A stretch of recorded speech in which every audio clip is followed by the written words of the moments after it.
Welcome here to Call of Duty Challengers Elite for the final time in Season 2, at least with the European region. My name is Infinity. As always, I'm joined on my left and right. I still can't get my directions right, even for the final day, bud.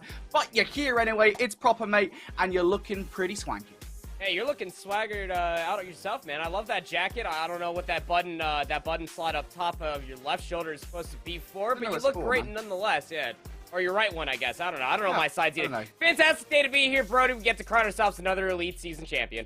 Yeah, I don't know, mate. Directions are failing me today. But regardless, yeah, we've got Season 2 here.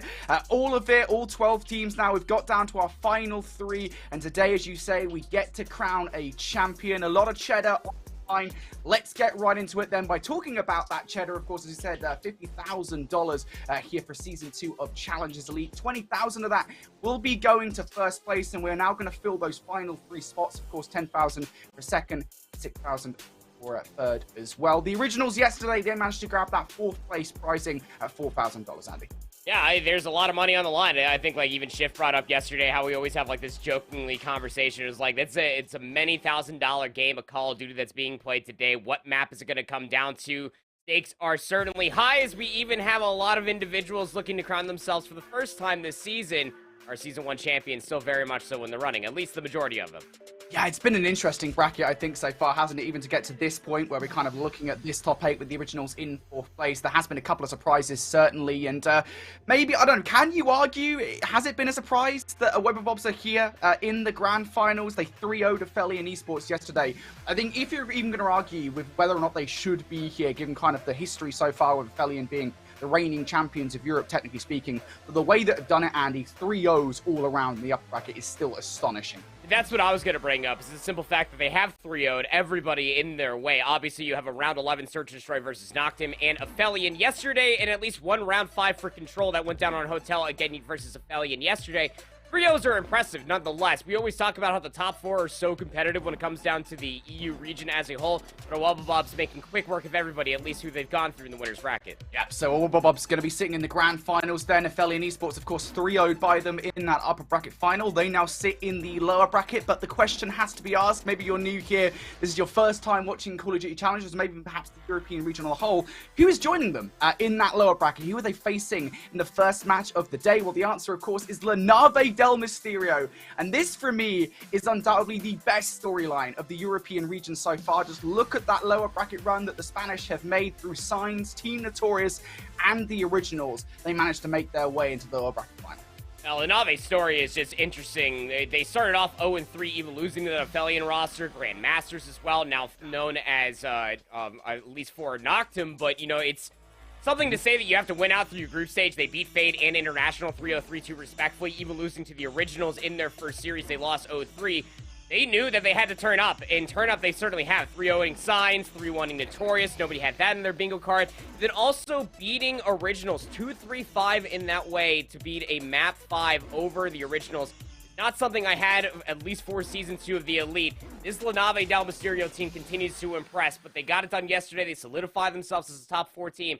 Can they push it that much further with being a top 3 team by solidifying themselves into a grand finals to be a number 2 team? I just want to see where the skill ceiling ends. Honestly, they keep impressing me. Yeah, absolutely. You know, last season, this roster, let's take a look at the team here with La Nave del Mysterio. This roster had already impressed us somewhat. They'd already guaranteed top 4 in Season 1, but there was kind of an asterisk on it in a way, right, Andy, with the fact, obviously, that these guys, they didn't manage to beat one of the top teams, and that has been, as we said, the ceiling that they needed to break here in Season 2. They have done that not once but twice with the victories yesterday against Team Notorious and then the Originals to follow up, Sukri, Yako, Rencor, and Super. I think a lot of the conversation still here lies, though, on just how much players like Super, and especially Rencor as well, even with all the controversy around him pre-Season 2, actually bring to the table here for La Nave. And don't forget that this entire team was actually going to break up. They were going to pick up FDOT in lieu of Rancor going towards Boston. They stick as a core 4, and they actually make a really good run throughout that Boston Open. Again, impressing a lot of teams when it came down to that Saturday overall. And, hey, when championship blood is coursing through your veins, Super Rancor, you're absolutely right, have been there to deliver. The question mostly has to be, is the consistency there for Sukri and Yaka? The supporting staff is always going to be in consideration. We have these pop-off players. Almost feels like 1, if not 2 per team. But it's always the supporting staff that needs to be able to play up to that level that the other 2 are delivering. Yeah, absolutely. The Nave, a lot of stock in them, I think, has definitely gone up this season of Challengers Elite. But on the other side of the conversation, no slouch. It's Aphelion Esports, the reigning champions of Europe after what they managed to do last season. But of course, a roster change coming into this one with Lucky out towards the Originals roster, Harry being brought back on the team. Denza, Journey, Vortex, and Harry. Between them, they probably have like dozens of different Challengers Cup victories, Challengers Elite victories as well here in Europe, and of course Open victories as well. These guys, very, very good at what they do. But again, there's been a little bit of shakiness, I think, in terms of establishing that dominance over the last months. Yeah, also shout out Aphelion for extending their reach over here to the European Call of Duty scene, picking up this team that is formerly known as Elevated, like you were talking about, go through that roster change, looking to solidify themselves as the unarguable #1 team. Come out of Europe ahead of another Challengers Open. This time it's going to be happening in Texas, but the road for this one becomes a little bit more treacherous, right? Because we've seen some inconsistencies, especially from this roster, the growing pains early on as far as their first match was concerned, even going up against that Noctem roster, going to map 5 was a lot of concerns. And even the last time they faced La Nave del Mysterio in the group stage, also to map 5. But with that 0-3 loss versus the Wubba they're looking for an immediate resurgence to solidify themselves as a top dog in the region. Absolutely. Aphelion Esports, they want to beat La Nave del Mysterio here, and they want to kind of ideally do it with ease, I think, to have a good stead going in towards a prospective Wubba Grand Final. Here's a look at the head-to-head then for these guys' records so far this season. Across the board here, I think that the headliner for me is that Aphelion Esports, I mean, they have the better of the Nave in every single mode. That's not that much of a surprise, considering how much the Nave struggled in the group play. Of course, this is a collective of everything we've seen in playoffs and in group stages here for Season 2. If there is going to be a map anywhere in this one that La Nave are going to take off Aphelion, it's probably going to be the hard points to start. Yeah, it could be. It very much so could be the hard points. I mean, you could make the argument for an abundance of different sides, right? Because you could say that La Nave del Mysterio could find just as much success in the Search and Destroy as they have throughout the entirety of their regular play, right? I mean, if Super starts heating up with the Search and Destroy with a sniper rifle, we've seen how that firsthand is very difficult for Aphelion Esports to even deal with on the opposite side. But I mean, the respawns itself are always going to be in consideration, right? Because you have pop-off players on both sides that can go into takeover mode to be able to sway the decision whether it comes down to the hardpoint or the control. All right, well, we've already kind of hinted at it earlier on today. What kind of players are we really looking at here for this series to pop off? And you guys know the names at this point, right? The ones that are bringing out the stat lines. On the left side, Super. I mean, like, there's been a lot of comments, I think. I tweeted out yesterday, like, Super has to be, like, one of the best sniper players we have here in the European region. Harry on the other side, also part of that conversation. But Super has just been electric, and it is kind of a stunning conversation around him. Like, he's consistently been performing at this level with these kind of stats for what? This is the second season in a row now. Well, even towards the end of last year through Vanguard, when he was representing AIM Esports all the way at that Boston Open in Foxborough, this guy was just dropping numbers. He has not relented at all. Feels like the offseason was very, very even kinder for Super as he has just found new strides. And it's like you're saying, I mean, across all 3 game modes, this guy's consistently dropping numbers. The same could be said about Harry for the Season 2 stats overall, with an AR and a sniper rifle of his own. These are impressive numbers, and Harry steps up to slay out when the rest of his team is not necessarily showing up. Not saying that they fall off considerably, but these are 2 individuals that can definitely fill the holes of a team that is having a member that is certainly lacking. Again, the biggest consideration for me has to be down for the damage that is being found for both Super and Harry. But what does the team look like when they are not dropping those numbers? You know, you have La Nave del Mysterio. We was into talking about Rancor, but who's that next player to step up? I want to see a little bit more from Yako to be able to pick up from the pacing that Super's starting to really lay in towards this playoff run. And what even we got to see there in Boston not even a few weeks ago. For Harry, he's got Denza, man. That pace needs to be a consistency across all 4 players, across all 3 modes. Yeah, well, there are a lot of questions, I think, just about the performances of other players outside those 2 moving forward in towards this matchup, of course. This is not the first time these 2 teams have faced off, though. They did get to play each other within the group stage. They played within the same group, and here's a look at that best of 5 as it was. So, of course, Aphelion, they managed to win the 1-3-5 in the situation. But this is overall, I would argue, especially when we look at kind of how close that control was in the maps that the Nave del Mysterio were able to take away. It was a pretty close effort from the Nave boys. It really was, right? I mean, this could have very much so easily ended in 4, depending on how that round 5 of control went, specifically for La Nave del Mysterio to either not get defense or to be able to win out that round 5, regardless of what side it was on. It's just what we come to expect when you are talking about top 4, top 5 teams here in Europe. Anybody has a chance to be able to scathe away, get that one real good push, and be able to take a map off of anybody, it seems. Yeah, absolutely. Well, now we know what the last best of 5 was like, so I think it's a good idea to look at the next best of 5 for this particular series. What are the differences here that we see? Of course, returning maps, at least 2 here. El Asilo Control being played for the middle of this series, and then Mikado Search and Destroy a little bit earlier in this set, Andy, but it is still present. And that El Asilo Control, I mean, that has to get picked, right? You can see Fellion in the bottom right side as far as their vetoes are concerned. Double Embassy as far as the veto process goes. Fortress Control is what they've been getting rid of continuously throughout the entirety of Season 2 of the Elite. So it either forces Linave's hand, right? Do you want to play El Asilo Control where you have more reps, or do you want to play Hotel where you're 0-6 in round count? So I think that Linave Del Mysterio definitely chose the better of the 2 evils there. But that map number 2, the Mercado Search and Destroy, is probably the most interesting one for me. Fortress Hardpoint is what it is. Get your gunnies hot and stuff. But once we get to that Mercado Search and Destroy, leaving that in the map pool, knowing that that was your map 5 the last time that you played, if you're Linave Del Mysterio, you lost it 6-2. Better hope that at least you win this map 1, or you stay away from that map number 2 to stay alive in the best 5 series. You do not want to go down 0-2. Yeah, I was questioning it at first because obviously we have like the records for these teams respectively, and in terms of the S&Ds at least, like Aphelion are very happy with this, generally speaking. They get Mikado, they get Hotel in the map set, their 2 best search and destroy maps. Although again, that question is there about Linave Del Mysterio. I mean, Mikado is their best search and destroy, so it's not a surprise to see that whatsoever. I was a little bit curious, by the way, as to kind of what the stat lines looked like in that last best of 5 that we were mentioning earlier on.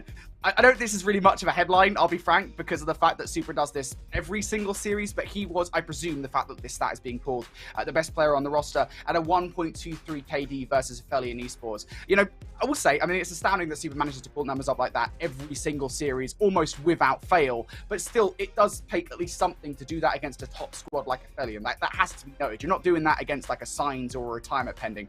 Sorry, that was really bad shots fired. Wow. But still, at the same time, like, Aphelion are a really tough roster to take down. And yeah, Super doing that, I think, and that is just something that we have to note here. Like, Super is the threat on the other side. It's almost what we come to expect, right, from Super. I mean, this guy has always been dropping a lot of numbers in Call of Duty's tenure as one of the better Spanish players that we do obviously have out of the region, surely, but even more so than that, it's the teammates that he is playing with. Again, I hate to sound like a broken record so early on, but I mean, we expect Super to drop numbers like this.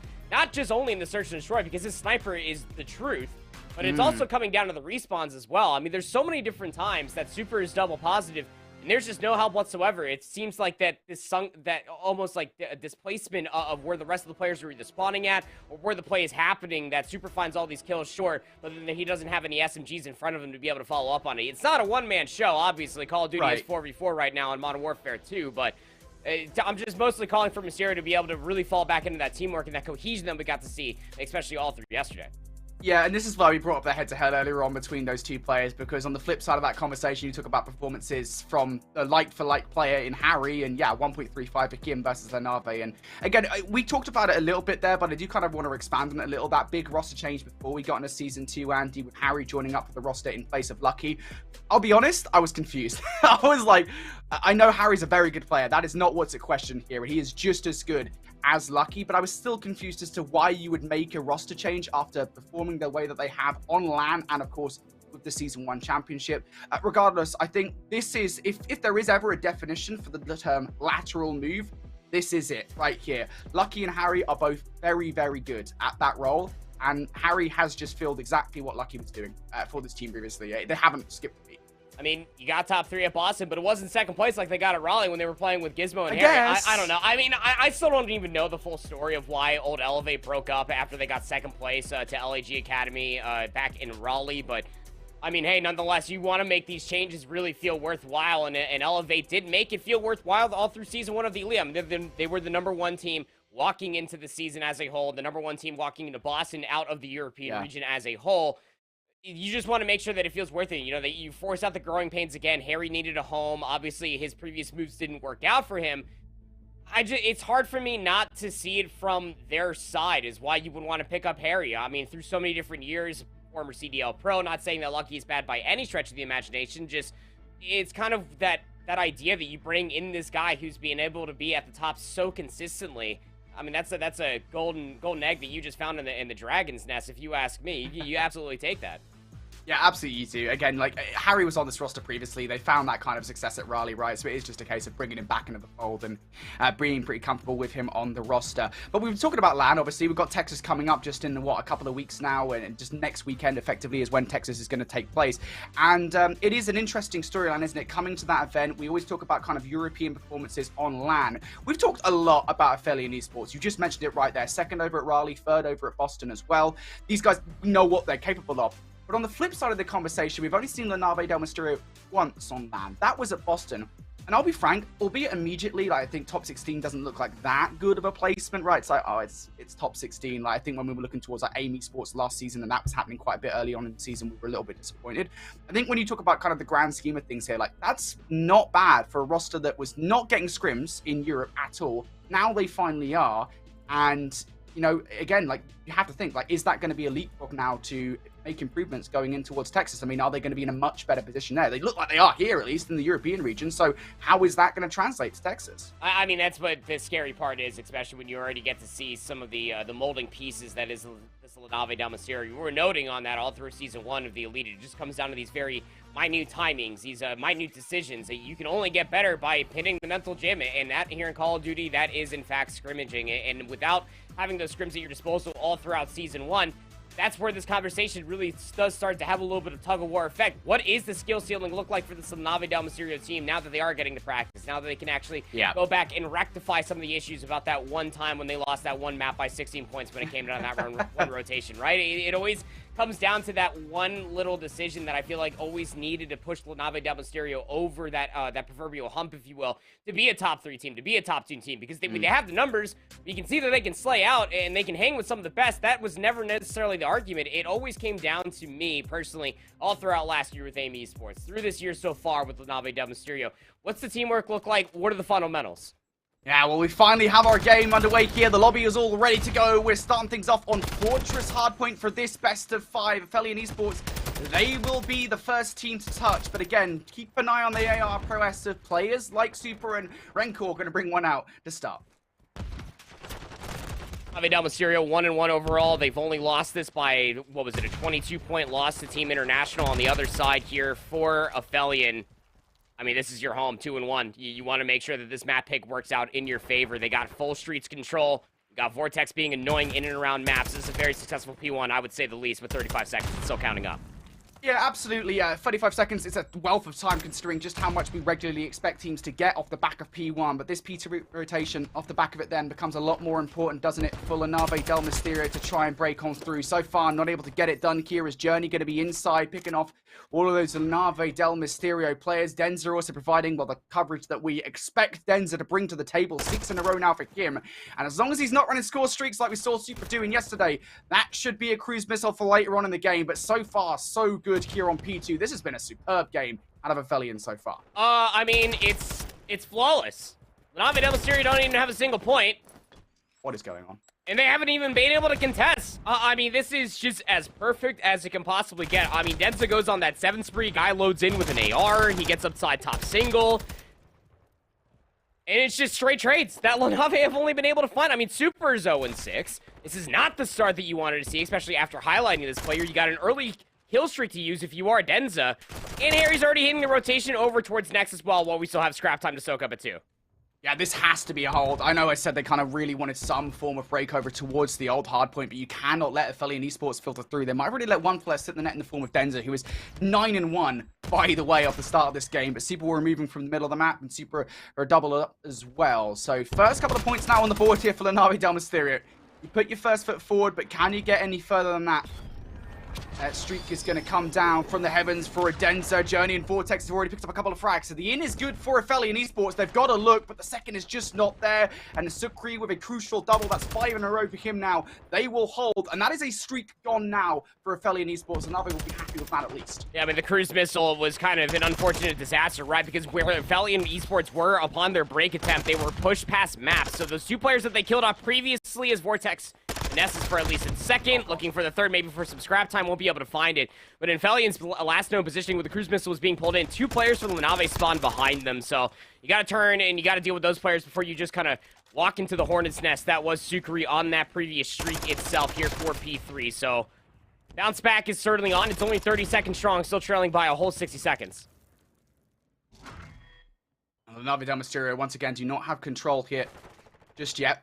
30 seconds of the laugh hill would be nice if they can kind of break here and towards the next. Yakko up top would be part of that break, but he's only able to get one, and his teammates haven't been successful in finding some gunfights of their own. So Yakko just trying to survive at the moment, and Aid will make him damaged, and Harry comes in to deal with that. So, Aphelion Esports again, they get that first wave, that early advantage they built up from back of P1 to P2 has now been preserved, and Harry's starting to streak out here on 3 in a row. Vortex also providing some coverage around the hard point too. The Na'Vi, they're getting little looks at the kill, like 1 kill every single time, but it's always like 1 for 2, 1 for 3 trades, not in favor of the Na'Vi. I mean, you just answered it right there. It's just the trade game is so much better for Aphelion Esports, specifically for the second and fourth hardpoint. They have consistently turned these hardpoints into money hills, where the Na'Vi Del Mysterio were only able to get 34 seconds off of P3, so still asking for that answer, still asking for rotational gunfights. I mean, Journey's one shot here. Player number 6 is Yakko, with the player that should have been able to challenge this, but the trade just comes through a little bit late, and from all that time, again, it just buys Aphelion Esports time and space required to put themselves in further positionings to try to really upset what is an initial setup for LaNave Del Mysterio.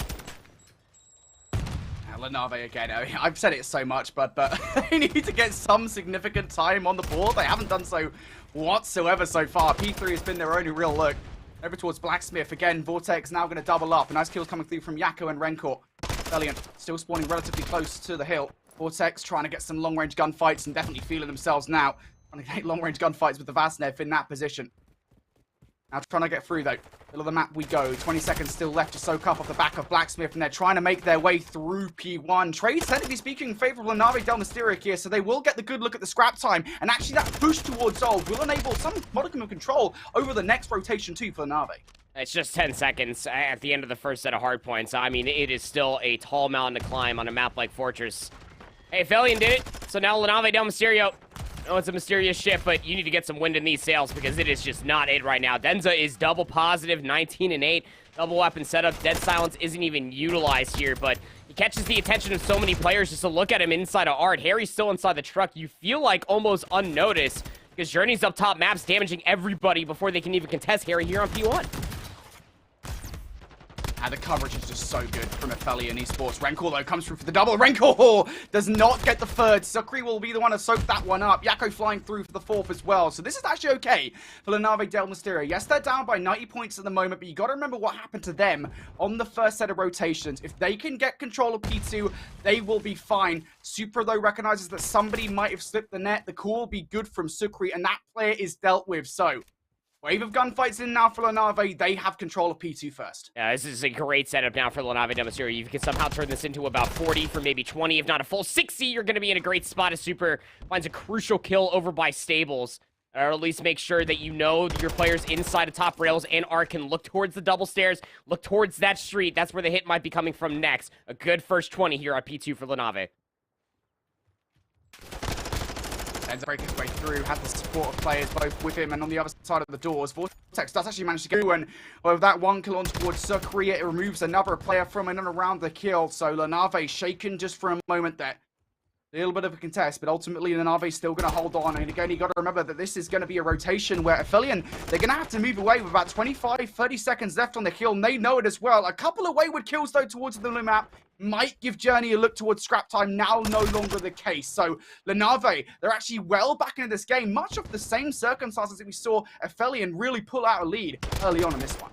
That could have got really dangerous, though. I mean, LaNave Del Mysterio, they smelled blood in the water. They knew Aphelion were starting to retreat, started pushing all the way back towards P2. Like you were saying, they had to concede it. They couldn't break in initially for P2. Just don't want to give away back-to-back money hills. They just set themselves up middle of the map. Get those kills. Do not allow LaNave Del Mysterio to get an early look here at P3, and this is exactly why. I mean, it is so easy, it would seem, once you find the first few kills, top maps through the main archway. You just look over by the big double doors, Brody. Successful first 20 here for Aphelion at 3. Trying to break in now, LaNave, they're knocking at the door. Gotta find an in, and Renkor being peppered up with shots on the right side. Yep, it's all kills across the board here for Aphelion. That should be 25 seconds. Almost guaranteed, you have to imagine. LaNave, though, they might be inclined to give this one more look. Super. Try and exit in towards maps. That's a nice kill on towards Journey for at least to try and make Aphelion feel a little bit uncomfortable. Even if they don't get any time here off this scrap, you are keeping Aphelion at bay for a rotation that you did not get last time around. 120, 135. I mean, it's do or simply do not here if you are LaNave Del Mysterio, and that's such a scary spot to be in, especially when it comes down to this munitions hardpoint. They're set up initially. You feel like player number 6 needs to go big. It's Jaco playing in the 1-for-1 position. He finds 2, gets away with his life. And those are 2 crucial kills that are going to keep Aphelion honest, at least to reconsider how they're going in for this break attempt. Now more kills coming through from LaNave Del Mysterio. That's a good first hold. If Yakin gets one more, the cruise missile will be on board, and he's spotted out Vortex, trying to get the team shots through alongside Sucre. Sucre, not going to bait out just yet. Realizes that keeping that power position up top in doubles is perhaps more paramount towards this play. Journey trying to find his way up as well. There is Sucre now going to be removed. Jaco again does find that 6th at the back of it, and a 7th as well. Doubles up the help around the backline from Rencor, but Denza has filtered through from the Gallows side. Might be looking for the triple key. Does find it in Journey. He will get number 4. And yeah, that is a wealth of time going LaNave's way. But again, 10 seconds at this point in the game is extremely valuable for Aphelion. Yeah, I mean, the 40 seconds is great, but even that 8 seconds, it adds an extra layer of heat to the back of LaNave Del Mysterio, because now it's just 18 seconds or all Aphelion need. In towards P5, they don't have Stables control though. You look at player number 7, that's Super. He's in such a good spot to cut down these players as they're crossing out from P2, and has some help from Rancor off of the spawn. Rancor can just set up inside of the hardpoint itself, but Denza again! How many times is he gonna find these multi-kills? Goes on another 7th spree. LaNave Del Mysterio not out of it yet. And they've got to get in right about now, though. Vortex going to double up around the double doors. Jaco's going to bring the streak in. Is the trophy system down? No, it's not. No trophy system to stop that cruise missile. Rencor going to get another one as well. So LaNave, they will not be done yet on this hill, short of some last-second heroics from Aphelion Esports. And perhaps more important as well, LaNave, they've got these guys at bay. Denza going to bring this cruise missile down. This is going to look to clear over towards P1. The players moving all the way in towards maps. This is a brilliant reaction from LaNave. Oh, it's fantastic. I mean, it's the strongest door. Is that side door that leads to maps? You can't get a cruise missile into there, or maybe there's a trophy system. It doesn't matter. LaNave Del Mysterio over 200 points. 7 seconds, or all Aphelion need. One good break is all that's required, and Denza hits the route through the mid-map. Is only able to find one. Jaco finds a 2-piece of his own. Yeah, Journey's in from behind, but the trades are that much better. Jaco on another spree. Kill number 30 has been coming through. Uh-oh. This is not good. Aphelion, they only require 7 seconds. They're fighting tooth and nail to get it done. Perhaps Vortex can be the key to the play. He's already revealed his positioning. Somebody has to deal with him. Kills on the other side, though. All of the backup that Vortex is expecting, it just isn't arriving. But a huge 1v1. Vortex is going to be damaged off the back of it. The trade is good. LaNave still refusing to die, and they can still finish it here as well. Aphelion, you have to go right about now. Harry, Journey, through the middle of the map. This is one last effort to find your way through. Harry going to throw the stun on towards the point, looking for the first. He will find it. The trade, so no they are way. there, and LaNave have just pulled off the most insane comeback to kick off our final day of playoffs. That's the heist of Challengers Elite Season 2. If I've ever seen it, there is just no reason how Aphelion allowed that one to slip through their fingers. I mean, you called it. You're trying to play for the rotation. You got Journey that was able to sneak his way inside of maps, or inside of Art, excuse me. Vortex was right behind him. I believe he spawned in the backside of Gallows, but even more so than that, they were still trying to battle for those spawns over by P2. They got them, but they never broke the setup that was LaNave Del Mysterio top maps inside P1. Rotating trophy systems in between Super and Rancor meant that they were saved by so many different nades that were coming through continuously. They were slaying out. Jaco was the guy that was tasked to deal with those players inside Art, and he delivered. He went on another 5 spree. You can run as many routes as you want. You can try to get those spawns ahead of the upcoming hardpoint, but if you do not contest that hill at that moment of time, at least for about 5 seconds or so, I mean, LaNave Del Mysterio, they understood their assignment. They didn't care about the spawns from soon after. They did the quick maps there, Brody. They did the close it out, and boy, did they deliver. There was a few efforts there towards the end, like to try and filter on players through. A couple of different players attempted it, and this was actually, I would say, the start of the game, obviously, when Aphelion Esports, I was ready at this point in the game to say, like, all right, Aphelion have just won, and here is why, right? Because we talk about kind of how oppressive they were. They did the most perfect hold I could ever imagine off the back of P1 and P2, getting what I think was like 90 seconds between those 2 kills, and they managed to take a significant time away from LaNave Del Mysterio on their rotation towards P3 as well. They only managed to get 30 seconds off the back of it. Like, that was such a perfect start from Aphelion. But you've already said it, Annie. I mean, like, that last 3 hills from the Na'Vi Del Mysterio was perfect. Like, it was so perfect through the streak usage as well, which, by the way, I think one player, I don't know who it was from Aphelion, I can't remember, I think it might have been Vortex, still had one towards the end, but it just wasn't enough. LaNave, that is incredible. Well, it was Denza's spree. You see right there, that was Denza's cruise missile that he earns there towards the end. Yako actually kind of, your trophy system there didn't look like it. So here's the last streak that comes in. That is the strongest door on Albagra Fortress, by the way. You can never get a cruise missile to finesse through that door, inside the door, whatever may have you. But because of that one streak, you saw all the positioning, if you are both us as codcasters and also for Aphelion, they are inside of maps. So if you're Aphelion in that moment of time, you're already setting up for streets. You're trying to help your teammates get out from that P3 ring spawn trap. And by fairness, they did. But that was before P1 even popped. And without getting maps control, it really does feel like that in that moment of time, Mysterio actually benefited from the cruise missile being called in because there was nobody for Aphelion to contest maps. That was the main and sole reason why Aphelion just couldn't get to contest P1 is because the min-map control just never left from that moment point forward. That is a breakdown. That is the definition of a break. We're defining a lot of things today, bud. And there we go. Definition of a breakdown right there from map number 1 as Fortress Hardpoint goes the way of the mysterious ship, LaNave Del Mysterio. Coming out with an absolute banger. If this rest of the series, if anything like that first map, mate, goodness, we're in for a good day here with Europe, and that is a good start for LaNave Del Mysterio as they take map number 1 away from Aphelion Esports. Next up in the series is Mikado Search and Destroy. Again, this is one of the 2 maps that we saw in the last best of 5 between these 2 teams. And the good news, I suppose, for Aphelion Esports, beyond just being kind of search and destroy gods, is that it was a map they managed to win in a pretty dominant fashion as well.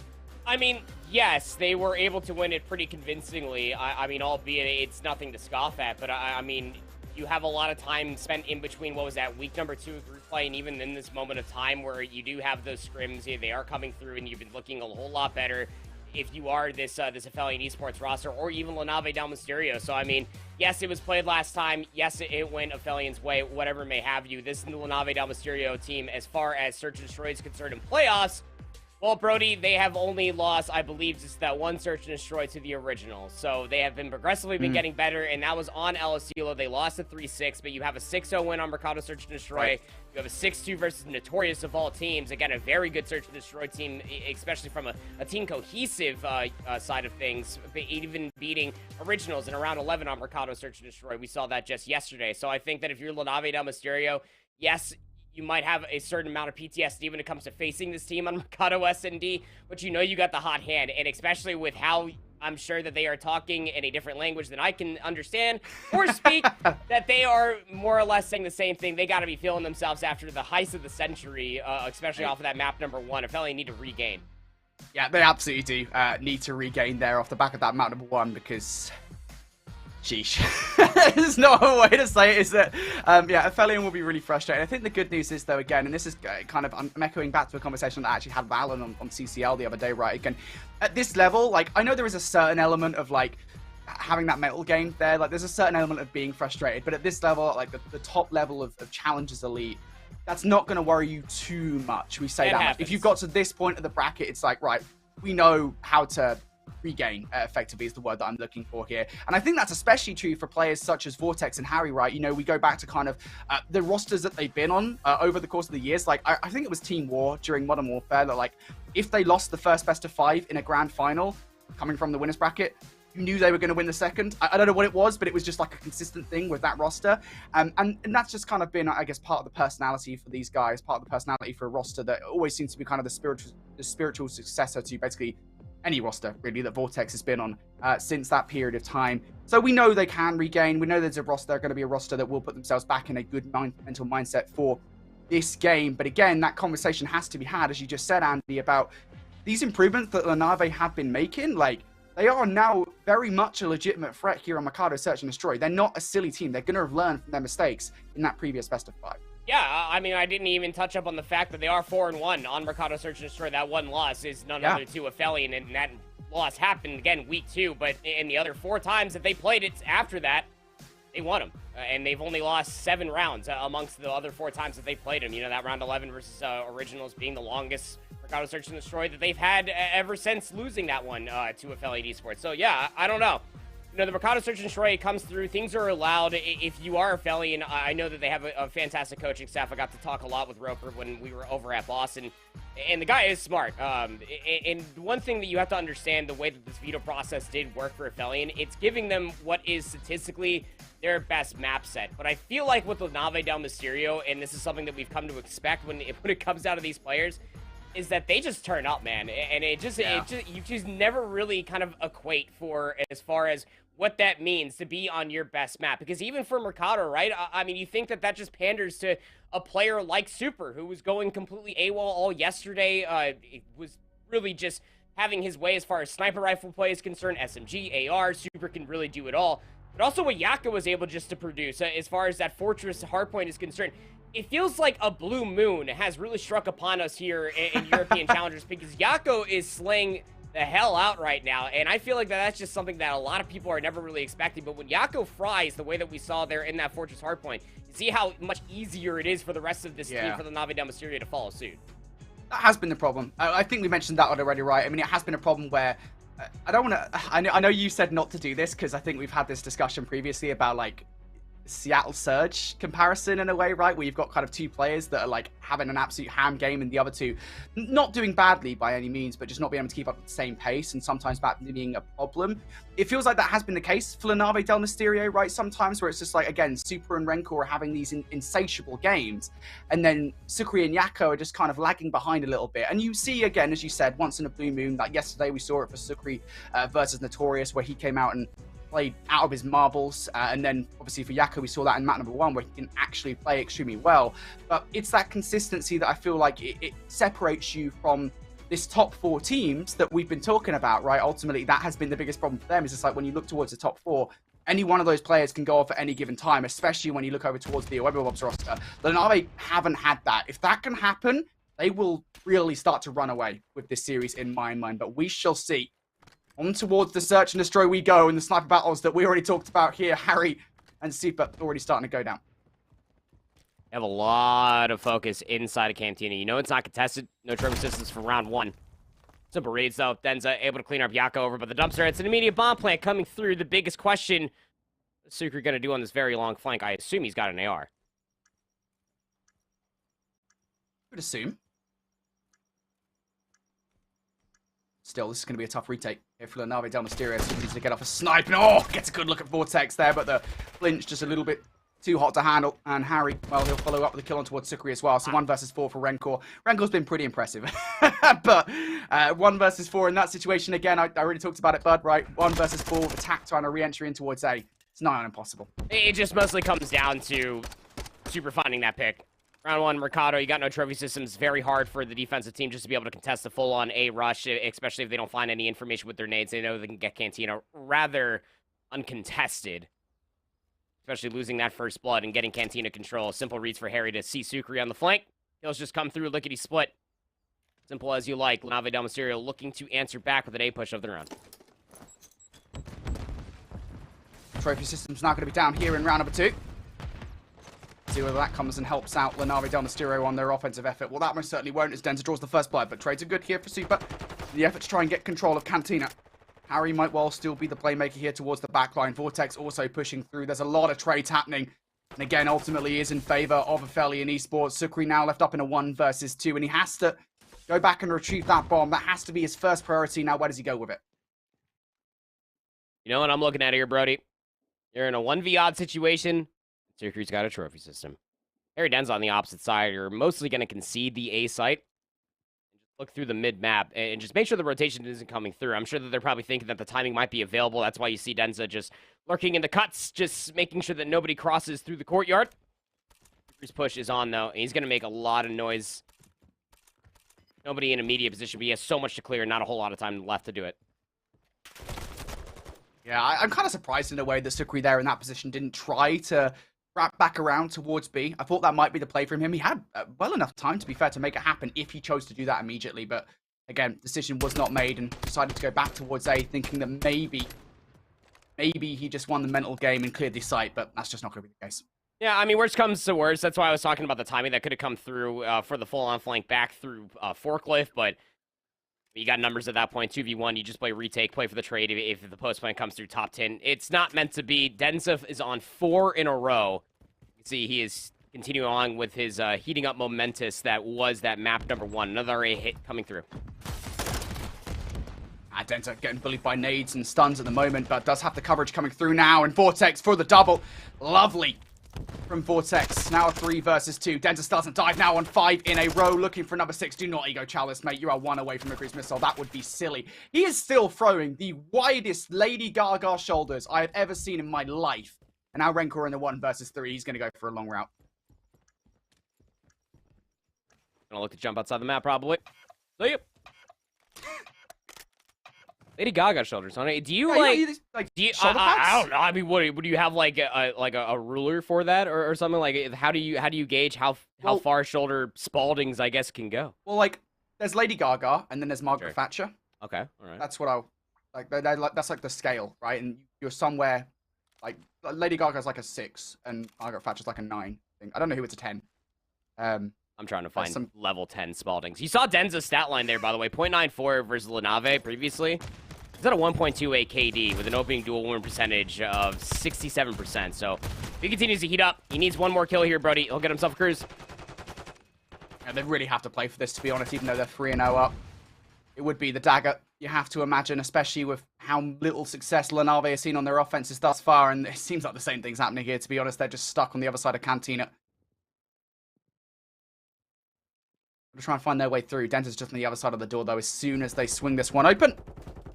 And just going to send Super flying the Sparker's kick. And I'm kind of surprised he hasn't just gone for it, to be honest. Super is on the other side. Denza is probably well aware of this fact. But again, no dead silence, so he will make a bit of noise. And oh no! Didn't check it. Oh, that's not a good position. Finally, now they get the round. I don't know if Denza got the 6th kill there. He didn't know. He heard all these footsteps that were down low, and his teammate that was over by Hedges is probably communicating like, yeah, they're close to me, they're pushing me. So Denza's play is just a bust through that door, previously hearing AR shots outside of it, thinking that everybody committed towards this push on the A lane just simply was not there. Rancor was just chilling up there the entire time, overwatching his team make that push over towards Harry that was over by the Hedges. So big round for LaNave Del Mysterio in 2 different ways. Obviously, getting yourself on the board is one thing, but shutting down Denza is yet another. All right, finally, LaNave are on the board. Arguably a round that they really shouldn't have won. But they'll take it. Now maybe that'll give them a second gust of wind here, moving forward in towards this round as Journey starts strong with that opening nade. Backed up, but is going to survive. Might well find a good position here over the top. Sukrees, got coverage from Rencor in the back line. LaNave Del Mysterio now in a great spot. Still covering this bomb. Players still trying to regress, and Harry's now going to drop that bomb right on Dumpster. Oh no, Super finds another in Super. Oh my. Woo, roll it back. Let me see it. Oh man. He's snapping. There's the first. Oh. Boop. Oh no. Oh god. That is you know, it's something that we always expect Super to do. Like, he's going to have some pop-off and flashy plays, but it just, you're always just so happy to see it every single time. That's what you need, though. Combined 5 spree in between both Super and Rancor. Super having his way across that A lane with the boomstick, getting heated up. Now with only 1 round is Aphelion Esports. They read this correctly. It's another A execute. And you get Cantina control. Vortex is pushed up here. Oh, that. Oh, goodness me. I think every single nade LaNave Del Mysterio, or Aphelion Esports, excuse me, had there came right out the rip. And it will land on LaNave. It was a 4 versus 2, but Rencor does trade things out. So a little bit more manageable. They're still knocking on the door that is A. And oh my god, I thought for a second there Yakko might have just escaped over towards B. He still could do so. The coverage from Rencor will now be required that he's tagged up though. Rencor with a sniper rifle, there you go. Has picked up the body of a teammate and Journey goes down. Wait, so it's not just, it's his sniper rifle. I understand now. Rancor has the read. Holding mid-cut, he's on a 5 spree now. And he gets the read onto Denza. The bait and switch is good. Rancor finds 3 in the round. Was that the entire ace? I think it was in the entire ace. I don't know. This guy just picked up Super Sniper Rifle. You just win hamburgers with it. That is just insane. Now LaNave Del Mysterio, not only have they gotten 3 rounds on the bounce, they also have a kill streak to use. Oh my. Yeah. That was 2 versus 4 as well, by the way. That was a massive round from LaNave Del Mysterio again. We talk about momentum swings. Nave, the king of them, and Rencor coming out so strong. And yeah, just to confirm, I think it was an ace, actually, from Rencor. He picked up the first blood there for LaNave in that round, so goodness gracious. Oh, that's not going to help. Oh, God, not again. What is going on? Team nades, at least Denza's not taking out a teammate in the play, but Yakko will make the situation even worse for Aphelion Esports. Journey, though, manages to infiltrate the Cantina, picks up a double, and now 2 versus 2. Cantina control for Aphelion. Harry still has the bomb. Oh, he's got the boomstick up here. Saw one player cross, well, and now he knows that the other's on the other side of the tunnel. So what's the play call here for Harry and Journey? It looks like they might try to clear through cuts. LaNave Del Mysterio going for the full route. Harry's got the bomb still, by the way. And Journey is isolated now. Harry, does he get across? No, he doesn't. Oh, goodness me. Good snipe from Super, and now Journey left up in the 1 versus 2. Hasn't really got a lot of information as to where these guys are located. The shots are in for Super, but Super does his job, gets away. Now the cover is being provided by Sukri. The idea for Journey here in this play, just trying to line these guys up, but the posthumous nade will do. And goodness me, when you go to Mackies, you've got to pay $1.99 for wrap of the day, but LaNave, they serve that one up for free. Sukri had a frag grenade that late into the round. It started with the team nade, it started with the self nade, and it ended with Sukri with probably the latest held utility I've seen in a long time in a Mercado Search and Destroy. And this is just from the round that I was about to start gassing up how good Aphelion's utility has been. Their delayed nades over by A has garnered them first blood, so at least 2 of the 3 rounds that they've won so far. LaNave Del Mysterio are just getting in these positions first, they're getting these first bloods, and they're finding superior positioning, it seems, to take these gunfights a whole lot easier. Aphelion Esports, they have had it. 4 players over towards A, this leaves mid-map open. Super's not going to see anything. LaNave Del Mysterio are playing for the overextension. Now Super's got information on 1, 2, 3, 4. Go on. Vortex, jump across, give Super full information. Well, I mean, he has it anyway. Not seeing Vortex is enough. Now they know as well, off the back of that information, that this bomb site is completely vacant. Vortex going to tag up with a stun, and now you know where every single player is. And the bomb goes down instantaneously off of that. It looked like that Rancor was thinking about calling in the streak, but they just get the information the hard way. Or before retake here. Vortex gave Sukri a look up top, but Sukri wasn't found anyway. The first blood is in, but trade's now going down 2 for 1 in favor of LaNave, but enough space has been generated for Denza to get across. Dead Silence now going to be utilized. Did that activation get heard? Is my question, because Yakko was looking in that direction, and it doesn't matter anyway. Super is coming on this flank. It's a 1 versus 3 for Denza. He will be slapped up, and they're bouncing now, and it's 5 rounds in a row. Oh my goodness me. Oh, this is what happened. Oh, he was 1 shot. No. That's tough. That's real tough. I mean, but what a play call coming through for LaNave Del Mysterio. I mean, they played for the overextension. The overextension didn't come through, and then they just brute forced their way over towards A. You saw 3 players cross through mid-map. It's the little things. It's so brilliant. Need an answer back here if you are Aphelion, otherwise you're staring down the barrel of an O2. In more or less the same fashion as map number 1. Maybe a little less electric, but still, it has been a comeback for LaNave. And then some. Super looking for the first bloods here in this round. Yakko that finds it. It's now calm here before the storm for Aphelion Esports. They're still attempting to get this bomb down over towards A, but Sukri on site will continue to damage. That kill on towards Journey does not help proceedings for Aphelion. No, I'd be going 1 for 1 there if you're Secret. You're happy about that, because now you force out a 3v2. We've been here before. Harry Denza inside Cantina. Harry has an AR this time. Really do you feel like you would like a pick? LaNave aren't going to give it to you. So in a post-plan situation, how does Aphelion hold this bomb down? Harry gets away. The follow-up good. Denza are going to sit inside the Cantina, and really, LaNave have to clear it. They get the first part done. Denza thinks that someone might be on the bomb, and Dead Silence activated, knows this is do or die right now for the 1 versus 3. They should know, surely. Just a little peek out. Rencor gets it done. And LaNave, impressive as ever. 6 rounds, uncontested, after the first 3 loss, they will take this search and destroy and are now just 1 map away from taking down Season 1 champions Aphelion. What is this La Nave del Mysterio?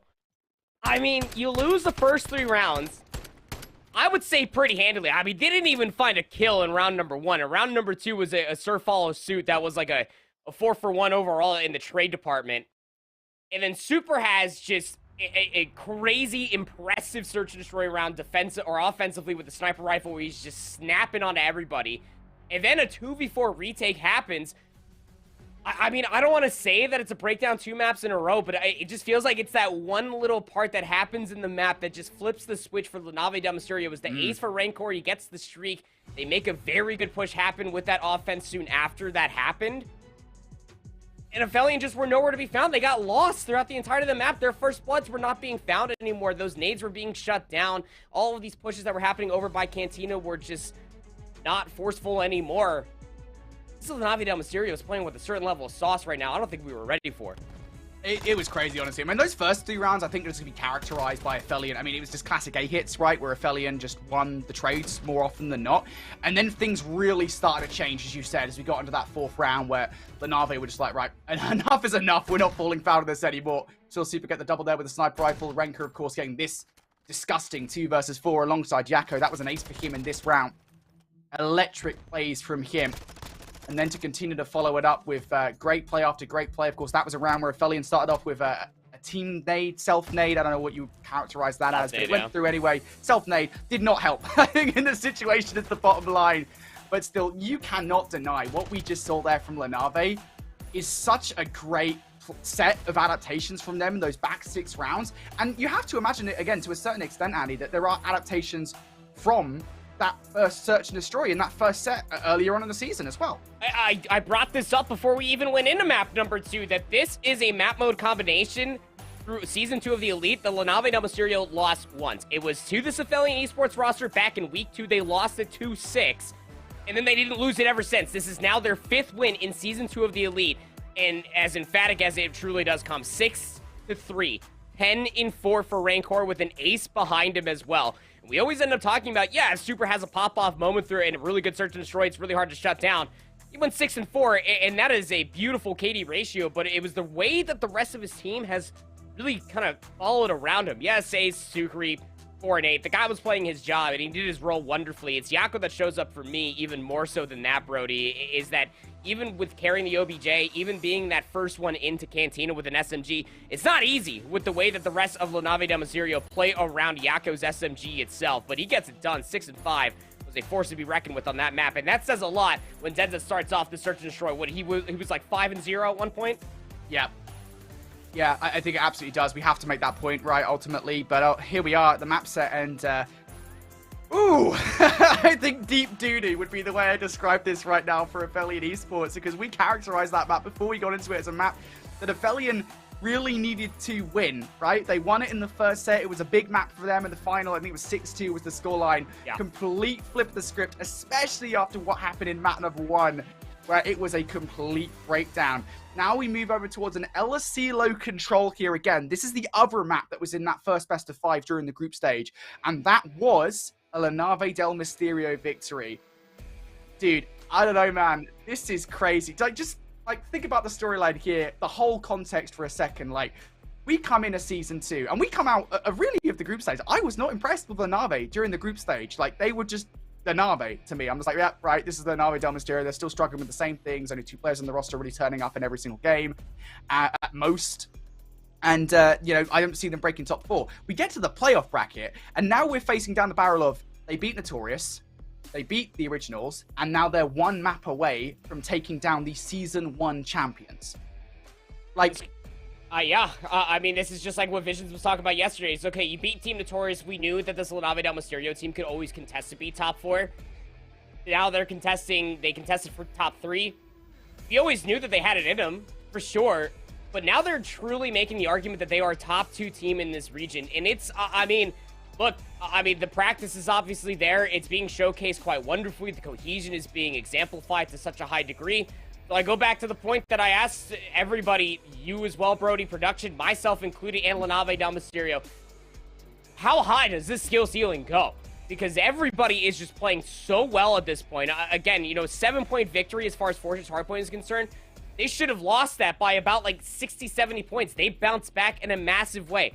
They win 6 rounds in a row in Search and Destroy. If you asked me back in week number 2, the last time that these two teams faced off against each other and went to a map number 5, I was like, no way. These two teams facing off again in playoffs, let alone here in lower semifinals. I definitely have Aphelion taking it in a 3-0-3-1 at the very least. But Nave Del Mysterio, baby, I mean, they are just showing up on the day. They showed up yesterday. It's a consistency. It may seem through the week. Yeah, I will say as well, to be fair, like, you have to think about the fact here that, like, there is a certain element of this where it's, like, they should be 2-0 up, Aphelion Esports. I mean, they started the S&D 3-0. I know that's not a win by any means, but, like, the way they should at least be 1-1. Yeah, like, early on in the Search and Destroy, like, the pace was set from them, and it really felt like maybe there's an opportunity there to sink the ship, right? Yeah, starting up 3-0. But the hard point, yeah, that definitely should have been a win. And they know it as well. They know the way that hard point ended out, that they'll be very frustrated with the way it went down. So, yeah, we could be looking at a very different series here if a couple of things go differently. So still, I don't think we should count out Aphelion Esports just yet. Again, we've already talked about kind of the veteranship of players on this roster. They know what's up. They're not silly. And of course, one of the things that maybe we've kind of have flown under the radar here is the fact that we're looking at a team with Journey on roster, right? That, of course, came from Voyadrome before they moved to Aphelion after Raleigh, right, for Season 1. So he knows, he's played with these guys before. I think they're still pretty good friends, to be honest. I don't think there's any love lost off the back of that change. He knows what these guys are up to. So that, you know, there's even that to consider here moving forward in this series. But here's a look at the stat below. By the way, folks, we already talked about Aphelion Esports. They're 3-0 on El Asilo Control, Andy. A 1.33 team KD. I got to imagine that's pretty balanced as well. I don't think that's anybody underperforming. No, I mean, that's just kind of been the recipe when it comes down to this Aphelion Esports roster. I mean, obviously, you have takeover moments for a lot of different players. We've seen it in Vortex from Search and Destroy. We've seen it from the other 3 across all 3 game modes, surely. But this is where La Nave Del Mysterio, I mean, they really have a good opportunity to win this in a 3-0 fashion. You remember the last time these two teams faced off against each other, it went the distance. It went around 5, down to the absolute wire. La Nave Del Mysterio have the hot hand. They're 2-0 up versus Aphelion Esports. All right, need to see a good start here from Aphelion Esports to dig themselves back in towards this series. They are going to kick things off on the offense. So far, haven't managed to get much map control, trying to make their way through bottom arcade, and, well, Yakko, Rencor, they're going to combine for 3 and shut things down. So Vortex will be the last one left alive here. And again, early on, you're going to take a while to earn that dead silence, so you won't be able to make any crazy moves just yet.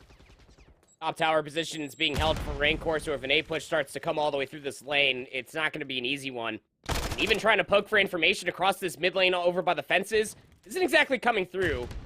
So they're trying to do this through the middle of the building before they start finding where some of these players are at. Touching the A zone is just going to alert Harry, or for Rancor, excuse me, that he can start taking a look at these double doors. The information's there. A collapse soon to follow. 30 seconds left here for Aphelion's offense. And that first tick doesn't go through either, by the way. So now 25 seconds, as you say. Gonna make the move forward. Harry, looks away at the wrong time. That is tough. Rencor has started this round flawlessly. And I thought for a second there that Aphelion off spawn might try and make a gambit for B, but that doesn't happen due to Harry's positioning. Thought they could get something moving over towards A. That is just not the case. Yes, they removed somebody from green, but still, this is a last effort now, if there ever was one. Vortex from afar actually does give them an opportunity. Rencor goes down before the cruise missile can be accrued. So Aphelion Esports, they have a look at least. 4.4 seconds on the clock here. This is going to be tough. La Nave now looking to make a flank happen from behind. And Super, what are you doing? Taking down your teammate. That's not going to help. No, it's not. I mean, these trades might be coming through. The A-zone's going to have to get chalked here. But La Nave Del Mysterio, you really did feel like that those, it could have maybe been 2 segments. You could have traded that in for tower control and delayed hit for Super around the back double doors. I don't know. Question marks, but you allow 3 segments to come through in Aphelion Esports, an opportunity to fully work back into this round. Yeah, that is big. Again, we were staring down the barrel of a flawless defensive round for La Nave Del Mysterio. That would have been a hell of a start, but Aphelion now gets some ticks on board for a potential defense in round number 5. I know it's a little bit early to be talking about it, but still, that is something that we do have to consider.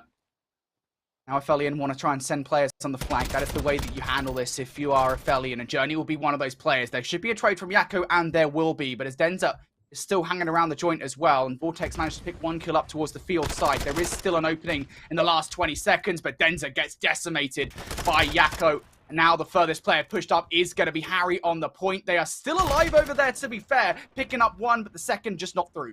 No, it's not. I mean, they're struggling, Valiant, just to get past all of this field. And even when you take a look at the player top bricks, Super's on a flank back house. So now this push becomes a little bit more treacherous. Vortex needs to go big up on the front. He has no trophy system players behind him to keep him safe from some nades. And try as you might, you're not getting on this zone. 3 segments will come through, but I'm sure that's 3 segments too many for LaNave Del Mysterio, the way that they have themselves set up, especially defensively. It could have honestly just been 2 had they just conceded space and just waited for the rest of their teammates, specifically Super on the backside of that doorway, but all question marks itself. At least LaNave Del Mysterio do not allow the full offensive round to be converted. Yeah, again, you hit the nail on the head there, bud. You know, 3 ticks is big for Aphelion, even if that round doesn't go as they desire, and they take Renkor off the streak as well early, so there isn't that to be too concerned about. They have to be concerned about Super, though. He is now on 4 in a row, coming off the back of that round. Perhaps here a good conversion for a double. It will be pretty good early on in this round to get that cruise missile. Can they get it done? Super up top now, looking for the opening blood against Vortex, and Vortex wins a huge one. Journey now for the second as well. Denza clears house. Renkor, the last one left in the conversation here, and he just free-fires through that door. A hope and a dream that you can pick something up, but no, absolutely not. Flawless opening break for Aphelion. Haven't lost a single life yet. Has already found all 4. Super try to get at least that top office control. Trades will be coming through, but this is the job that LaNave Del Mysterio have tasked themselves with. Spawning parallel over towards B. You can see off screen, Yako's pushed all the way up past the B zone. He will find that kill. The clock is being sold off because Renkor's on that zone.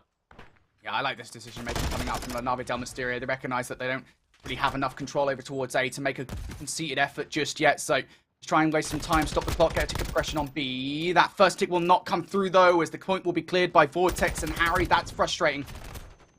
Now back towards A they go. The defensive effort is good here for Aphelion Esports. Journey now going to get on the half wall. Looking for more. Yako takes him down now, so an opening starting to be presented here, but you need to get rid of the player inside top red tower. Denza, he is just holding that down. 25 seconds now, last-ditch effort. Gotta get these players out from office. Continues to... Oh, I thought Vortex was gonna get that second. Zukri just barely getting away with that gunfight. 6 HP. Now the A push is on. I mean, you should know that Denza's still up here, surely. Yako is dropped down to 40 HP. Journey's still playing on the boxes itself. Raids might be coming through, but Denza's still up top. Numbers now starting to populate over by the A zone for LaNave. Yeah, again, they're still looking for that first tick. They will find it. So tick progression actually okay here for LaNave Del Mysterio. And Super gets the double. Yeah, that's the capture. There's no way from anybody from Aphelion Esports is going to stop it now. So, LaNave Del Mysterio now. They've got an extra 60 seconds on the board, just like Aphelion did in that first offensive round. But is their conversion, their transition from point to point better? Zukri opens proceedings with the first blood. Couple of players to deal with on site, and of course Journey pushed all the way up as well. Oh, Renkor might not expect a player to get that shack spawn. It's going to be Harry. Renkor's mostly just trying to find where Vortex has gone in and around. He's hearing a lot of noise, I'm sure, bottom tools, but loses a lot of his teammates on his side of the map. So LaNave did the right thing. You clear out house first. You, Harry, was in there. You get him out of that power position. Now you can start encroaching forward. You've got players forward. Renkor, though, he really needs to win at least one gunfight there. And now you're relying on heroics from the teammates, and the trade's just not in your favor. Yako, almost doubles up there, but Vortex, he will be the one to pick up 2. And again, it is just batting LaNave away. At least nobody from Aphelion Esports has pushed up towards Greenhouse. So LaNave have that going for them, but they need to check all of their corners. They need to take these players of ARs off headies as well, and that is just such a momentous task to pull off. The flank is in from Renkor. He does pick up 1. His life is still on the cards as well. Yako managing to push up. So the clock will be stopped now at 5.8 seconds. Renkor falls though, so Yako has to sue so much in this position, and Yako actually survives. Now 1.8 seconds on the clock here, but again, Yako's job is far from over. He's still weak from that initial engagement, and that is just too much to ask of him. He will go down. And Aphelion Esports, they do answer in kind to the first round that we saw from LaNave.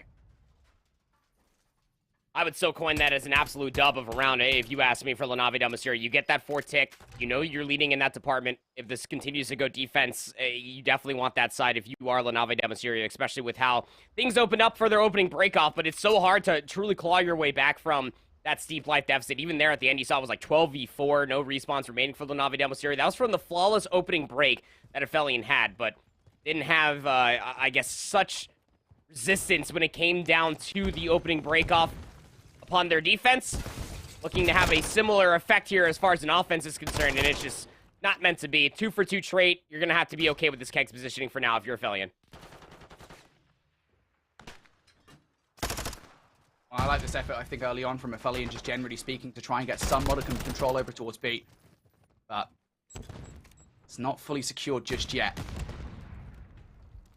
Utility going over the top here for Yakko to try and clear the point, but nobody is home for the moment. Aphelion Esports, they've refocused their efforts over towards A, and pushed up are both Journey and Denzer. Denzer now on the point. You've got Harry in that power position. This is a really good spot for Aphelion.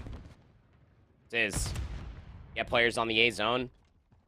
Got a 2-life lead. You try to recontest your La Nave Demo series. Some overextensions coming through. They're not clearing their corners, Brody.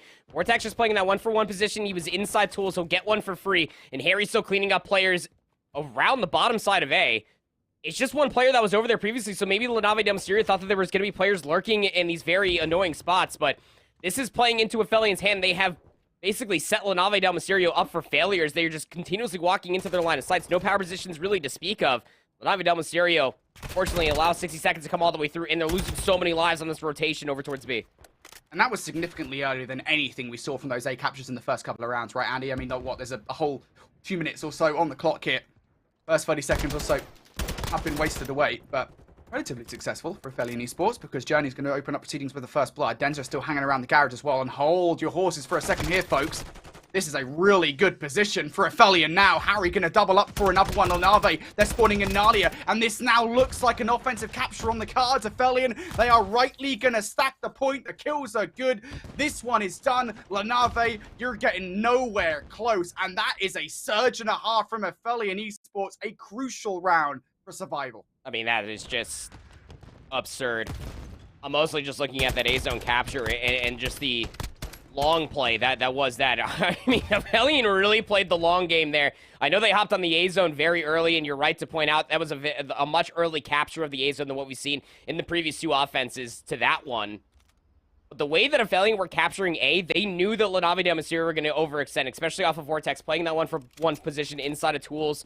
He gets that first kill, and then La Nave Del Mysterio, they just don't relent. They just keep on trying to push inside of A. Just post up, get house. They'll play some exits. Don't try to force your way back into A, because now Aphelion Esports have an avenue to win this 3-1. Indeed they do. Aphelion Esports, all they need to do is just hold on towards A. Last time around, it was a wave of gunfights right off the rip.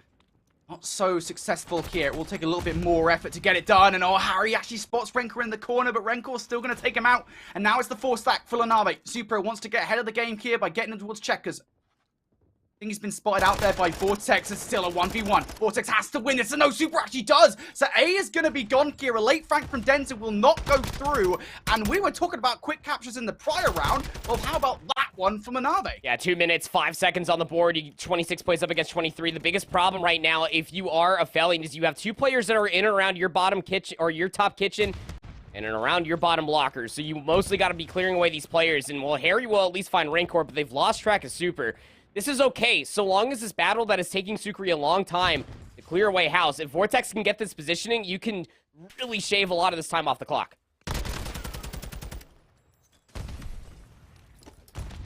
Now, still a lot to do here, though, for Lanave Del Mysterio in terms of just getting players in from behind, getting players like Vortex out of your hair. That would be step 1. Of course, Journey now also left dealt with over towards A, and he could well just disrupt everything that Super Yakko are putting together, and he does exactly that. Journey going to open up proceedings with that first kill. One player still hanging around, though. Yakko is that guy, and Journey thinks that his job is done, that he has cleared the point. Journey still causing problems over towards the alleyway, but Yakko, again, could well be the playmaker here in this situation. Journey flying forward towards the field now, looking for the 1v1 against Renkor, and Renkor actually wins that as well. So finally, 63 seconds on the clock here, and Renkor will double up. Doesn't get the third over towards the back line, but the trades are good. Renkor just needed a little bit more discipline in that moment of time. He dives forward. They knew that they had a player backtrack positioning. Now Harry's going to call in the shriek. This first segment already comes through. There's no trophy system to keep this player alive. You find any more reinforcements? No, you do not. A team send text does come through. So, Aphelion Esports, they have an opportunity. They know that the B zone is at least scathed away for now. Do they have their building control? You got 2 players with Lanave Del Mysterio trying to play for top kitchen control. I don't know where that nade came from, to be honest. I don't know what happened there, but again, that does not help. Renkor, though, will help proceedings by picking up a double. Vortex trying to play his life. Oh, Vortex just outplays Sucre. Sucre was the one to shoot first, but Vortex wins it anyway. Absolutely feeling himself now. 33 seconds on the clock, and the trades once again in favor of LaNave Del Mysterio. This second tick about to come through, and there it is. Just one more to go, and Denza towards this backtrack area. I mean, he's being peppered up by stuns at the moment. Needs to reposition to deal with the threat because the player's about to jump on the point. He will do so, and again, it's a matter of wasting time for Aphelion to come and join him. But now they're stacking the point. Super starting to bring that third tick of progression through, and he will get some kills. Sucre and Yakko are in there for it, and we are going to a round number 5. LaNave Del Mysterio get us there. They'll have the defense for it too, Brody. It comes down to those first offensive affairs by a single segment. That one tick that came through over at B is going to come back to haunt Aphelion, because again, we knew because of Codcaster they never got that segment. It took them so long to go back through and deplete it, and it was an opportunity that I'm sure was there for the longest time, but they probably thought the same thing as a lot of viewers did, is that tick was most certainly there. It's so hard to be able to see. It was just such a minuscule of a fraction, but it is that one tick that comes through in the opening first 2 offenses that allows Aphelion to get defense here for round number 5. Is history doomed to repeat itself, Brody? I'm not too sure, because the last time we were here between these two teams, it went round 5, and Aphelion Esports won. They have to win another offense. They have to if they want to stay alive, not only in this series, but in the playoff bracket. And I think perhaps more crucially, right, this would be the 3rd map in a row where Aphelion Esports have had an advantageous position, and it would have gone away from them. LaNave Del Mysterio will have that in the back of their minds. This is where they're at. Super trying to play well on the defensive hold here over towards B, though. It's Sucre with important gunfights. He's not able to get any more than just the first tier, so this B stack is pretty realistic. I think right from the rip, they're positioning for a flanking from behind. Super would be the player if anybody to deal with it. This is a slow capture from Aphelion Esports. They're opening the door for LaNave to get a defensive hold. But again, the coverage good, at least on the initial. Vortex going to open up with the first kill kit. Second tick about to come through, but Rencor from up top towards Bricks is in for the double. Journey will double up for himself. Super, what can he do now in this position? Still just 2 more players to deal with. And Super gets peppered up through the friends. Nicely done here from Vortex. Again, this second tick now starting to come on through. Aphelion still not removed from the point. Yakko flying forward, and no, it just isn't enough. Aphelion Esports should be able to get the capture. They should be able to get the capture here, Brody. 4-life lead as well. In Rancor, again, you have that trust coming off the respawn over by the shack, saying from those 3 teammates of LaNave Del Mysterio, they can get those last 2 players off the zone, but with Rancor's last positioning pushing over towards tower, Aphelion Esports just continuously spawning parallel over towards B. They can just keep flooding one player, reinforcing the B zone, continuously reading where these players are located at, and they won out in the trade game off of a very good opening rip. It's only a 3-life lead, but now we go back to this snail's pace, trying to find where some of these players are located at, trying to find these opening engagements if you're Aphelion to at least show presence not only through the middle of the map, but to maybe touch that A zone as well. And the first kills are through. That's good.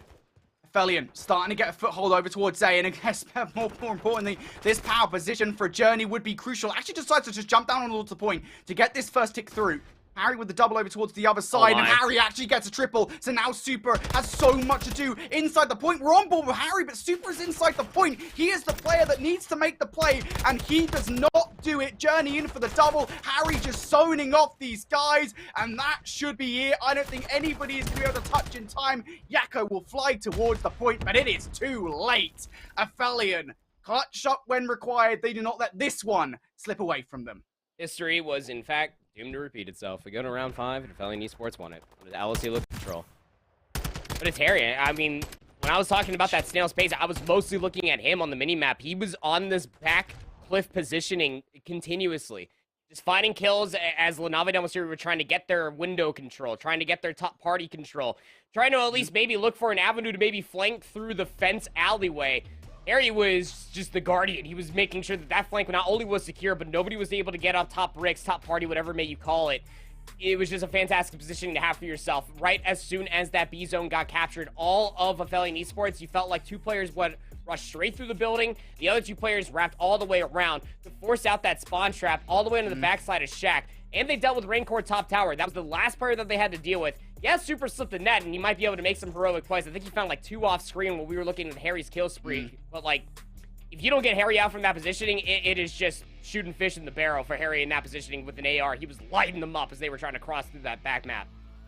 Yeah, it is just relying on Super for that last play, isn't it? And it's very hard to produce when you don't have any information because your teammates just can't get out the spawn of Harry just taking them off one by one. And here's a look back at that control, a really crazy one, I think, between the two. I mean, like, it was a great start from the Na'Vi Del Mysterio. They followed up a relatively convincing first round, despite that initial slip-up, with a pretty good second as well, even if they didn't end up winning that second overall. And then it was, I guess, round number 3 where things started getting crazy, right? Because, well, Aphelion finally got an offensive victory through, and we thought that would be the thing that secures them the win in the end anyway. But then the Na'Vi, they answered back with an offensive win of their own, and they went all the way towards that crucial round number 5. And again, I said it would have been crazy, wouldn't it, if Aphelion, because once a team wins an offense here in LSELA, you generally expect them to win the game. It would have been crazy if Aphelion ended up losing, and we would have had a 3 maps straight where Aphelion, from an advantageous spot, end up losing. Doesn't happen, though. They're not going to fall to fate this time.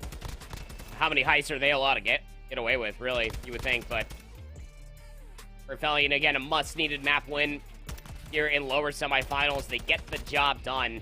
Guy on your screen, Harry, had an impressive performance. 25 and 18, goes on that 6 spree, gets the cruise missile. Albeit it was called in rather early. You saw there at the end another 6 spree. It was his positioning continuously. I was setting up players like Denza through the middle of the map, Vortex for those B executes, and especially that last offense that we saw to finish with such high electric numbers. 26 and 23 for Vortex, 22 and 19 for Denza. It's just impressive to say the least. And yeah, Yako had some really good moments, especially through, I want to say, like rounds 2 and 3. It's quite forceful when it came down to that offensive execute 4A when we were looking at LaNave's original offense, and Rancor had himself a game as well, but it just really comes down to the overall slaying. The cohesion for Aphelion just was firing off on all cylinders. Whenever they found that first pick, it just felt like that they always had really good map positioning to follow it up with. Yeah, and again, it is the slaying across the board, isn't it? We look over towards the other side for the Na'Vi Del Mysterio, and I guess Super, I mean, he's still positive at the end of the game, as is Rencor, but not crazily so, to the point where you could argue that is full control for the Na'Vi, and that's generally speaking where a lot of their firepower does come from. I think we've already said that time and time again. Just not able to take a real stranglehold over the game, and Aphelion Esports, well, they most certainly are. Brilliant control coming out from them. Effortless, you might say, as they're going to win the round number 5 to keep themselves alive in this series.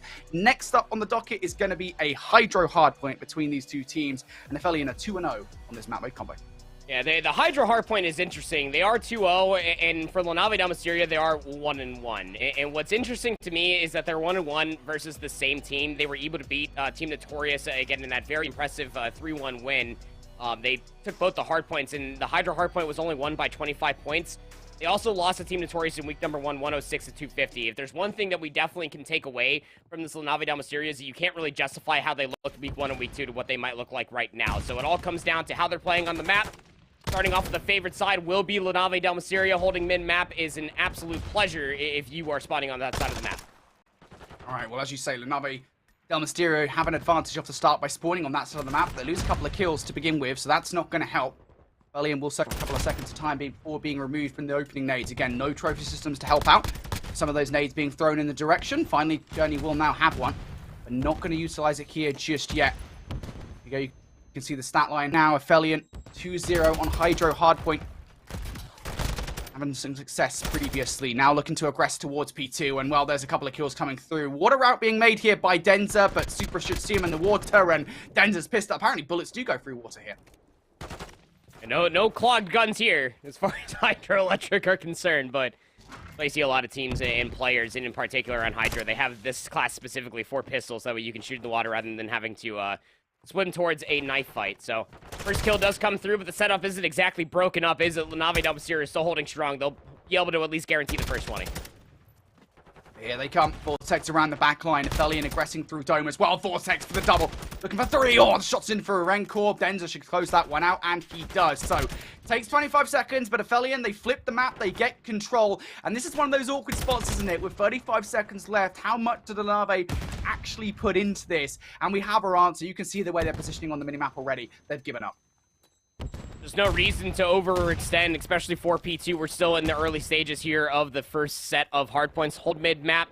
Make sure that nobody from Aphelion Esports can cut past that 50-yard line. Doesn't necessarily mean that water routes won't be run. Journey's already making the swim happen. Player number 5 is Sugri. He's waiting for it. Yeah, they know that something's going to be up here, but are they going to be aware of the timing? Sucre will now be the last remaining player on the flank, and oh goodness me, this is not good. This is not good at all. With how early the Na'Vi Del Mysterio went for the rotation, Aphelion now managed to break, what, with 5 seconds in? This is worst case scenario for LaNave. Now they need to break back in. Super going to try it. Vortex and Harry, though, with attacks, just too much power.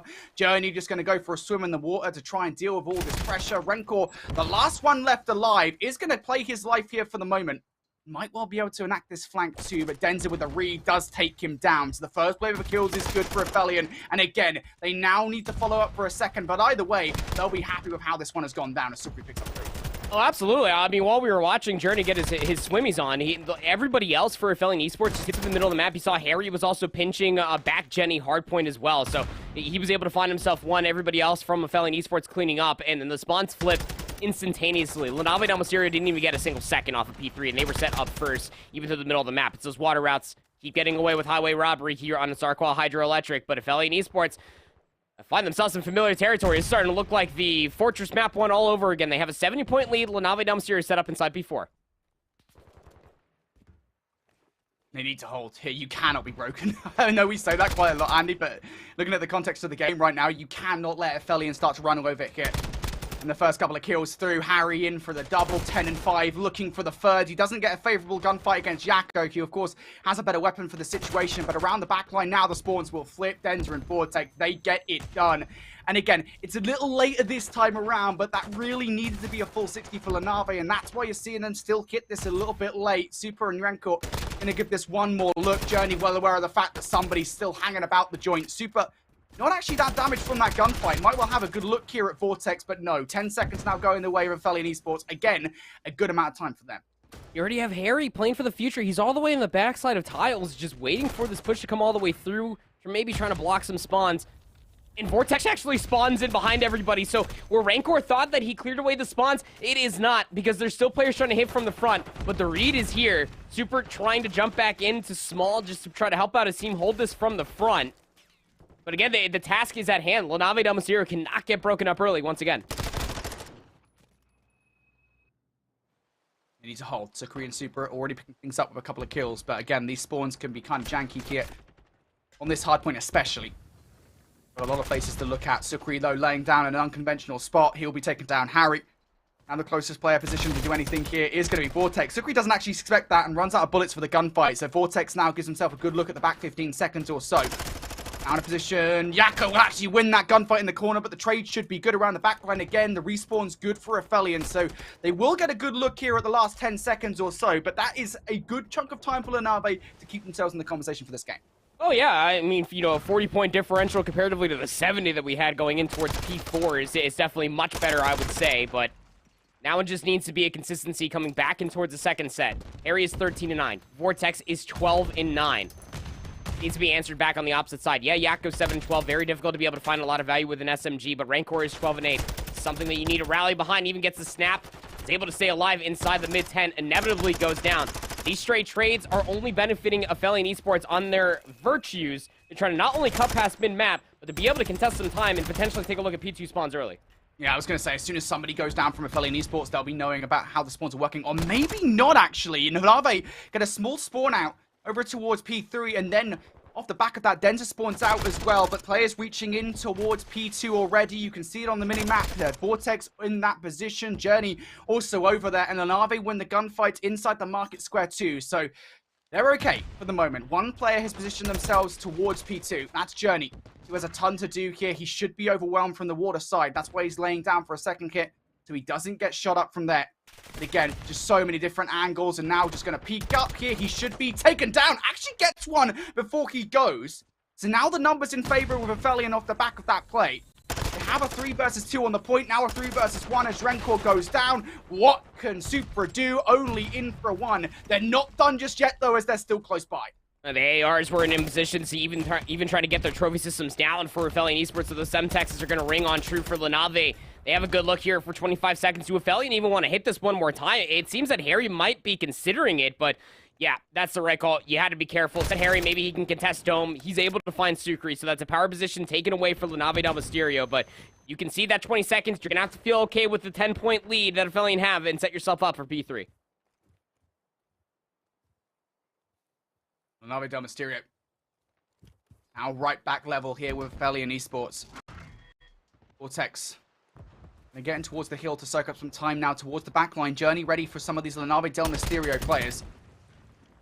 Picks up the first, so Journey going to go down. Now Aphelion need to fill that hole, and they're going to send Vortex in position to do so, but Yakko does get through here, and Denza's not going to deal with it. He does pick up one, but Yakko's still hanging around, and that is a quick break coming out from LaNave Del Mysterio now to take some crucial time away from Aphelion. The spawns are still good for Aphelion for the second here. They've got players on all sides of the kill, so they should be okay to retake this, but that was shaky for a second there.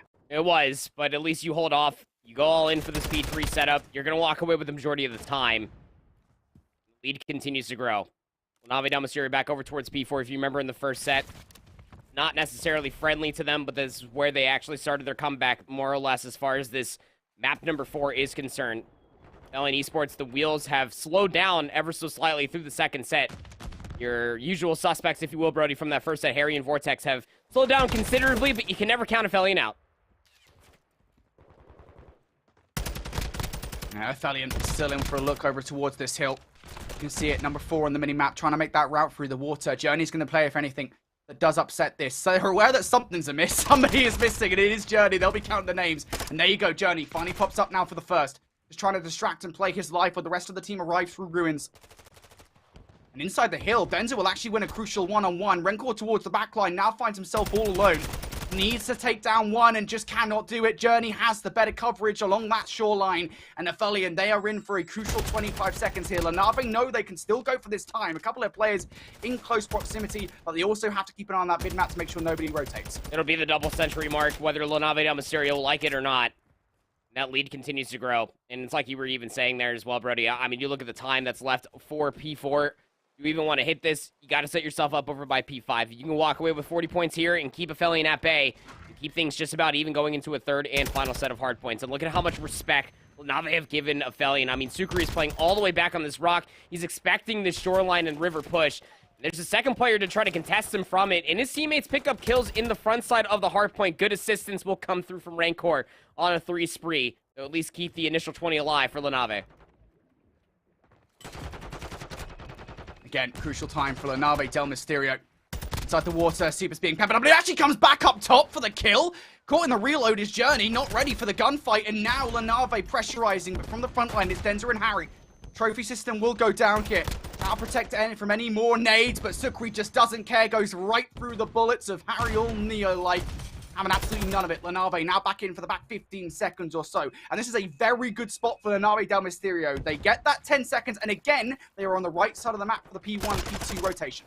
Ask and LaNave Del Mysterio delivered. Oh Denza, though, starting to heat things back up. Finds himself a nice 2 through P1. Also got Denza that is all the way back inside P2. Just trying to block out these spawns. Make sure that Aphelion Esports have that rotation over towards P2. But LaNave Del Mysterio on this side of the map, still looking for P1. They're going to look through the hit through the initial spawn, and not again! No! Denza! It's the Mercado Search Destroy all over again. It's hit the first blood for LaNave Del Mysterio to press on forward. They're holding mid-map, but keep in mind, they can still close it out technically here on P1. Yeah, nade from Harry, they will remove Yakko from the kill, and now that is no longer the case. Aphelion Esports, LaNave Del Mysterio, excuse me, suck every single second, and there you go. Now neither team can finish it here. Denza will actually pick up 3 inside their kill. Big time to take. They will get themselves extremely close, and now I think for LaNave Del Mysterio, as the coverage is good, Journey on this heady that is frankly so annoying to deal with if you're on the Navi side, relying on the individual efforts of players like number 7, Yakko, who has actually just picked up 1 massive gunfight. Renko has escaped as well, picking up 2, and oh no! LaNave Del Mysterio have filtered through towards the rotation. 1 player in the backline here, ready to deal with it, and Yakko gets stunned just as he exits towards the doorway. LaNave Del Mysterio now just 10 seconds away from victory, and Aphelion trying to position to overwhelm inside the backline and not able to do it through the middle of the map. Vortex goes down, Journey down as well. Sucre though with a teammate, that just doesn't help, and the back spawns, they are through from Aphelion Esports. Denza in for the double, and that should be it here, as they will get in for the time. The Nave, they might have 1 more kit. Through the middle of the map comes Rancor. The look is good here for LaNave. They fly towards the point, but LaNave just cannot do it. Harry now going to go down as well. 248 to 246. They're looking for the time, and Aphelion finally get it done. It is absolute carnage in the final segment of the game, but Aphelion win out, and we are going to a game 5 here, Andy. P2 and a third set of hard points, there will be blood. And oh man, by the bucket load. Everybody was just flying at everybody, but you could see how much it means to get those spawns for P2. It was a double-ditch effort for Aphelion Esports in those final moments to at least make sure that they got players trying to block spawns, trying to get through double arches through the middle of the map to make sure that they got those close spawns. And even in those final moments, I mean, yeah, Mysterio were finding themselves in abundance of trades out of Dome, inside of the hardpoint itself, knowing damn well that they weren't going to have the spawn, surely, but there was one positioning when you had that many numbers and possession of the hardpoint for La Nave del Mysterio that actually sent Denza spawning all the way over by P5. So he finds an avenue and he just chips away at everybody that is just walking into the line of sight, who I believe was either Vortex or Harry in those final moments. I don't know, blood was flying all over the place in that final few moments, but oh, it almost happened again, the same way that map number 1 came to an abrupt conclusion. It was about to be another heist, and there would have been water. There would have been a pirate joke there somewhere, but Aphelion Esports stay alive here in this best of 5 series. They win the best 2 maps straight, and man, that come close yet again. Buddy, I can't believe what we're seeing. You know, again, we put it on the cards, right? I mean, Aphelion, you look at the names on this roster and what they've been able to achieve over the years, just having the composure when required, and they have done what they required themselves to do here, forcing a game number 5 versus the Nave del Mysterio roster. And it's not without trying as well, right? We had to go to round number 5 for the LSCLO control. Was that a 250 to 246 game there in the Hydro hardpoint as well, with, I mean, a pretty good comeback as well from the Nave del Mysterio early on in that one. Like, you got to remember, Andy, that was what, like 120 to like 50 game, I think, at the beginning as we went towards P4. Like, Aphelion came out very, very strong in that game. Let's take a look at the last 60 seconds or so of that hard point once again to see kind of what actually happened.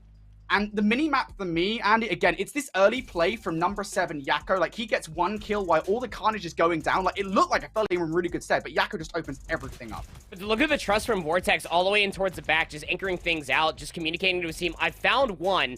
So now you can flood through the mid-cuts and just find as many kills as possible. And it was that slight assistance that came through from Journey, rather than hitting through mid-cuts, comes back through the backside of P4 to reinforce the spawns and to reinforce the kills. And now this is where everything starts to go a little weird as far as Hydro is concerned here on P2. Aphelion have the close spawns. There's that spawn out I was talking about from Denza. The team kill is what ends up sealing the unfortunate deal, surely, because it might have been numbers to at least contest us from the front. You would have never gotten the spawns, but maybe even with that extra number, maybe you would have been able to at least focus back towards the mid-cuts where Denza inevitably came from. It came down to the absolute wire, but I mean, you can see what unfortunately was the disaster moment for Aphelion Esports in that map number 1 of Fortress, of playing too far close to get those spawns for P2. It works out for them this time around, albeit only winning by 4 points. And man, I tell you, if Vortex does not make that heads-up play just to anchor out the spawns when he sees his 3 teammates go down, La Nave del Mysterio would have closed this out in 4 guaranteed. Man, I can't believe how close this series has been, just generally speaking. I mean, like, the Search and Destroy is probably, like, the least close map we've had so far. That's been it. Like, it was a 6-3, and even that had its trials and tribulations. Here's a look at the stat lines then at the end of the game. I mean, like, it's so even across the board, really. Like, Denza and Rencor are probably the standout players for their respective rosters. Denza, of course, we know what he's capable of because he's been a monster. Like, we look towards the Vanguard season, and Denza was one of the best SMGs to come out of Europe during that season. And then obviously this year as well, I think as he and Vortex have kind of changed up roles a little bit, I would say. At least I think you agree with me on that much, Andy, that like certainly they've swapped in terms of the slaying power which they brought to the table. Denza is now back to his old ways. He's doing these kind of things, and very important, I think, in that department here to this Aphelion Esports roster. Absolutely. I mean, if Denza doesn't start slaying out on these rotations, he doesn't start piecing together these 2 pieces, 3 pieces, going on these massive sprees, I mean, there's no opportunity for ARs like Journey or Harry to get in these power positions to open up the floodgates for what we got to see from that LSCLO control, that 3-2 win, especially on the offense, for this 4-point win where they had about a 70-point lead. Even on the Hydra hardpoint itself, is it all setting themselves up for at least a map number 5 win? I'm not too sure, as we get the social soundboard here from Furious, player from the originals. The Spanish are not playing around. No, sir. No, they are not. Yeah, I think we respect Furious's opinion a fair bit, to be honest with you. Obviously, you know, had played previously, obviously in the Originals roster and Notorious before that as well. So we know what he's thinking. And, you know, I think the Spanish, again, you look at kind of what they've been like. I hate saying the Spanish just as a term, generally speaking, because it encompasses more really than just this one roster. But still, the Nave Del Mysterio, again, you do have to respect what they've been able to do here today, even if their journey ends in a reverse sweep, right? Even if this happens and, you know, it's not a situation that I know all the dedicated Spanish fans out there will want to see, but even if that occurs, like, they've still done a momentous thing. Like, they have completely shattered the storyline that they couldn't break into top 4 again, because they did it previously in Season 1 with the asterisk of by beating a top 4 European squad. They did that not once, but twice. They're now looking to do it a third time here versus this Aphelion Esports rosters. Again, the reigning champions here in European Challenges too. They've completely shattered that storyline. You have to give Spanish respect. Yeah, absolutely furious. You're right, bud. They're not playing around.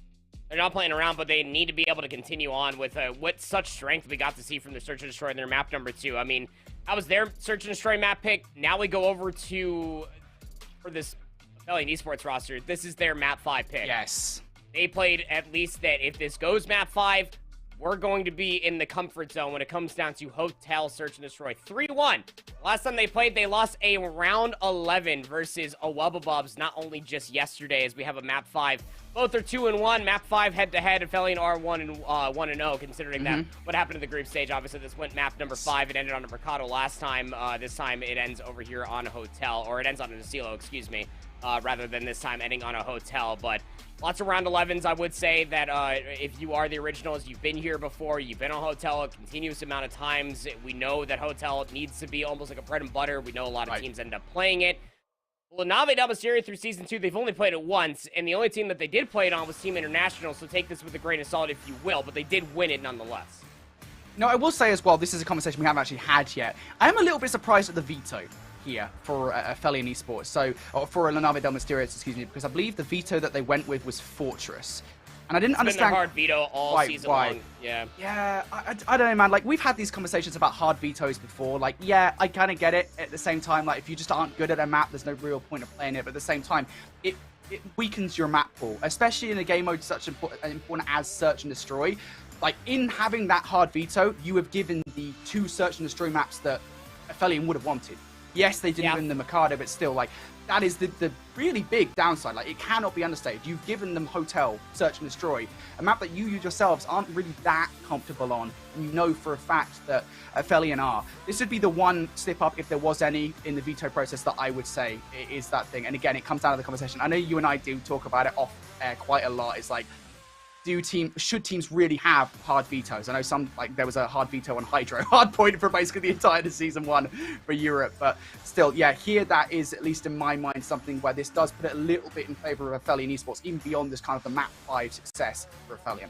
It's just hard, right? Because, I mean, when you end up having that S&D veto, right, you're kind of going into the mental warfare. It's like, well, we don't want to play Fortress. Well, neither does Aphelion. Aphelion doesn't want to play Fortress or Embassy, but that's another hard veto that's been coming through continuously for Aphelion, whether Embassy is taken away by them or the enemy team. They just haven't played it besides that one time. So it really did play into their hand. You're right to bring up that simple point, Brody, that as far as the other 3 that are left, Hotel, Asilo, and Mercado, this is the comfort zone when it comes down to Aphelion. Not to mention how even throughout the entirety of Season 2, they are 8-3 in Search and Destroy.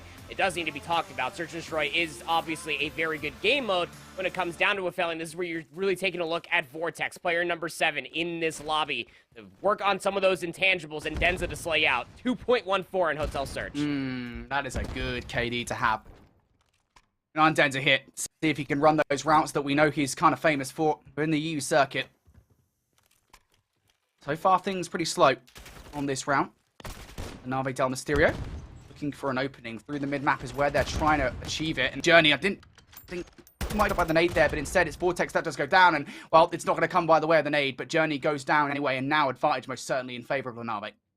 Yeah, Super has a sniper rifle double arches. How would you ever expect that round 1? That's some zany placing. Bomb still in the hands for Sucre. I mean, they're toying with the idea of maybe pushing over towards Restaurant, but if you're Harry Denza, the only thing you really can do in this position is try to negate the bomb plant. Harry throws the shoulder. Rancor probably saw him. Yep, he sure did. Top bedroom playing on that God Heady. Harry just trying to do what he can to stop this bomb plant from coming down. Good look there, to be fair. Sucre not going to get the kill. And yeah, that was really what you needed to prevent if you wanted to win this round. Now you need to pull a 2 versus 4 out the hat. Denza pretty far removed from the plate. And ideally with the weapon that he has, is to either run into open space or reposition either around through statue or bedroom side. But it'll actually be Harry repositioning in towards bedroom. Rencor just trying to bait him out at the moment. You can see Sucre and Yakko not actually trying to play for that, but Denza's going to pick up attack for the play. Has both weapons here. Harry's gone down though. Oh, Denza almost gets a disgusting look onto Yakko for the kill, but that doesn't come through, and that should be the final nail in this round. Denza just trying to do some damage to either Sucre, Rencor, or Yakko, and I think he's trying to find a way out the map, but he's not going to get it. I can't fit through the van. I can't hop on the van either. If you can find another kill, set himself up quite well. Good damage on Yakko. Just want to stay alive here. And I respect that call from Denza. I mean, yeah, he finds attack 56 mid-map, and instead of making that call to hit a route all the way through statue, through single and double arches with Dead Silence, he makes the long game play, and he saves Dead Silence for what is going to be an offensive round now for Valiant Esports. So it's the small things for me, Brody, that it gets exemplified for Denza. It just, hopefully you can pay it off. You knew it was going to be chalked. I mean, 2v4, you're separated from your teammate Harry top of bedroom, so that retake was probably going to be all for naught, but we'll have to see if it's worth it. Valiant Esports heading towards restaurant. It's a fast one from Aphelion and a lot on the plate here for Yakko. He's in a restaurant after all, so he must have ordered this dish. Towards the kitchen to make a plane he goes. Just going to back away for the reposition, and he needs to be joined by somebody sooner rather than later. He will need to make a plate. Backed away by utility. Yakko now on this backline, and Aphelion Esports, they've infiltrated the site, but here they go. LaNave Del Mysterio now. Rencor has arrived for the backup. The bomb not down just yet here, so LaNave's still in a pretty good spot. They don't know that they have them trapped. There's nobody inside a restaurant, and well, the carnage ensues. Harry finds two, but it's a 2-for-2 trade. Bomb still recovered by Denza. Sucre spot Dead Silence, but he doesn't push all the way through Secret. He might find some good timing on towards the next. Denza's got a knife, though. Sucre can't win the gunfight because he brought it to a knife fight. 1v2, Yakko's Dead Silence is dissipated. You're down to 28 seconds, and Yakko might have made the big brain play. Just comes down to timing. Yep. Just waiting. Aphelion thought that Yakko might re-aggress through the restaurant. He's going to get a good timing here. Journey's watching towards the backline. There's one. There is two. Yakko. Patience does play off for him as LaNave take the second round on the board. And Yakko, I mean, he was alone for a long time over there and just didn't jump in. It was not an amateur play whatsoever. Oh, yeah, I mean, that is just what you love to see coming out from Yakko. Again, going all the way to the top of the broadcast. It feels like we were there 2 years ago at this point with this, how long this series has been going on, just how competitive it is. But we need this guy to show up continuously, as someone from Aphelion seems to have lagged out. So, yeah, it gives me more time just to talk about Yakko as a whole, because, I mean, his Dead Silence runs out in that moment of time. You know, you lose one player through the catwalk room inside of Rugs, whatever you decide to call it, and you just don't know at that point whether or not players are going to be coming around the flank. You don't know what the looks is going to be bottom bedroom, so you just play for the retake at that point, maybe hit a route, but most of all, at least Yakko makes the big brain play. He just makes sure that the B push does not come through, and he can play for what might be favorable timing for him. This time around, he spins the wheel, and it was indeed favorable timing. Yeah, I just really like that little play towards the end, really from both teams, to be fair, because Aphelion, they played it right? I mean, they were waiting for Yakko to push through. They thought that would be the play, but Yakko's just like, nope, it's going to chill and be. There's no need to play reactionary in that moment, and it works out in the end. So 1 versus 2 pulled off for Yakko. He is everything for that round number 2. 2-0 start here from LaNave Del Mysterio. A little reminder kind of at the state of play, generally speaking. Of course, this is the lower bracket final here. The loser of this one will go home in 3rd place. You'll take a nice chunk of the prize pool away, at least, but still, you want a spot in the grand final. Something I thought about earlier on, by the way, and I know we can't certify this fact right now. I have a feeling that if Aphelion Esports lose this, so say they lose this, they place in 3rd place, we might be looking at our first ever challenge grand final. And again, I could be wrong, but we don't have a single British player playing. I think that would be the case. Someone would have to fact check that. I don't know off the top of my head. I mean, it's because, very possible. Wobebobs towards the end of last season would have had Chaxter on the team, so there's that. I don't think it's ever happened. Someone can correct me if I'm wrong. I mean, it probably has now. Like, the Spanish fans in the chat will have my nuts for that, but yeah, I don't know, man. That's at least what I think. I mean, that's still impressive, right? And I think it says a lot about kind of how far these non-UK teams have come. They've always been in the conversation, but certainly now I think it's just been hyper competitive from teams like the Na'Vi Del Mysterio, of course, who have now been in the conversation here in Season 2 of Challengers Elite, and of course, Awebabobs, who are trying to do, and we haven't had a chance to talk about Awebabobs at all so far, really, this broadcast, trying to do something that's avoided them since last season, since making the roster change, really, which is not in any negative way at all, trying to get that championship, trying to get something under their belt, because they've been consistent, they've been there pretty much every single Challengers Cup, in every single Elite, every single Open, but they haven't managed to get the victory. They've even been able to transfer that same prowess to land as well, you know, being able to at least have a better outcome, at least I would say through Raleigh, comparatively to what happened at Foxborough last year for the Boston Open. But, I mean, there's obviously still so much time left in the year for Awebabobs to be able to reclaim their throne back up towards the top, because you're right to talk about it. I mean, Brezzy even last season, when he was playing in North America, one of the elites he played in when he transferred back over to Europe, one of the elites that he played in. So just looking for Awebabobs to maybe reclaim their prize all the way at the top. And again, you know, we talked about them at the top of the broadcast. They went through the winner's bracket pretty decisively throughout the majority of their series, all 3-0s, as it may end up being. But just being told that there was a little bit of a lag issue, so everybody's lobbying back up. So thank you for sticking with us. It's going to stick that Na'Vi Del Mysterio do have a 2-0 lead throughout the entirety of the Search and Destroy. But since it's a replay, no trophy systems, no dead silences, streaks, whatever. I think Yako was on it too. I don't think it really matters at that point. But again, I have to go back to this cardinal phrase that I was talking about, is that it's not the same Na'Vi Del Mysterio team that we got in weeks 1 and week 2. And we were worried when it came down to the veto process. Yes, it should also favor Aphelion as a whole, but Na'Vi Del Mysterio through those first 2 rounds looked fantastic. Yeah, they absolutely do. Na'Vi Del Mysterio. And again, you know, we talked about that Search and Destroy, as you say, earlier on, where they got 6 rounds in a row. Like, we know they can be great in S&D. Again, this is their strongest game mode out of the 3 we have here in Modern Warfare 2. So it's not that much of a surprise, but still, like, you have to understand the context here that on the flip side of the conversation, Aphelion are also extremely good at Search and Destroy. It is their best game mode as well. I think Control might be actually better, but still, like, the point being, Search and Destroy is very good for both of these 2 teams. So the Na'Vi coming out there and winning that map number 2 was huge, especially in the context of the fact that Mikado Search and Destroy went the other way, 6-2, in the very final map of the last time these 2 teams faced off to Aphelion Esports. So that was a big victory for them.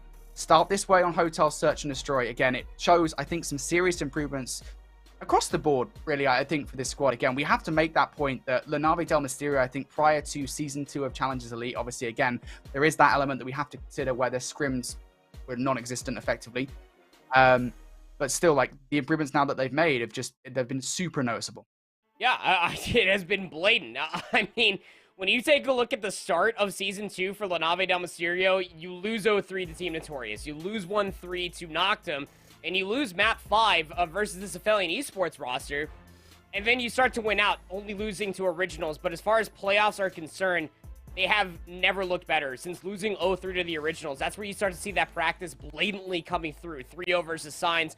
Whatever, say what you will, we do feel like that Na'Vi Del Mysterio should have won that one. It's the way that they were able to do it in that 6-0 win on Mercado Search and Destroy, which is so definitive.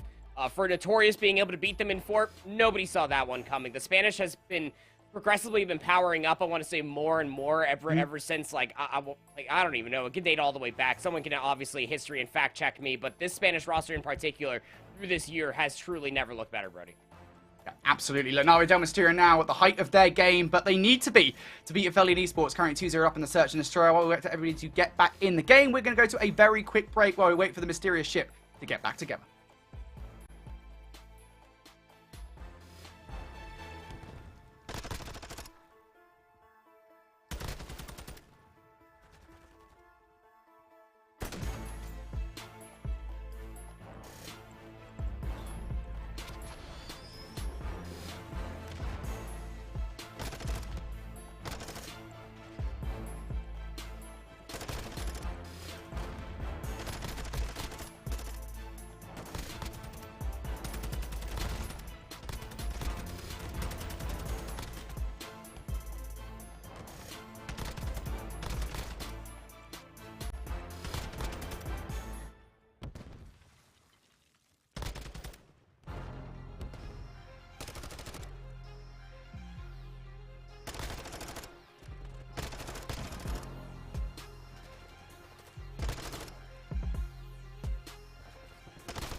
Hey everybody, welcome back here to Challengers Elite, the lower bracket finals between Aphelion Esports and LaNave Del Mysterio. It took a while, but we're back underway now. Journey's back in the game and hopefully not lagging anymore. It is currently 2-0 to LaNave Del Mysterio.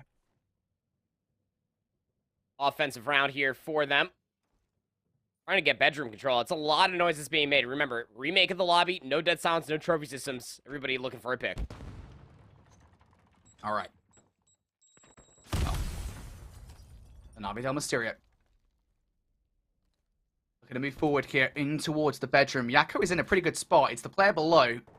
We're actually right next to him. I thought Vortex was below, given how far Yakko had gone through. And he still hasn't reacted. Yeah. Okay, he'll get the kill. That was very delayed, though. Now for 3-3 we go. The bomb will be collected, but again, now Vortex out of that position, and Aphelion have no control whatsoever. And Harry's just looking for maybe a pick that might come through bottom bed. He's not going to get this challenge at all. Journey, his spam shots are only going to set up Harry, actually, who finally gets that chow. I'll rip the head off of Yakko clean off. 2v3 for a retake. Now Renkor around the bedroom, though. Denza knows he needs to remove him from the play, and yep, Renkor is going to fly forward now. Super Res gets aggressive, gets the 1v1 against Denza. Now backs away for the wraparound through bedroom. Of course, they'll have the death cam to know where Super has gone. And it's just a matter of trying to figure out what side he's going to approach from. And yeah, as soon as this peek comes through, should be able to stop Denza on the plant. That tack can go wild sometimes, but not wild enough to not get that kill. LaNave now 3-0. Yeah, really good timing coming through from Super. Not only to be able to find that kill, first of all, they walked away with about 20 HP. Tough gunfight from bottom couches towards that top catwalk area that exits bottom bed, but using the Semtex, opening up the door, even the wall bang spots, knowing that the bomb was planted for that side, didn't get any information, so he just has to play the time. It was down in 10 seconds. Denza did a good, at least, counter play as far as getting Renkor out from top bedroom, but mostly just comes out of Super being able to stay alive and find some good timing. You can see there in at least the pop-up, LaNave Del Mysterio have a 3-0 lead. Yeah, need to get the wheels turning now, although you've got to remember what happened in the first Search and Destroy. It was 6 rounds on the bounce for LaNave Del Mysterio. Aphelion with 3-0 up, so it'll be the first thing can happen here on the other side. Not a good start, though. Renkor draws first blood in a second as well. Elsewhere, Yakko going to remove Journey from any kind of play, and very quickly, Denza finds himself in a 1 versus 3. Has to try and get control of the middle of the map for the bomb, and it has a lot of corners to check, too. This is tough. No dead silence either. Saw Renkor just holding that very close positioning, backs all the way up inside of doubles. That's just making the long play happen. Renkor? Oh, delayed. Didn't get the audio cue immediately. Denza takes him down. So the biggest problem right now, if you are Denza, if you are Aphelion, waiting for that dead silence, and you might go on a little recovery mission, get this bomb. Yeah, that's the idea, isn't it? Just got to recover that bomb from those early round plays. Now, if Denza gets the kill on towards Yakko, there might not be an immediate trade. Sukri from afar, though, getting those first 2 shots in, and that should be the closer on this round. Should be. Denza's actually going to get the... How? How is Denza still alive here? Yakko looks away at the complete wrong time, and he even gets the frag as well.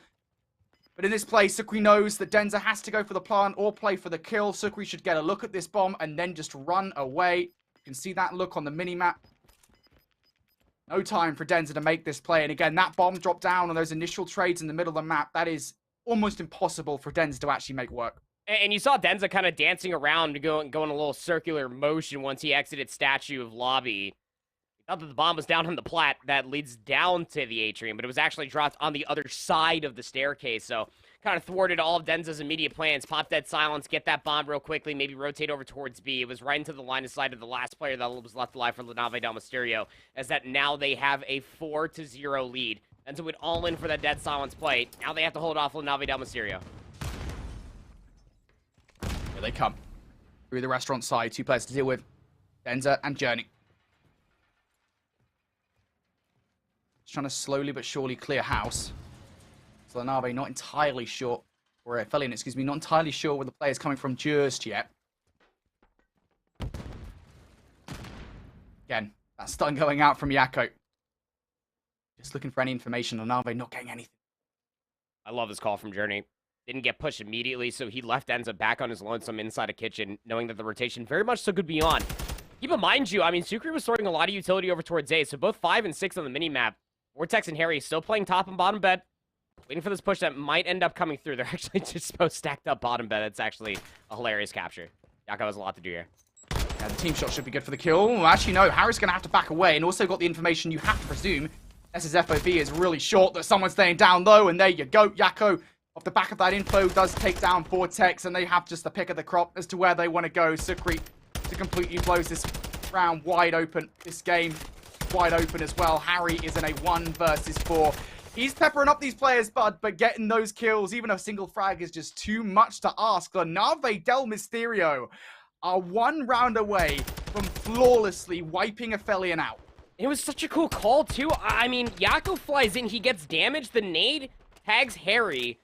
So whether Yako knew or not, he wanted to go 1 for 1, thinking that it was going to be a full-on committal over towards the bomb site. It was not the case at all. Once that pick came through, everybody just immediately ran back through, all the way through the restaurant side, super push through kitchen for that B-bomb control. I don't know if he found damage on Denza, but the immediate follow-up was so good. Aphelion just dropped like flies. Now LaNave Del Mysterio up on series point. All right, 1 round at a time for Aphelion hit. To be honest, I'm kind of surprised that they haven't just gone for a hyper-aggressive hit to get something moving. But again, it is a little bit more cautious, and towards Bedroom they go. They've got 1 player set it inside now, and they're going to try and snake around the counters. Renkor's putting a lot of shots in, but runs out of bullets to make something happen. Harry now with the first blood in this one, and gets a second journey around the back line for a double as well. And there's that aggression. Yes, it comes a little bit later than I maybe expected, but it is there. And Aphelion finally on the board. Really, it's only 1 round at a time. That's all you really have. If you are Aphelion Esports, you are down now 5-1. A full sale required. Not only to complete the reverse sweep, but to get the run back for Zawubabubs in Grand Finals. That's what we are playing for here. It is top 2. Challengers Elite Season 2 Finals Day. And finally, Aphelion get on the board. They stop LaNave Del Mysterio, at least for the moment. It was just by way of a very aggressive B hit. What's their defense going to look like? Standardize it. Looks like the rollout may be, but mid-map control is the focus for Aphelion this time around.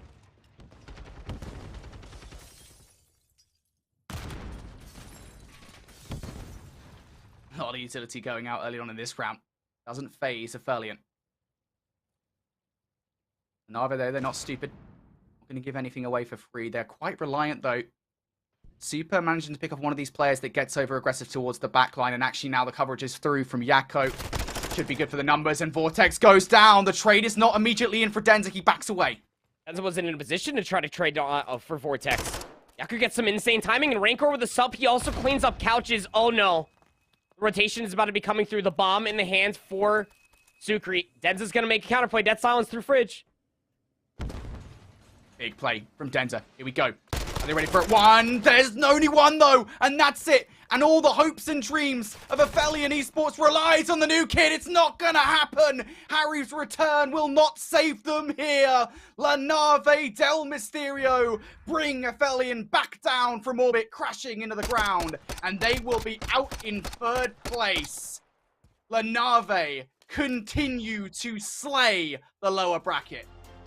They continue on with their lower bracket run. It started back in lower round 1, Brody. They have made the run happen all the way to this moment in time. Nobody had them beating Team Notorious. And we even asked ourselves the question yesterday. It's like, yeah, you could always try to beckon to be a top 4 team, but are you a top 3 team? They are a top 2 team here in Season 2 of the Elite, taking down some of the best teams that they have had.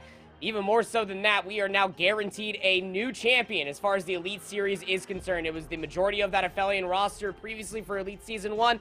LaNave Del Mysterio, as far as Search and Destroy is concerned, they look night and day from group stage here in playoffs. And overall, between these 2 maps, they go 12-4 for round count. Just impressive stuff for all of those players that are representing LaNave. Hey, like, it's like when they went up against Notorious and they got that win, it's like, right, you know, they're starting to crack at this ceiling, which, you know, they've been in for a while, just top 6, they couldn't break it, they were trying to get top 4. Again, that asterisk previously from Season 1 that they hadn't beaten one of the top European rosters to earn that spot. So we thought, yeah, all right, that win versus Notorious, it's a massive one, but it's just a little crack in the ceiling. They haven't quite broken it just yet. Then they beat the Originals, and it's like, okay, hold on here a second. This might be the real deal. LaNave have absolutely come out to play. And now they're taking down the Season 1 champions in Aphelion Esports in a dominant way in that final game, too. The break, they didn't miss a beat, despite the fact they had to wait about 5, 10, 15 minutes or so. I don't know how long it was, to be honest with you. Between rounds 2 and 3, it does not matter. An absolute stomping in the Search and Destroy that best of 5 did not go the way that Aphelion thought it would. Here is a look at that lower bracket run that we were talking about, Andy. I mean, what a run. This is one of the most convincing lower bracket runs we've seen from any team in European Challengers Elite since its inception. It's just so impressive, isn't it, Brody? I mean, when you think about it, again, La Nave del Mysterio, a lot of people were writing them off throughout the entirety of the year, especially coming into Season 2. Didn't have maybe the outcome that they had wanted. They definitely did better than a lot of people expected at Boston. But into Season 2 of the Elite, they start off 0-3. Then the next match that they lose was in playoffs to the Originals, and they make the run back happen, only dropping a few maps along the way. Yeah, map 5 versus the Originals, very tough matchup. And it only gets tougher for them as they then take down Aphelion in a map 5 barn burner. They get their retribution from the group stage, losing map 5 last time around. They get it done cleanly through both Search and Destroys. Alrighty, well, now we have a completed bracket, almost, you might say, because 2 teams left in the fight for the lion's share of $50,000, Awobabobs and La Nave del Mysterio. Oh, the team from France and the team from Spain, which one will take it? And we have to say here, while we're looking at this winner's bracket, I mean, Awobabobs are not going to be easy to take down. I know we've said this about every single team that La Nave del Mysterio have taken down on this lower bracket run, but Awobabobs in the bracket have not dropped a single map yet, and that is not something that you can take lightly. No, it's really not, especially when you think about Grand Finals being a best of 7. We have moved away from the times of old of being a bracket reset to best of 5s. It is a best of 7, and this is where things get treacherous. Yep. Or La Nave del Mysterio. We already talked about it at the top of this matchup itself, that as far as the map pool is concerned, there's a lot of question marks as far as what is this La Nave del Mysterio's best game mode. Clearly, it's Search and Destroy walking away from this best of 5 series, but how deep does that map pool go? Because we know Awobabobs can play an array of maps. Yeah, that's the big thing for me, is not only are Awobabobs is their map pool extremely wide-ranging, but also their game pool has gotten a lot better, right? I mean, like, control was their biggest issue in Season 1. They fixed that here in Season 2. They're now very, very good at control. Yes, albeit a little bit kind of at expense of the dominance that they had in Hardpoint. That's not so much there here this time around, but still, like, they are good across the board. Awobabobs are absolutely the Elden Beast of this European bracket. You gotta take these guys down. That is what's at hand. Our grand final is set here, folks. La Nave del Mysterio. They're looking to get the full set of top 4 European teams. Awobabobs, the last Titan to take down. Can they get it done? Of course, we're going to go to a break. On the other side, it's going to be the grand finals, folks. Do not go far.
Welcome one and all for the final time to Call of Duty Challengers Elite for European Season 2. We are just one best of 7 away from crowning our Season 2 champions here. And honestly, a grand finals that some might not have expected. The French versus the Spanish, Awobabobs versus La Nave del Misterio. There are so many storylines to sift through here, but all I know, Andy, is we've got a banger of a matchup on our hands. Got a French-Spanish affair with a single Belgian coming in to crash it all, man. Yeah, it's going to be awesome to say the least. Like you were saying, nobody expected the outcome of what we gotten through this Season 2 of the Elite. Here's to take a look at the pricing so far. Top 10 and all the way down. Having to go back through that qualifier Elite for Elite Season 3 once we get to it. But Valiant Esports walking away with 6K cash, losing a Map 5 versus La Nave del Misterio. Not bad if you ask me, but the grand prize for it all, $20,000 for first place. And like you said, Brody, a best of 7 stands in these two teams' way. 20,000 buckaroos for... Is that a thing? Buckaroos? We'll make it a thing anyway. For first place. Not a bad what a cash to walk away with if you are Season 2 champions. But here's a look at the winners bracket. As it has gone down so far, the big talking point again is the undefeated run for Awobabobs through Noctum, Notorious, and Aphelion Esports in that upper bracket final. They have not dropped a map on the grand finals. No, they have not, and Awobabobs have been looking pretty darn dominant. Obviously, you know, they had a round 11 Search and Destroy on Alocilo versus Noctum, a round 11 Search and Destroy versus Aphelion, and a round 5 Hotel Control also versus Aphelion. They got pushed to the brink. It's really just the overall cohesion that this team has found themselves in. And it goes even beyond that, Brody. They're flawless through the entirety of the Elite Season 2. They have not dropped a single series since losing to the Originals. The only kind of, I guess, like, stain on their record through the entirety of Season 2. And it was in a 1-3 fashion. But this team is looking to be in prime form here for finals. Yeah, absolutely. Well, let's take a look at the lower bracket then, because this is, I mean, it's about like the incredible storylines, right? I mean, what's more amazing, the 3-0s all around from Awobabobs through the upper bracket, or this utterly insane lower bracket run from the Nave del Misterio? 3-0 over Signs, 3-1 for Notorious, 3-2 over the Originals, and then to top it all off, the cherry on the cake here, 3-2 over Aphelion, that lower bracket final that we just got treated to, bud. The Nave del Misterio making a lower bracket run through those 3 teams, especially on the back half. Nobody had that on their bingo cards. It is a best of 5 map set that could have very much so ended in 4. It could have very much so ended in 3, honestly speaking, the way that Mysterio have been playing. But you're not wrong, Brody. Again, as far as fans alike, even competitors themselves probably did not have this on their bingo card. La Nave del Misterio, the practice is in. They are looking poised. They are making the lower bracket run happen. It's not every single Call of Duty tournament in a double elimination bracket form that you get these Cinderella stories, but La Nave del Misterio, they're looking to deliver on that promise. All right, well, let's set this up then. Now, I did mention something before we went to break about the specialty of this series, because it is a rather momentous occasion, but not for the Brits. As we take a look over towards the social soundboard and over at the rotation, shout out to that guy for, of course, supporting challenges in the way that he does. He tweeted this out. This is the first EU Challengers Elite Grand Finals without a single English player in it. Again, I think this says a lot about just the pure strength of Awobabobs and the Nave del Misterio, what both the French and the Spanish have to offer European challengers. Absolutely. Yeah, shout out Ant from the rotation, by the way, for an abundance of challengers information, not to mention stats that gets tweeted out continuously. This guy torches his sleep schedule so that way we get all the juicy bits of information, and not to mention that one in particular. Kind of wild scenes. You know, we were even sitting here in the digital green room while the vetoes were still going down. We were going through all the way back through Cold War just to make sure that we understood this fully, that this is, in fact, the first time that we will have a European Challengers champion without fielding an English player. Wild scenes, but hey, times are always changing, ain't they? Yeah, absolutely they are. Well, let's start talking about these teams then, but of course it would only be right that we start with the team from the winners bracket. Again, flawless all the way through the winners bracket, haven't dropped a single map on their path to the grand finals. It is, of course, Awobabobs. They are trying to do what they've been unable to do so far here in the 2023 season, and that is get some form of championship under their belt. They've got relatively close between both of the LAN events at Raleigh and Boston, and of course Season 1 of Challengers Elite, but they haven't managed to do it yet, Andy. Could this be the moment for them? Teams just always impressing, aren't they? I mean, when Brezzy was playing on Texas Nation last year, we were like, okay, I mean, this is the squadron, right? 3/4 of that roster ends up going in different directions. Brezzy comes back over towards Europe. This is when they were playing with Chaxer, and they were able to win an Elite Championship in that point in time. And then you come into this year for Modern Warfare 2, and you pick up the new guy called Linz, and everybody's questioning, is this the right route to be playing? We know that Linz can slay out, has had a couple stinker of some maps, but the supporting staff, all of these Awebabubs players can pop off at any point in time. Not to mention how they've already gone through that growing pain that was swapping off the roles ever so slightly.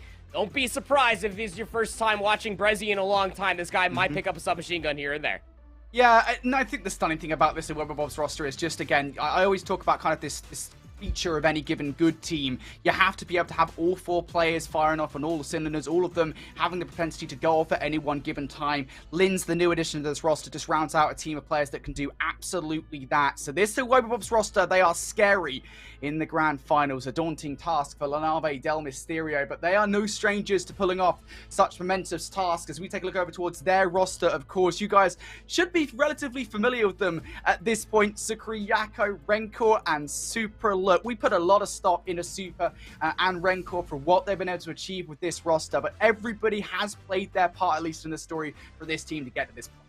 This LaNave Del Mysterio team has just found continuous ways to impress us throughout the entirety of the season. They kind of got dealt a very unfortunate hand. I mean, they started off 0-3 for groups. A lot of individuals, myself included, even wrote them off that they probably wouldn't even make it to playoffs, but here they are. And losing versus the Originals 0-3 in the Winners Bracket 1 was the fuel to their fire, the kindle to their flame, if you will. Then beat Signs 3-0, Team Notorious 3-1, and then Originals 3-2, a Aphelion of what we just saw in a Map 5 as well. It just feels like the skill ceiling has not been reached for this LaNave Del Mysterio team. Yeah, LaNave Del Mysterio, though, again, I mean, what is their ceiling? That's the question, right? I mean, going through those 3 teams that we just saw, I mean, when are they going to stop? Will Awebabubs be the team to finally unseat them from this run? Here's a look at the head-to-head for these guys to see what kind of stat lines they've been putting up over the last couple of weeks. And, well, across the board here, I don't think it's that unexpected that Awebabubs do get the better of them in every single game mode. The best look that LaNave Del Mysterio have, arguably in this series, will be the Search and Destroy at 71%. Yeah, again, in that Search and Destroy, even versus Aphelion, they went overall 12-4 for round count, beating 6-3, 6-1 on Mercado, Search and Destroy, and then Hotel Map 5, respectfully. Search and Destroy is definitely something to always look at for this LaNave Del Mysterio team, but, I mean, their hard points are something that you can absolutely write home about. I mean, albeit losing out a good chunk of them, lower than 50% win rate is nothing that you want to necessarily write home about, but even in playoffs, yes, losing both the hard points to Originals is fine, but they were rather competitive, and you even got to see their in lower finals on that Fortress, on that Hydro, for a collective, 13 points is what they were either won or lost by on those maps. These guys are surely always down, but they are never out when it comes down to their respawns. Yeah, absolutely. You just can't count these guys out. Again, you got to remember that, like, these records for LaNave Del Mysterio, they are absolutely discounted a little bit by what happened during that group stage where they were absolutely nowhere near as dominant. So we have to consider that. But let's take a look at some players from the roster once again. We want to speak a couple of different names, I think, here coming into this one, because here are 2 players that are effectively making it their first grand finals appearance. Of course, Linz, the rookie for Awebabubs. Rencor, I mean, he's basically a rookie, really, isn't he? Because he made that attempt to make his way in towards challenges at the start of Vanguard, could not do so. But still, I mean, these guys, you just can't underestimate the effect they have on their respective teams. No, absolutely not. I think that Linz definitely overshadows Rancor as far as what they are bringing to the table. It's that Search and Destroy that obviously is the outlier for the 1.21, 1.08, respectfully, for Linz and Rancor included. But we talked about how integral Rancor can be. A guy got an entire ace by himself, even picks up Super Sniper Rifle in that Mercado Search and Destroy for the entire ace, is making some really good reads and some really good plays throughout the entirety of the map. Though Linz on the opposite side, I mean, it's got to be talked about. That guy in Search and Destroy is obviously a big problem. He has the leading opening duel win percentage for his team at 56%. Definitely a player to watch out for when it comes down to that map too. Yeah, absolutely. Well, we don't have a map set to compare these guys between because they haven't played each other this season of Challengers Elite at least, but we do have a map set to show you guys for the best of 7. So a reminder, folks, this is a best of 7, the grand finals, of course. This is your first time watching Challengers. This year, at least, there is a formatting change going from the double best of 5 to 1 best of 7 to align with the CDL. So here are our 7 maps, and to go through them: Hotel Hardpoint, Mercado Search and Destroy, Fortress Control, Embassy Hardpoint, Hotel for maps number 5 and 6 there, Search and Destroy and Control. And then finally, to close out the series, is El Asilo, Search and Destroy. Immediately here to me, I mean, again, like, this is going to be a tough one, I think, across the board. Webber have such a wide map pool that they couldn't really go wrong with a veto process regardless of what happened. And that's the question that I asked, walking away from lower finals. Like, yes, congratulations to LaNave Del Mysterio for making a grand finals. But this, again, I hate to sound like a broken record when it comes down to this roster, is that it was an uphill battle continuously. Because how deep does their map pool honestly run, right? Because, I mean, you look across the entirety of Best of 7, not only here in Season 2, but also Season 1 as well. There's so many plot holes amidst all of this, minus maybe the Mercado Search and Destroy, where they are 5-1 overall. We got to see their strengths, and then the Hotel Search and Destroy. So when it comes down to those maps 2 and then 5, once we end up coming down to it, I think that that's what we're mostly going to be looking at for as far as a winning record is concerned for this LaNave Del Mysterio. But it is a treacherous road to claim their prize as European Elite Season 2 champion. It is an interesting conversation, isn't it? Because we always discuss like the focus on hard vetoes, right, in any given series. We actually had that discussion in the last one, you know, and that might well have been the death of LaNave Del Mysterio, but it wasn't in the end. I think for Webber, this is a perfect situation of where you can get away with having hard vetoes because the rest of your map pool is just so wide. Like, you don't have one specific specialty in really any of this. I think if anything, it will be like the LSCLO control. I think they're 5-0 in that. That is, or not the LSCLO, sorry, the hotel control. They're 5-0 in that. That is the only map in this entire map set where they are very clearly dominant at that, and the rest of the controls are, well, less dominant. We'll say that much, right? So that is it. You can get away with that if you're a Webber, because again, you are so good at everything else. That is something, again, you have to point out. It is just a different beast. I think Webber this season have been highly impressive. Again, you just can't underestimate the fact they haven't dropped a map in the upper bracket. That's such a stunning thing to even think about. It is, and it mostly just comes down to their bread and butter as far as veto process is concerned. We know that they're not going to play the LSCLO control. We didn't even see an LSCLO control all Season 1 of the Elite for Webber in their entire tenure of their run. Didn't see an Embassy Search and Destroy. This has been a hard veto for a Webber since it feels like Modern Warfare 2's launch. They didn't like how it felt. They don't want anything to do with it. And the reason why they get rid of the Hydro this time around is because it is the one map, I repeat, the one map that they lost versus this LaNave Del Mysterio all season long. This is dating back to Season 1 of the Elite, where these two teams did face off against each other, not once, but twice. They faced off in the group stage, and then they also faced off against each other in the lower bracket of Season 1 of the Elite playoffs. And LaNave Del Mysterio were only able to win one map, and it was on Zarqwa Hydroelectric, of which they only won by 13 points. So, I mean, you couldn't have asked for a better veto process. You couldn't have asked for a better map pool when it comes down to a Wubba Bubs to try to take this grand finals as cleanly as possible. Just the biggest bump in the road, obviously, for me, like I was talking about, is going to be that map 2 for LaNave Del Mysterio. They are 5-1 on it after all, but you cannot take this Wubba Bubs team lightly when it comes down to Mercado Search and Destroy. 2-2 through Season 1. 2-1 through Season 2 is another one of those teams, again, have been looking so much better in their Search and Destroy, in their executes, when they are feeling it, especially in the playoff run that they've had. Yeah, and the other thing, again, that we do have to consider, you brought up the Mercado Search and Destroy, as you say, and of course the map number 7 as well that we've seen, or map number 5, excuse me, that we've seen from the previous series. Beyond that, though, I would say, you know, when we talk about that veto process, Webber have done a really good job at eliminating almost all of the maps that we saw from that last series beyond the Search and Destroys, right? I mean, that's something that we need to consider here because they've just seen them on those maps. They know they don't want it.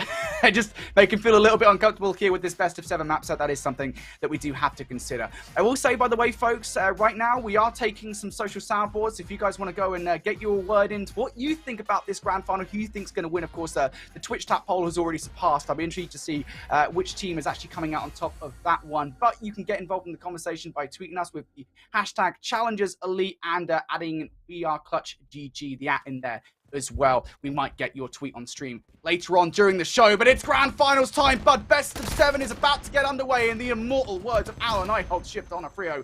Let's get it on. As far as Hardpoint is concerned, through Season 2 of the Elite, and Wubba Bubs are seemingly unmatched. They have a boasting positive 46-point differential, excuse me.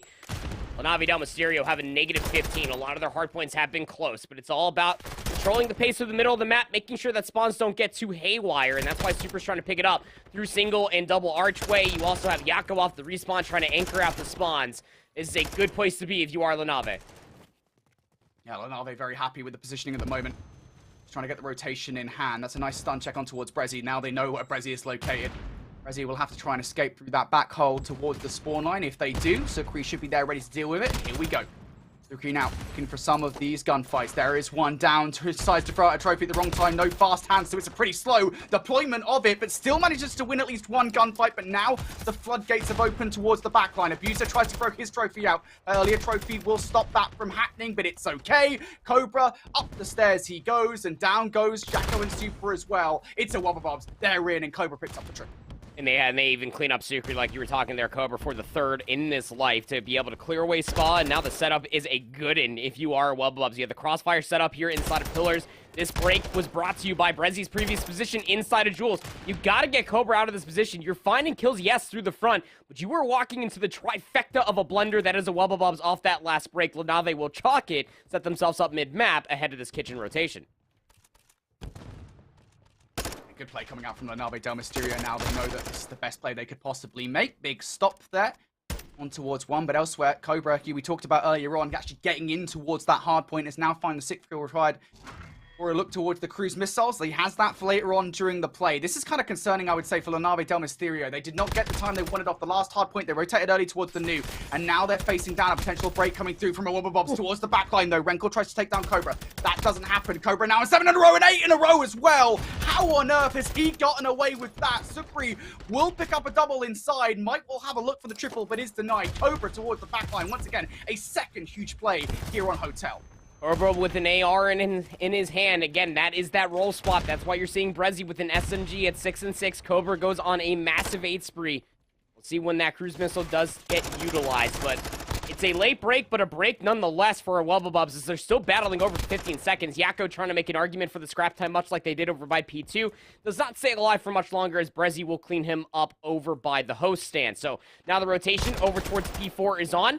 The way that a Wobbabobs set themselves up, top and bottom bedroom, is a smart call. They're already cleaning up Brezzy over towards the flank, so Lenave Del Mysterio close spawns have been intact. They'll be here for the initial 5 seconds at least. And so fighting coverage from the bedroom side. Almost gets the slap on towards Abuser there, but will be denied. Still though, very good for the moment, but the floodgates now starting to open up for Wobbabobs here. Brezzy up the stairs, unable to get that first versus Yakko. The shots bring him down to 1 HP. Looking for the regen. The coverage should be good. And oh my god, with 1 HP, Yakko has balls of steel to challenge Cobra in that position, albeit he is a little bit distracted. It doesn't matter. Lenave Del Mysterio, they get the initial wave of gunfights down. Wobbabobs will give this one last look before focusing on rotation. You already see positioning of Cobra might give them a good look towards that. The Renkor flying back towards the kill, gets shut down off the back of a double, and Supri finds another double of his own. That was a sublime hold from Lenave, and a necessary one as well. Yeah, really good team shots, really good setup, especially when you had Renkor inside a statue just cutting down reinforcements. Nobody could hit a route for a Wobbabobs to really try to contest and walk away with a good chunk of P4 if you are a Wobbabobs. Not to mention Super's crossfire aim there with Sucre on the backside of Spa. Rotation over towards Restaurant is going to see a lot of focus through rugs, through wine. You have a lot of Wobbabobs players. They have those close kitchen spawns, so they have the setup here early. Brezzy, this spot.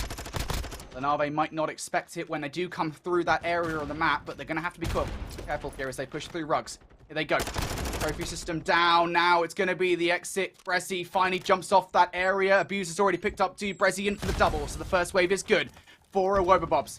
Now we're back 30 seconds with Lenave spawning up over towards P2's side. They've got to try and push through this one to get towards P6. They have one player already over there, but Brezzy just so frustrating to deal with. It's another double for him. Now on 5 in a row. Cobra already has the cruise missile in the back pocket. Brezzy, if he gets another one, this would not be good for Lenave.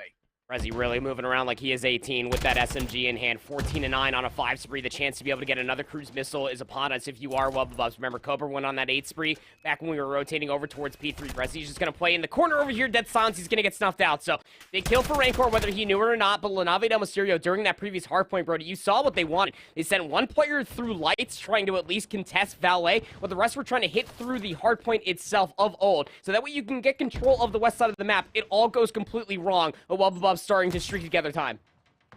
Yeah, again, we said it, chaining together the last one. This one, not good for Lenave. Yakko trying to save the day, just as he has done previously to date, but not going to get it done just yet. Another wave of gunfights for a Wobbabobs. Not good. Now you need to start going individually again. You need to see some heroics from Super. He will get up the ladder for the kill on towards Abuser. It is hard for a Vaznev player to just traverse across towards P6 like that, and he will get shut down. Lenave Del Mysterio here just cannot break on through. This has just been such an eclectic past couple of kills for Wobbabobs. They are now having a lead of about, what, It's 80, 90 points or so. This is just terrible for La Nave Del Mysterio going into the second set. Such an amazing setup, especially through the restaurant hardpoint, controlling back kitchen, making sure that Cobra holds that back kitchen half wall.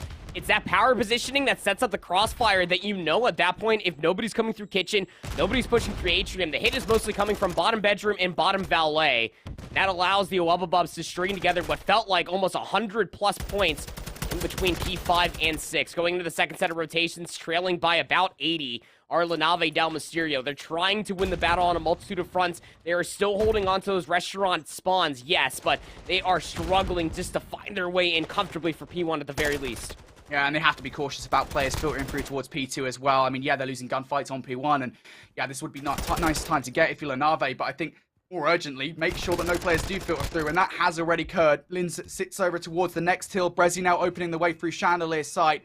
So Linz is the playmaker here in this one. Could well put one of the far nails in the coffin in towards this hardpoint, but over-aggresses in towards Spa. Super gives him an old foot massage and takes him down. The Nave will win the trades towards the back line, but again, they haven't cleared point just yet. Cobra sitting in this close corner. Looking across that Spa hallway, gonna do a one, but cannot even do that. Yakko and Rencor, they will double up. So Nave get the first look at time here on P2. It's north-south spawns, though. You're getting spawns just outside of Jules if you're La Nave Del Mysterio, so these gunfights are not done yet. 2 players out over by Chandelier. Sucre has so much left to do, and he bit off more than he can chew. You got those back parking lot spawns, though, so La Nave Del Mysterio, they can cycle players in, but Cobra has been piecing together so many good kills, and the follow-up is there. 4 dead for Owubba, and they can absolutely keep throwing bodies at this. They have the leader's advantage, Brody, by about 100 points. Yeah, that's the problem. The Nave Del Mysterio, they've got such a huge mountain to climb. But climb it they might. They might well have bought all their gear required here as they've broken out from the rotation. 1 player, huge gunfight going down over towards Nuke. Cobra versus Rencor, and Cobra wins it! Massive 1 versus 1 to take in your favor. And now Owubba will have the first look at Nuke. Got players pushing through top and bottom bedroom. Player number 1 is going to be Linz. On board with him now.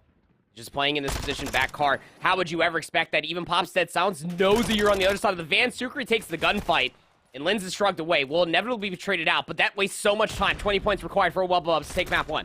Here they go. Yakko in through connector. He goes down. Rencor now through the side door as well. Super and Sucre around the back. Can they do anything? Sucre has picked up 1, so they're in for the contention. Just 16 seconds away from victory. Owubba though. Now 1 versus 1 after all those trades. Sucre trying to put some shots in. Trying to just wait for the rest of his team to come on through. And there it is. 4 in a row. The Nave Del Mysterio. They should survive this kill. Just a few more seconds. Cobra wants it though. Cobra might well get it. Another double. Just so frustrating to deal with. Finally, he goes down. But again, the problem here, Owubba's just 15 seconds away from victory. Yeah, I was about to say, even if Cobra 1v4s there on old, he wouldn't have enough time to be able to close out the hard point, but it just buys so much time for Brezzy to get top bedroom again, is finding exit kills. Set up here at P4 has been here yesterday for Owubba. You gotta fly if you're La Nave, and the kills aren't coming through quickly enough. Yeah, you just got to run up these steps as well. Right onto the open. The kills are through. Yakko for the 360. That clip will not hit, and this one will for Owubba. A pretty convincing map number 1 victory here as all the momentum that La Nave Del Mysterio have built up stops dead in its tracks. Dead in the water, Brody. Dead in the water was the correct phrase for that one. But nonetheless, I mean, it's just insanity when you're thinking about it that La Nave Del Mysterio, who we're playing that Aphelion Esports roster so close in hardpoints, comes into this map number 1, and then Cobra just absolutely lays them to rest. 28 and 13 with an AR in hand. I mean, that 8 spree that got himself a cruise missile all the way back on P3 wasn't even called in. It wasn't even needed because in between both Cobra and Abusa, these ARs were just locking down these longer lines of sight. We're finding so many key gunfights on rotation that the SMGs coming in for La Nave Del Mysterio never really found a route in. They never really felt like they had the space being provided because the ARs were being shrugged off, either being killed by either one of the ARs, the SMGs from Owubba, or just damaged up to such a high regard that they couldn't hold the angle any longer. It just felt like every single gunfight that La Nave Del Mysterio were in, as elongated as it may be, just never had a health advantage because Owubba were always peppering them. Yeah, that start from Cobra was just so huge to try and get a lot of control away from La Nave del Mysterio on P2 or rotation. But they did actually have at one point. I think the big differentiating factor, though, we always talk about kind of these key rotations, the money rotations, as it were. Again, a term that I'm trying to normalize it. I'm trying to get it into the lexicon of Call of Duty Esports. And it was a big one, I think, from a Wobbabobs, again, from Restaurant towards P6. This big rotation where Wobbabobs, I think they were able to take about 100 points or so between those two kills. Again, that leader's advantage, I think, past that point was just much too big, I think, for La Nave to actually deal with. And again, I don't think it really helps, to be honest, when Cobra's just doing silly stuff just consistently through the map. Rezi too, by the way, even though he's only 25 and 21, I say only, like, still, he had some crazy moments, like a massive spree inside Restaurant. I mean, that's an SMG's amount of engagements, if you ask me. I mean, Brezzy was just about everywhere. 25 and 21, that is a plethora of engagements, if you ask me. 16 of the 25 non-traded, by the way. How about the 4 traded kills in total for Cobra? 10 assists for Linz. I mean, 10 and 19, say what you will. The guy still amounts about a minute of hardpoint time. But, I mean, the winner as far as the lobby is concerned, I hate to really say it against Cobra, but it has to be abused. I mean, 3,200 damage, a minute and 20 seconds worth of hardpoint time, 20 out of 25 kills not traded for 7 assists. This is where a lot of that peppering damage was coming from, was just Abusa. And again, for the #1 statistical player out of Europe for Season 1 of the Elite, probably frustrated with that top 3 finish. But it's the damage that Abusa continuously lays down that just wasn't followed up consistently enough for Wobbabobs to push him over that threshold in Season 1 of the Elite. That got pushed through, and plus some more here in this map #1 from Abusa's AR. Yeah, I think it's kind of funny because perhaps the reason that we don't highlight Abuser so instinctively is because he doesn't go in any massive sprees. I think 4 is the most that he can get. He's just consistently good, right? Consistently getting those pieces required to get control of hills. And yeah, it's not a surprise. Abuser's one of those names that's been at the kind of on the tip of everybody's tongue this season regarding European challenges and certainly even over towards North America as well. I think Abuser's got a bright future ahead of him. That much is absolutely clear to all of us here on the casting team. But here is a look then at the best of 7. After map #1, Wobbabobs come crashing into this series with a crucial Hotel Hardpoint victory. Next up, it's time for Mikado Search and Destroy. And this is one of the, I guess, the rays of light for La Nave del Mysterio, if there are any in this series, because again, not only did we get to see them play it extremely well versus Aphelion in that last series, but also, I mean, just generally speaking, they're 5-1 on this map mode combo. You have to have this map #2 if you are Wobbabobs, because if you go down 0-2 versus the Wobbabobs in Grand Finals and you don't halt any sort of momentum that they built for themselves off of this map #1 on Hotel, then it might just be GG's from here on out. You really do need this if you are La Nave del Mysterio. I don't want to call it too early, obviously, but this is the one map out of every single one of them you really feel, maybe barring another hardpoint that might come down the line, that La Nave del Mysterio might have a leg up on the competition. But 5-1 is something to absolutely write home about if you are La Nave del Mysterio. And their round count honestly speaks for itself. I mean, you got 2 6-0 wins, 1 versus Internationals, 1 versus Science, who are no easy feats, yes, but even the round 11 versus the Originals, the round 9 win that we just saw versus Aphelion is so big for themselves. It mostly just came down to Rancor, obviously, having that big pop-off moment. It was that ace that really kind of turned the tides. It was a 2v4 in that moment of time. Yaka was also making really good decisions. Super's also constantly a nuisance on the map, no matter the map that you're playing, because of that sniper rifle presence. So how does that get answered on the opposite side if you're Wobbabobs? Well, you have a Cobra. You just went absolutely massive in map #1 with an AR. You can also pull out an SMG, not to mention how he's the sniper player for this team as well. If there's going to be an answer on the opposite side, and it's not going to be Linz with his 56% opening dual win percentage, expected to come through from Cobra, especially on a map mode combination like Mikado Search and Destroy. Snipers are always welcome. Yeah, for sure. I think the thing is as well, though, you know, we talk about Cobra as kind of that player that might be able to out-snipe Super here in this situation. I'm more concerned with Linz, to be honest. If I'm La Nave del Mysterio, Linz is hyper-aggressive. And in terms of, you know, getting control of the A site, the first thing you want to do on offense is get a player into bottom cantina. Linz is that guy. Like, Linz is going to be the first problem that I deal with when so much of the pressure is down at A site, because this is even a map, really. Like, I know we always have the conversation about first snipes, and a lot of that goes down, like, you'll have somebody like back cop car on the defensive side to try and watch some of the windows, perhaps inside banana, maybe. That's really, I think, the extent to which those sniper battles are going to occur, maybe in the middle of the map as well. The real problem for La Nave del Mysterio here, if any, is going to be just how aggressive a Wobbabobs can be. They need to have a response to that. Just do not let Linz fly in your face. Rezi as well, we know what he's capable of. We just saw it there in map #1 if you weren't convinced already. Yeah, there's a lot, I think, of keys to victory here for Wobbabobs, a lot of successful rounds that they could take. It's just going to be a really hard team to take down. By the way, like, we were talking about, like, Mikado, like, this being, like, a 5-in-1 map mode combination in Search and Destroy full of Na'Vi Del Mysterio. Like, again, we go back to the point that, like, the only reason it's not for a Wobbabobs is because they have such a wide map pool. Like, they're just good on every map. Like, they don't have this one good Search and Destroy map like maybe the Na'Vi do. Even more so than that, too. I mean, my conversation also dates back to Season 1 of the Elite as well. I mean, the Wobbabobs, they were 2-2 on Mercado Search and Destroy, and this was the one Search and Destroy map that they did lose versus the originals. I believe it was actually the map 5 in that grand finals. I think it was like 2-6 or something like that, and they just kind of lost steam. Even before that, I think it was like against the originals, old originals at that, with Harry and Gizmo on the same roster. So it kind of keeps me intrigued in a way to see why Mercado keeps on being played and just why Wobbabobs won't play Embassy. I don't know. I feel like Embassy plays to their strengths, especially when you can pull out 3 ARs or maybe 2 ARs and a sniper rifle with a 1 sub. I feel like it would work really well for them, but clearly they hate it. I don't know why. I enjoy Embassy Search and Destroy. I think it's a very fun map. Maybe I'm the minority in that regards, but where we might find ourselves at here, the conversation might not matter. A hit off the rip for a Wubbabob sniper in hand for Cobra. Looking for that pick, and it'll work out quite nicely.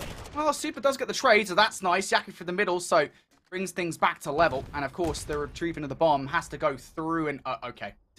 Okay. They didn't even need to do it with their guns. I think they might have just done it by nades. Round 1. Oh, wow. It's a van! Oh, no! I'm getting off the fan stun, flashbacks, mate. The stun just put that van over the edge? I think I'm having a double nade. I'm not too sure. That just sucks regardless. Got both players trying to rotate back towards the yellow van. They tied to it after evening things back up. Let's find Stu in that round. What's the response going to be here for Na'Vi Del Mysterio? It's going to be another A hit. No trophy systems yet. It's late over by Hedges.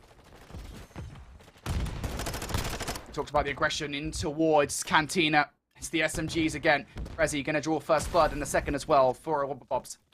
This is problematic for Na'Vi Del Mysterio. Super will literally close the door in Brezi's face. Tries to bounce in and around Cantina. Hasn't found anything just yet. And through the window, Renko will actually remove Cobra from the situation. They're going to attempt to flank, but look at Abuser. Positioned perfectly to remedy it. He's not ready for it, though. That's tough. Abuser gets taken down, and now they're considering going back. Oh, Brezi has a trophy, though. So he just has to post up off of what little information he might be able to get from Abuser's last cam. 38 seconds remaining, and Na'Vi Del Mysterio have just posted up back alley and inside P7, almost expecting for the route to come all the way through, but sounds like Brezi has already jumped back down. He might have thrown his shoulder. You think he knows it's coming? Certainly hearing it. Can't both have dead silence activated in the plate. He's not going to stop the plant. What's the reaction look like here for Brezi? Does anybody from the Na'Vi rush straight towards it? No, they don't. Brezi runs out, gets the first. Does he get away? No! Denied is Brezi. And despite the heroics of a player around the backline, they could not stop that clutch from the Na'Vi. Yeah, this time around, when you get the 2 trades coming out after Brezi opens up with the first 2, it had needed the entire ace after a fantastic push inside of Cantina for Wubbabobs. The Na'Vi stay alive. There is no car explosion to shrug them away from that back half wall outside of Barbershop. Got to be talked about as well. I mean, good trust from Rancor that Super was going to take that challenge, much less win it. 4-1, finds 3 within that round. Pretty big catalyst of Na'Vi Del Mysterio evening things up in round 3. Utility over the top. Trophy systems now annihilated. Linz will get a kill off the back of that if there was one anyway.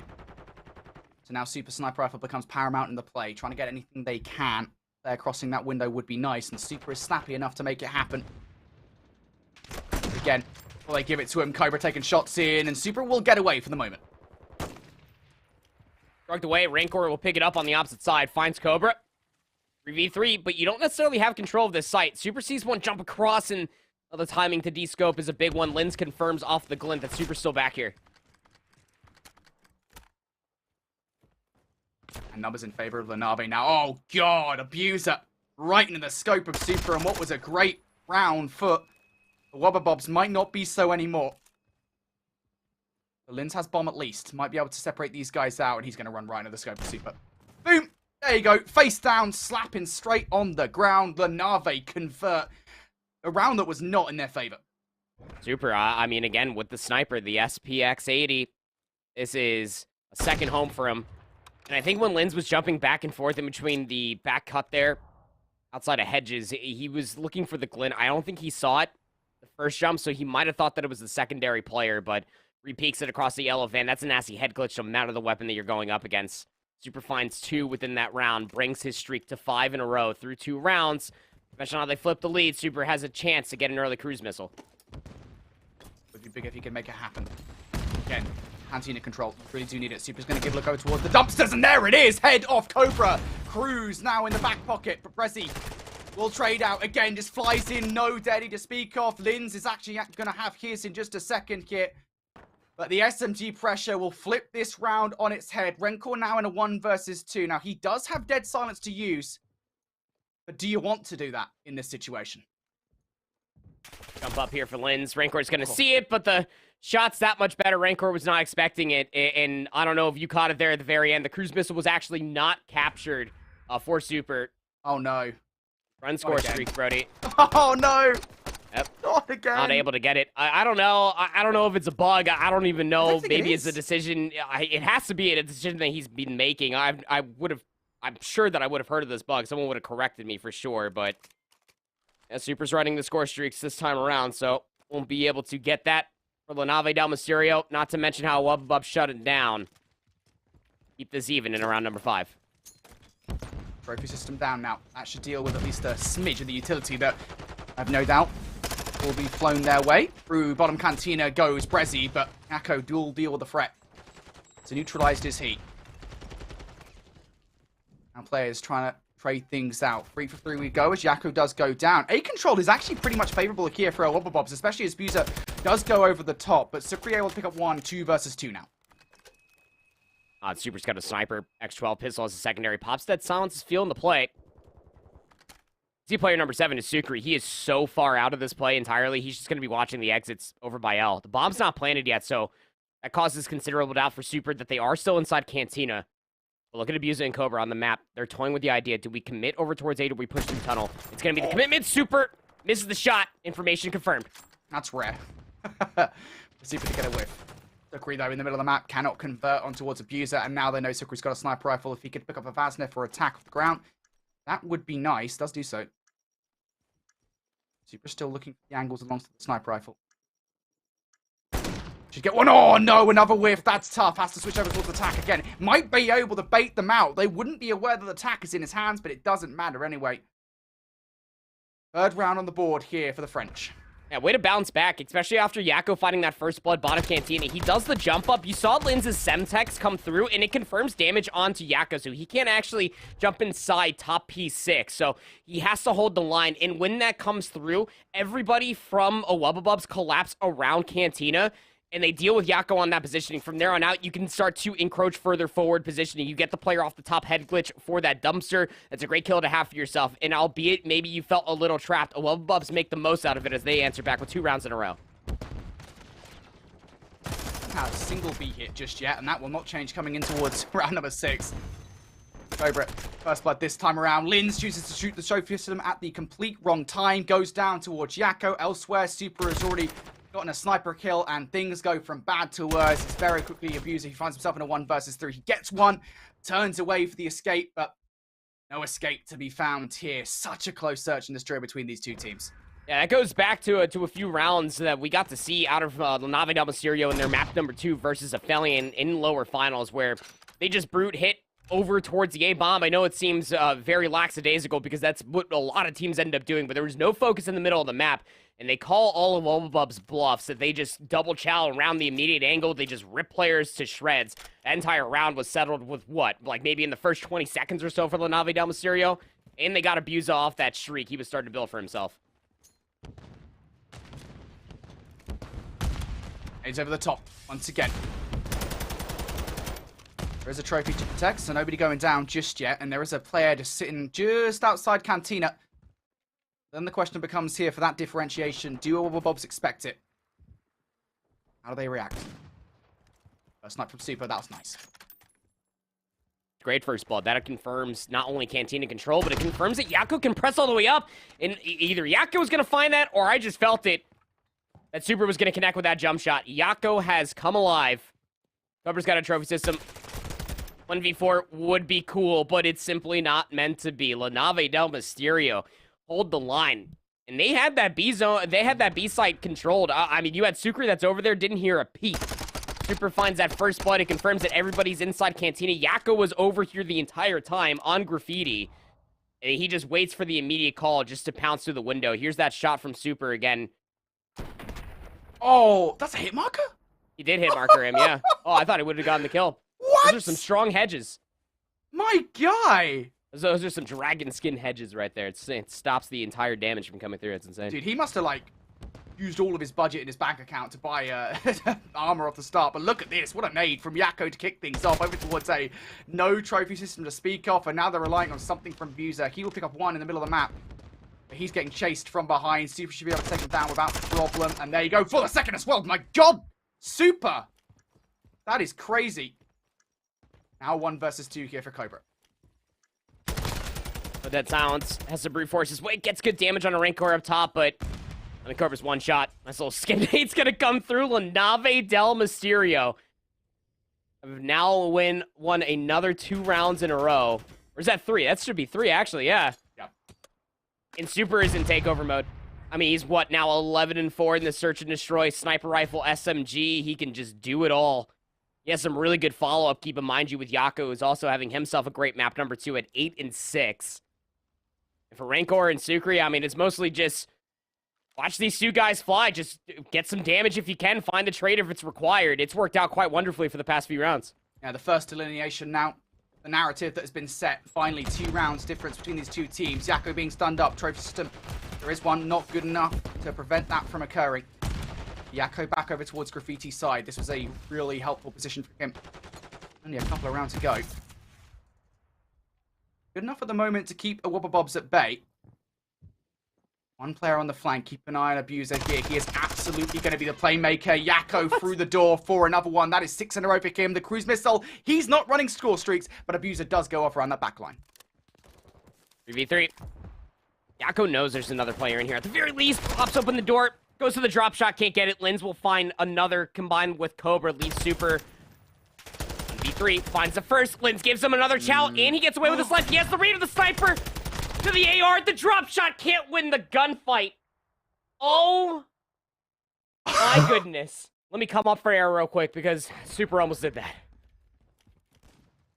You gotta look. Like, I said it before. Super doesn't miss that often. Oh dear. Here's a look over towards Supra's double. Kind of gifted in a way. He didn't even hit a bullet. Yeah. I guess it's like the jump down, because you jump down from up top, you hit the ground, and you bounce a little bit, so it makes sense. But, like, yeah, Super is, like, 1 sniper away from pulling off a ridiculous 1 versus 3. He's just been so crazy for La Nave here in this game, but Wobbabob's not there just yet. Now have 1 player on defense over towards B. It is Abuser, and he has a lot on his hands. I don't think the stun check came all the way through, but the cruise missile absolutely will. Yakko's gonna bend this all the way behind, and the trophy system still catches it, but it confirms the information. And look what Super did off of that play. Abuser wouldn't expect it, but Super was turning the opposite side, so there's a big first blood. Oh, it's gone wrong. 2v4. I don't want to count Yakko and Rancor out just yet, but this is a big round. Not only because they could have closed it out here, but because the cruise missile has been invested. Yakko with bomb. Cannot die here. Already stunned up, and, well, the nade should take him down. Nope, he does escape. Okay. Yakko up for the second. Rancor now providing coverage across the middle of the map. Wobbabob's still looking for some kind of in. And there it is. Yakko to take down Cobra. So, La Nave del Mysterio giving themselves a really good look here. Bomb should go down. Here we go. Finally, Abuser going to fly. The tag is through, but they've got the numbers to make this work. It's Abuser for the double to close it out. And a Wobbabobs take us to a round 11 here in the Search and Destroy. 2 rounds for La Nave. Don't worry about it, because Wobbabobs have 2 rounds of their own. Just a really cool dive bait play that comes through at the end. You even saw, like, Brezzy there at the moment. Like, he was weak from the initial gunfight. That Abuser was just already going to hold his cross from diving across, so... Wow, that was just so cool. 23 kills between Super and Yakko is not good enough to shrug away the round 11 that Wobbabobs force. It will be on offense. Abuser's on 4 in a row. Chance to get a cruise missile might be there. they hit is on. It's going out. First trade's down. Sucre for the double in response to Abuser's 1. So 3 versus 2 now. Cobra though, 2 versus 2. Goodness, this is going so fast. And Linz is pushed all the way far forward. Tries to get the jump up, but the stun is good. And now it's an ace required. Actually, no, excuse me. Cobra has only picked up 1 in this round, but it doesn't matter. 1 versus 2 on the cards. Now looking for the transition towards the middle of the map. The shots are good for Sucre. Cobra, he flies around, in for 1. He might not know that the flank is in. Predicts it perfectly. The shots are there, but do not connect. Sucre trying to get away, flying out towards the middle. These guys are getting so many looks towards one another, but the kill not through just yet. Against 2 trophy ARs up against each other, this is it. It's just gonna be who gets the first shot and who stays in the gunfight longer. Bomb is dropped. Cobra knows this. Has to make the long play around. Sucre's just playing prone, looking at it. Oh, this is gonna be tough. Died. Cobra ready to strike. The first 2 shots out from Sucre. In the better position for the play, just needs to keep on looking. Oh my god! Cobra! He has the Venom. 3 rounds on the bounce. And Awobabobs completely ruined the dreams of LaNave here on Search and Destroy. This 1v1, Cobra has just hit every single bullet. The headshot thing that was towards the end to close it out. Oh my god! He barely looked! If you had 1 HP, it had to have been a wallbang shot that comes through, maybe. I don't know, but there's just no reason why Cobra would have been able to clutch that last 1v1. I mean, you had that round dead to right. Sucre found the opening 2 after Abuser just threw his life for the 1-for-1. The opening stage is over by Graffiti to take down 1 player over by Hedger. Sucre had the lineup for 2. But you are just going to feel it for the entire country of Spain in that moment of time. You have 2 players drop double-digit kills and a Mercado Search and Destroy for the L, where Cobra's left in a 1v1, and he clutches up. You had time on your side if you are Sucre. He didn't have to stay in the gunfight, Brody. He could have very much so just left it in that moment of time and just completely given it up. But he stays in it. He felt like he had the damage, and to be fair, he almost did. You had blood on the screen there for Cobra, but Cobra's spot position to take the gunfight was just that much better. Man, this highlight reel for LaNave at least is just super, isn't it? I don't know what he finished on in the end. We'll take a look at the stats at the end of the game. But Super, I'd be really annoyed if I was Super and had that kind of performance and still ended up losing. That is tough. There's so many close situations here on Mercado Search and Destroy. Genuinely, there is not a lot to separate these 2 teams in that one. It comes all the way towards round 11, and so many of the rounds were super close. But in the end, that 1v1, Cobra is the one to close things out. Awobabobs, they will take this one. We talked about the importance of this overall, Andy. It's a map that they needed to win. Here's a look over at the stat lines in the end. And yeah, I mean, even for Yaka, I kind of feel bad for him at 10-9. Super is 13-7. Yeah, that's tough. Oh no, 23-16 between 2 players. That is not good. You just lost that if you are LaNave Del Mysterio. I mean, Abuser just went so big in those final few rounds. Again, 12-6 overall, double positive as you may like. That last bait and switch that comes through, I know it was 3v2. Just to stop the B push in general from Abuser when everybody for LaNave were pushing, just to force out that final round was so big. To then bait and switch with Brezzy to be able to get those kills required, it's just search and destroy at the highest levels, Brody, and it goes Awobabob's way. And again, that was, you really do feel like Mysterio's map, it was their best bet to maybe take one early here, because now the entire road becomes that much more treacherous when it comes down to working your way not only back into this best of 7, but when you don't really have a favorable map throughout the rest of this, maybe barring the Embassy hardpoint, you might be able to make an argument for, but even that might be a stretch. Awobabobs with a 2-0 lead early. Yeah, again, you just can't understate how important that map victory was for Awobabobs. I just think if you're LaNave Del Mysterio, you really wanted that one. That is undeniably your best map in the entire set. Like, at least from a statistical perspective, it is just so huge to lose that. And you talk about momentum as well. For Awobabobs, you have to think from their perspective, they haven't dropped a single map so far. Like, that still is the case now. 2 maps deep in towards this best of 7 grand final. What are you trying to say, Brody? Still haven't done it. Like, this is insane. This is just an insane season 2 for Awobabobs. They are such a good team. It's an absolute pleasure to honestly just watch their games every single time we get a chance to. Next up, though, Fortress Control, as we said, this is going to be pretty much a closer affair, at least. We expect, as always, it to go to round 5. We do love our Fortress Controls. Well, we do, but also at the same time, it's hard to truly gauge that, right? Because, I mean, the last time that we ended up having a Fortress Control for a Wubbabobs, it was against the Originals. They lost it 1-3. For LaNave, last time they played a Fortress Control, it did go to round 5. It was versus the Originals in the lower bracket run that they have been on the entire time. But, look, they've been around 5 times. They are 2-3 as far as round 5 is concerned. For a Wubbabobs, they've been around 5 twice, and they have won them both times. Of course, when you take a look at, again, for that map veto process that you go through if you are Wubbabobs, you automatically get that control veto. They got rid of Asilo. They do not play Asilo control, have not touched it all season 1, have not touched it all season 2. That will remain true all the way into the end of this best of 7. Right. It's Fortress Control. Again, I feel like I'm just going to keep on saying it until a map win comes through for LaNave Del Mysterio. If it wasn't going to be that Mercado map number 2, if you lose this Fortress Control, again, I would probably be on the cusp of of saying that this is probably going to be a 4-0 sweep. Yeah, it is starting to look that way. I know that's a little bit preemptive. I don't want to go too I feel like I'm calling it too early, but look, Fortress Control is going to be your best bet. You're 2-1 if you are LaNave Del Mysterio.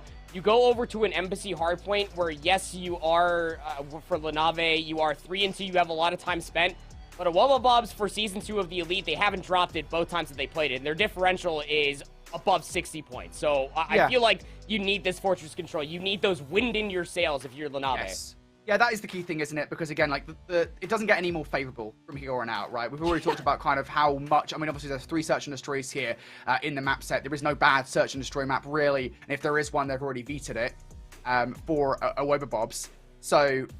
it just doesn't get any easier. I mean, the hard points, again, like, they're favorable to Wubbabobs. I mean, every single map, I'm looking at it right now, every single one, apart from maybe the Hotel Search and Destroy, which is a 2-0 for LaNave this season, comparatively to the 1-0 for Wubbabobs. But that's menial. Like, it's silly. It is just silly, I think, just looking at it across the board here. And it is, I think, just, again, the result of the season that Wubbabobs have had. We talk about kind of large picture, big picture here for a second, the context overall of where Wubbabobs are at.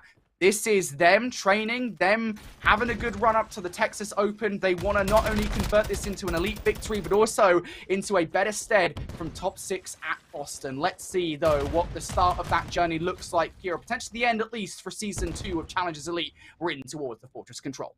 They couldn't have asked for a better break-off. You are Wubbabobs, only lost a single kill, and that was on to Cobra. So Maps Control is here. We're into the old razzle-dazzle. That is the spawn trap of Fortress Control. Got to get Maps Control back, but 3 quick kills come through in succession for a Wubbabobs. Yeah, LaNave just trying to escape at the moment. You can't understate just how tough it is, and it gets tougher as well as Rencor, but you have to have better nades than that. Maybe the escape being made, though. Rencor going to take down 1 on towards Linz, and that might be the redemption arc required here, as LaNave now have a look over towards A. But what does the setup look like to actually try and grab it? Brezzy going to have a look on towards the truck. Will not find Jacko as he is currently sitting inside, and the coverage being provided by Rencor alongside the street. But as he goes down now, look potentially good here for Abuser, but no, Sukri from behind will actually take down another one here, so the second tick might be about to come on through. And again, every single tick they get is a good look for a potential defense for round number 5. Yakko, though, forced to move out of the truck. The trophy system no longer there, or at least it wasn't within the proximity of the trophy system in which those stuns were landing, and off the back of it, they're able to sweep the point. Just 1 tick is all that LaNave will get. Down by 7 lives as well. This is where it becomes even further treacherous, and we'll talk more about that later. 25 seconds remaining for LaNave Del Mysterio to do it all over again. Try to get through maps, try to break out from the spawn trap, and it's becoming less and less likely. It's all on the shoulders of Yakko, you would feel. Pops that silence. He actually gets the timing to get inside of bottom art, but Brezzy should be here for the kill. Yes, he will be. This round is all but done, and it is all but dusted, as a Wubbabobs only allow a single tick to come through. Yeah, like, I don't want to minimize that, though. Like, if anything you can get on your offensive effort is good. Like, again, you have to remember the overall context, especially here in a challenger setting, where everything you can get, even if it's just 1 tick, will contribute to a potential defense in a round number 5. That's just the reality of Fortress Control. So I'm walking away at least somewhat content. I don't think they gave away any streaks as well. That's like the big thing, right? So, like, yeah, I don't think it's that bad for the offensive side after round number 1. It's just the -8 lives that might come into consideration. Again, if you're unfamiliar, the way that control does work is that obviously we go to segments of progression first. That'll settle out round 5 defense. Obviously here on Fortress Control, you really want that round 5 defense much easier to convert rather than an offense. If ticks are even, it then goes down to lives. So Wubblebobs, understanding the task at hand, just bulldoze their way through the middle of the map. It's only Super that's left up inside top single. You already got progress over at B. Oh my. Yeah, immediately answering what LaNave got in round number 1, and it might go from bad to worse as well if they're able to convert from more kills here. Linz for the double, and, well, actually doesn't get that second kill, but it doesn't matter. The team shot's a good here for the second tick. Now the stack as well. Super, you can shoot through the door all you like, buddy. You are not stopping that capture coming through. And yeah, a stark difference between the offensive efforts between these two teams in the first couple of rounds. A couple of kills do come through here, so they are minimizing the damage, but still, it is a problem. Finally, they deal with that, and all the threat has been neutralized. Got exits. Now you just want to make sure that you do not get broken up. Holding on to the A zone continuously is a tough one. If Wubblebobs find yet another good breakout here from Maps, and Yakko can't even find a single kill. Cobra's there for the second. It's the opening break yet again. Super's the last alive, you would feel. And Rancor is over by the A zone. He needs to go big. Does find one. A good start from Rancor. Sukri as well, picking up yet another one. Wubblebobs, they do have one player pushed up though. That's Brezzy. You know what he can do. Gets the one. Cobra. Also towards the middle of the map, gets a second as well. This is pretty good from them. Rancor, the closest player to deal with. He is forced into a reload, and off the back of that, you thought would be unfavorable for the gunfight, but no, somehow manages to cheese a kill away. Abuser with a double load. Again, it continues to keep Wubblebobs in the conversation. Super will resist. Another kill for him now, and the LaNave Del Mysterio should deplete that point. We'll start to deplete it, surely. Space hasn't really been provided until Brezzy finds an avenue. Oh no. He pops that silence. Arts control is here. He also calls out Yakko's positioning, and is right, my friend. You got 2 players up towards top dubsteps, but that segment is surely on its way here today. Yeah, they're going to get one. I think regardless of what happens, they should at the very least. But no, the stack's not through. They wanted to come from the backbenches area. And why on earth not? Why would you ever question Abuser? He gets a triple. And Wubblebobs here. Going to get that second tick of regression. LaNave Del Mysterio spawning streets away. Can they do anything? No, they cannot. And forget a round 5 defense. Wubblebobs have just blown this wide open. Rather, I think more accurately, they've closed it completely shut here. The narrative has changed for LaNave. 6 ticks and plus 10 lives for an offensive team? What is this? On the script, someone hit up Austin Visions Neil because he's the script writer here for Season 2 of The Elite. He said he was. Oh my god. And we just sat there honestly saying, we were like, wow, 3 segments over at B, job's well done. You're almost guaranteeing yourself round 5 defense. Well, how about just a 3-0 in the control? Wubblebobs are setting themselves up for that. Abuser is 16-4, looking for that cruise missile. Be nice for him to get it. No. Rancor now coming into this round, going to open seedings up for LaNave Del Mysterio. We need to see some Rancor heroics, and he has just has too many threats to deal with over towards B. So they're in the point now. Will be a Wubblebobs. Still trying it. Crucial 1v1s being won just across the map, to be honest. Lin's going to activate Dead Silence at the right time, it would seem. I thought for a second that would be the thing that befalls him against Super, but no. Not a problem. The Wubblebobs again, getting their wave of gunfights now. 50 seconds left for something special to be pulled out the hat here for LaNave. They've only found 3 kills. There's nothing LaNave can do. I mean, a couple trades, but they can't get out from their side of the map. Finally, side door gets hit. But just as soon as it does, 2 trades come through, and you feel like that these players inside of maps just need to erupt, but they can't. You're trapped. 30 seconds remaining, 25 plays up against 15. And LaNave Del Mysterio, I mean, you got 25 seconds, last chance saloon to stay alive in this control. Oh, man. Oh, my God. Oh, God. Nobody's at double-digit deaths for a Wubblebobs. Yeah. Oh Get my these guys some god! kills. Cobra is just lining them up, knocking them down. It is tough to get out. Again, you can't emphasize that enough. There's 7 seconds left now. Job is done. So Lin's going to bring this cruise missile down. Rancor does get 3. So we'll get a chance of 0.9 seconds on the clock. Does he have a trophy, though? It doesn't even matter. Gets taken off the point by a kill. Goodness gracious.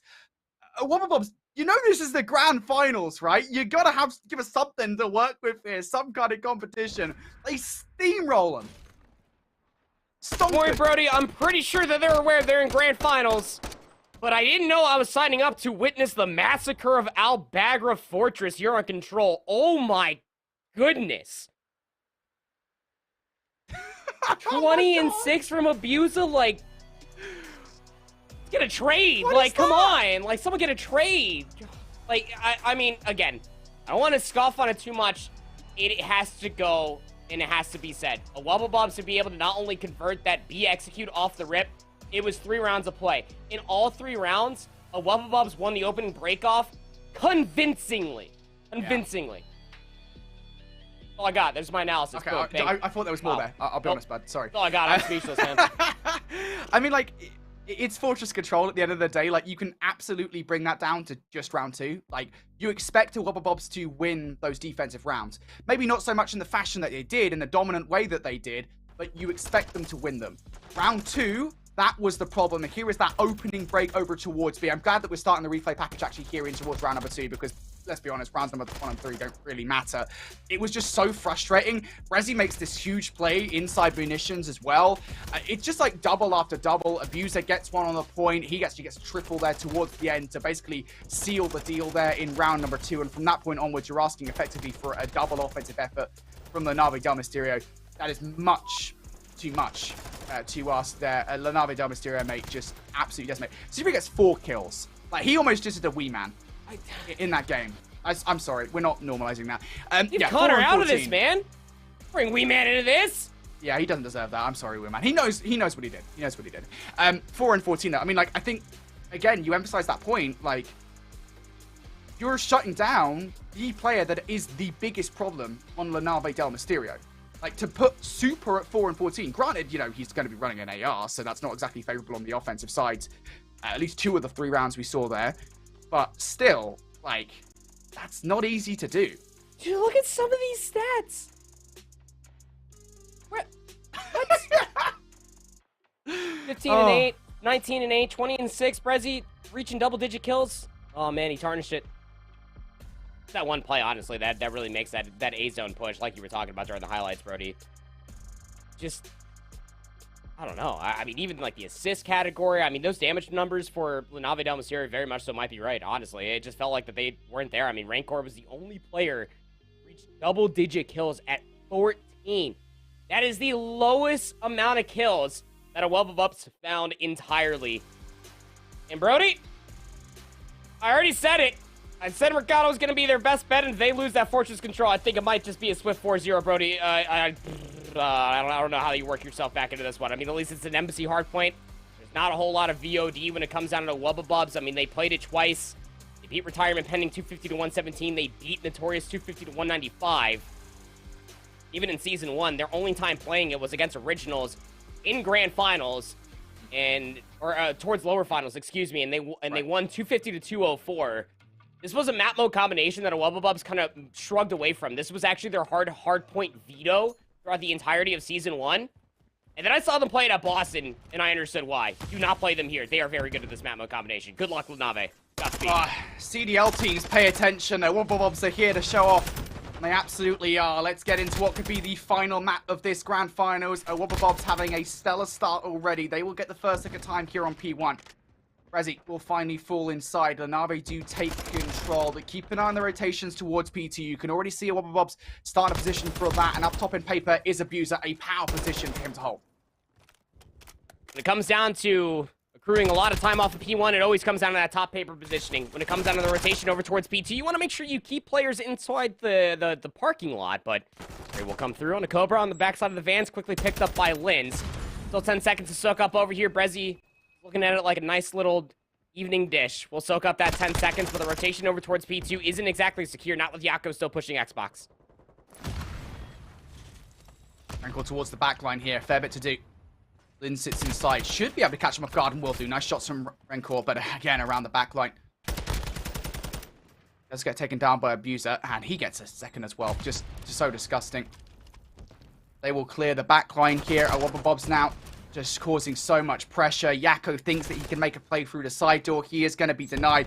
Mate, every single avenue that LaNave Del Mysterio try and get in towards the hardpoint from, they just get shut down.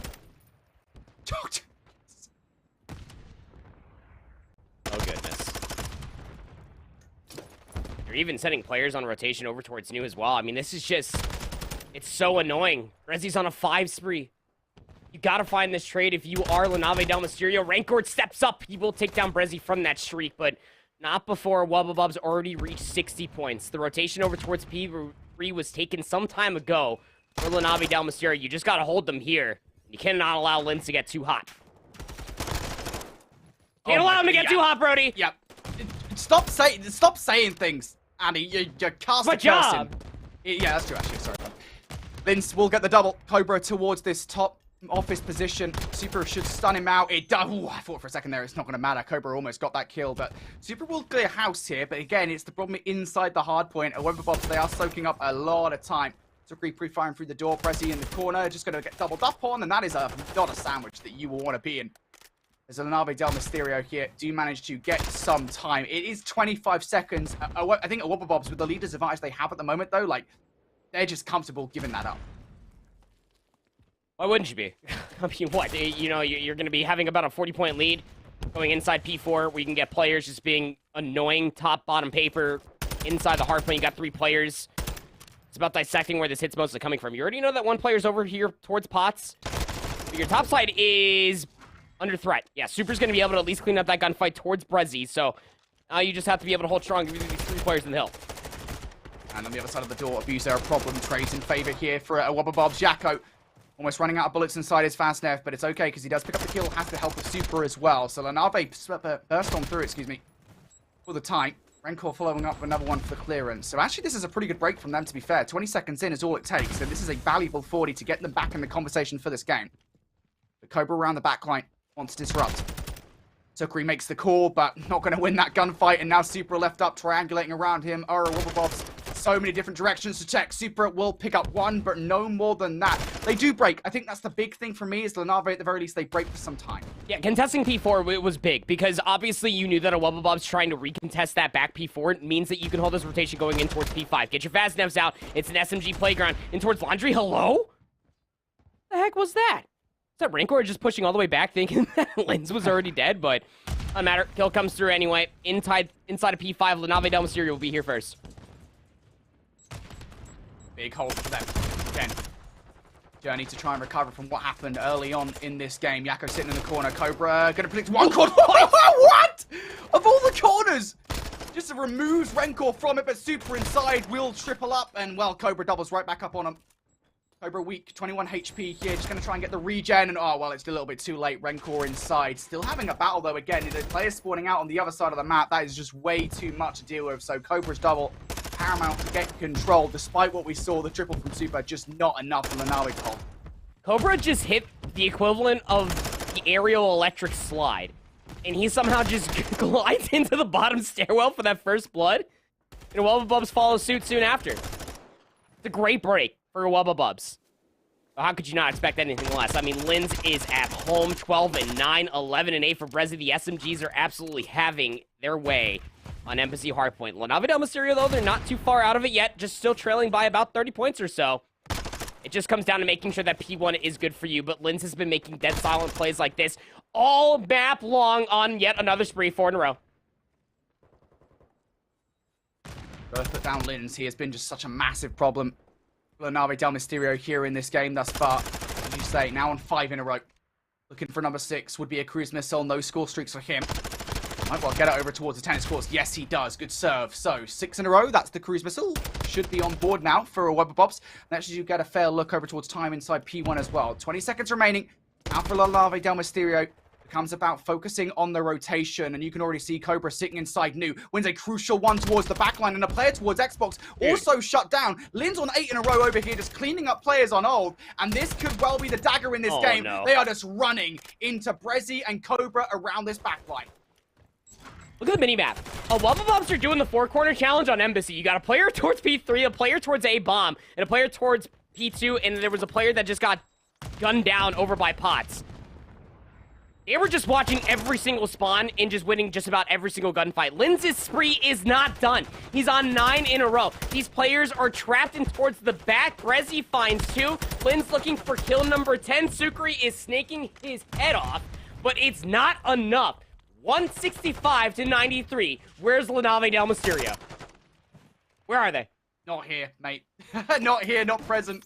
Not accounted for. I think in the last rotation, it was like a combined 12 spree for Awubabobs. My maths, I'm not even going to really attempt. I think like 17 spree or something like that at the moment between Awubabobs. Perhaps more. Hannah Abuser not died there as well. Linz is on 10. Someone stop Linz! He's still going. This is 2 hills ago. He started this spree. 20-9. The cruise missile will come down. It's a double cruise missile play from Awubabobs. Enough trophies to stop them. So they won't break off the back of that, but LaNave have such a massive job to do. Cobra's on 5. Potential for him to maybe lap. LaNave Del Mysterio, as you were saying, they're set up here inside P3. They scave away. They took both their trophy systems to deal with the double cruise missile, and they find the gunfights. Okay, so hold on a second. 4 down here for LaNave Del Mysterio. They're going to be able to soak up, you would feel, this back 35. Really no reason for Awubabobs to overinvest into recontesting P3. They're going to send a couple players, maybe try to make that argument for it, but now for LaNave Del Mysterio, you want to hold on to this back 25, Brody. They're going to be able to do it, but then you also have to fly through tennis courts trying to win the rotation over towards 4 swiftly. Look, I don't want to put anything out into the public domain at the moment, but the one thing I can think about is kind of like LaNave's comebacks here so far. Like, they're capable of this, Addy. That's the one thing I will say. Think back towards map number 1 against Aphelion Esports. They can do this. There needs to be a big break here inside administration building. 2 versus 4 effectively for the moment. Super and Sukri. Can they get it done? First couple of points will go the way of Awubabobs. A lot of shots going through the door at the moment. Supra will run right on out. 1 down. There's nothing there for Sukri as well as would you believe it. It's Linz doubling up. Brezzy gets a 3rd. Cobra for the 4th. The first clear is good for Awubabobs. Well, you can't technically close it out here. Mathematically impossible, I guess, but 210 to 144. You gotta break, and you gotta soak up the majority, and you have no idea where to look when you get inside P4. It is a who's who on what corner do I gun for first. Rotational fights, at least passing sign. LaNave Del Mysterio. Last kill, 1v1. Brezzy will find 2. He's gonna double up. Oh, this is a big 20 seconds. LaNave Del Mysterio, they wanted it. Such a big time again for Awubabobs. It does feel like they're just hammering these nails in the coffin, doesn't it? LaNave Del Mysterio hanging on by their fingertips, but maybe they will slip away here as Linz will get slashed up by Renkor. That is a nice kill, but again, I mean, the context here, 7 points. That is all that Awubabobs require. Oh, Cobra. Gonna get caught mid-tack sprint. This is where you need players to start playing a little weird, and that player's gonna be Super. He's got a submachine gun. He is trying to cause a little bit of a ruckus over by tennis courts, but Cobra spawns out over by Potts. He will take down Super. Now, you know these 2 players that are pushing on the backside of the A-bomb have at least a 2v3 inside the hardpoint. Here we go. Here it comes. Brezzy, Abuser from all angles. Linz from Laundry as well. There's the first for Abuser. Players inside. They're about to get overwhelmed here. In they go. Brezzy is in for 1. Trades in favor, though, of LaNave. Still refusing to die. Abuser will fall inside the ramp. Linz is in, though. Linz is in for the double! That could have been the game-winning play towards the middle of the map. Linz will finally go down, but another 4 points on the board now. Just 3 required here for Awubabobs. They're not going to get it. You have to imagine off the back of this hill, so they want it on P1. Holding line, stuns, nades, everything else this side coming over towards the kitchen. Jaco and Renkor are able to combine for 2 more. Linz in that lucrative play. Dead Silence is the name of the game, but Super finds 2 from top bridge. You got to hold it all. You gotta go. You gotta fly out. If you're Renkor, you can't just sit there and pre him, and they will do. 2:48 now. 2 seconds away. Super on 5 in a row. LaNave Del Mysterio just refusing to die. They can't finish it here regardless of what happens, but Awubabobs, they only need 2 points. All it takes is 1 more break. And here they go. Linz, Cobra, Abuser. It's all on Jaco. He goes down. And Awubabobs, for the first time, have guaranteed themselves an elite championship here. They've been hanging about the top echelon of European talent so far this season. But now they are the champions.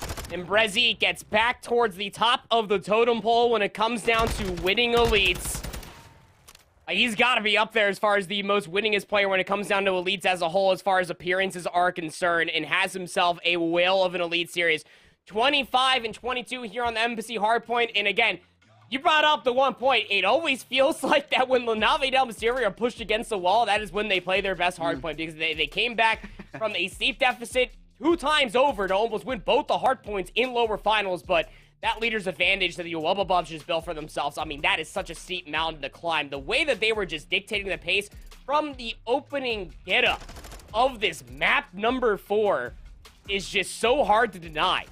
I mean, even right here, before P3 pops, it's 85 to 62 now through P4. And look at just Linz's KD ratio, just how it continuously skyrockets. It felt like Linz was always at the right place at the right time, always had dead silence to make the play. And it was that emphatic 10 spree that comes all the way through. Yeah, the double cruise missile doesn't find the break inside P3.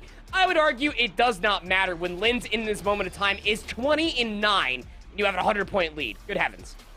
Yeah, I think the thing that did it for me was it was 2 consecutive massive sprees between all 4 players on rotation from P2 to P3. Chaining those hills back to back in the way that Awubabobs did, not once but twice, it just put it completely out of reach for LaNave Del Mysterio. And again, you talk about it, right? The funny thing is about it is LaNave play the best when their backs are up against the wall. They had such a good go of things in the last, 3 hard points, right? I mean, like, maybe like 2, I guess, if you're talking about kind of like, if you like give away P1, but like still, yeah, I don't know, man. That is just insane. Here's a final look at the stats. I mean, Linz 29 and 17. I don't know if that is actually statistically the best map that he has had singly at all across the entirety of Season 2 Elite, but it certainly feels like it, right? With just like how many massive plays he made, that 10 spree on the second set. Maybe it's not the highest stats that Linz has dropped, but it'll be the one that he will remember. 29 and 17, 3,300 damage, the majority, if not all of it, coming by way of the Vaznev 9K. And it was the one that sealed the deal for Linz's first Elite Championship, for his first appearance in Grand Finals, for his rookie season here in Challengers as a whole.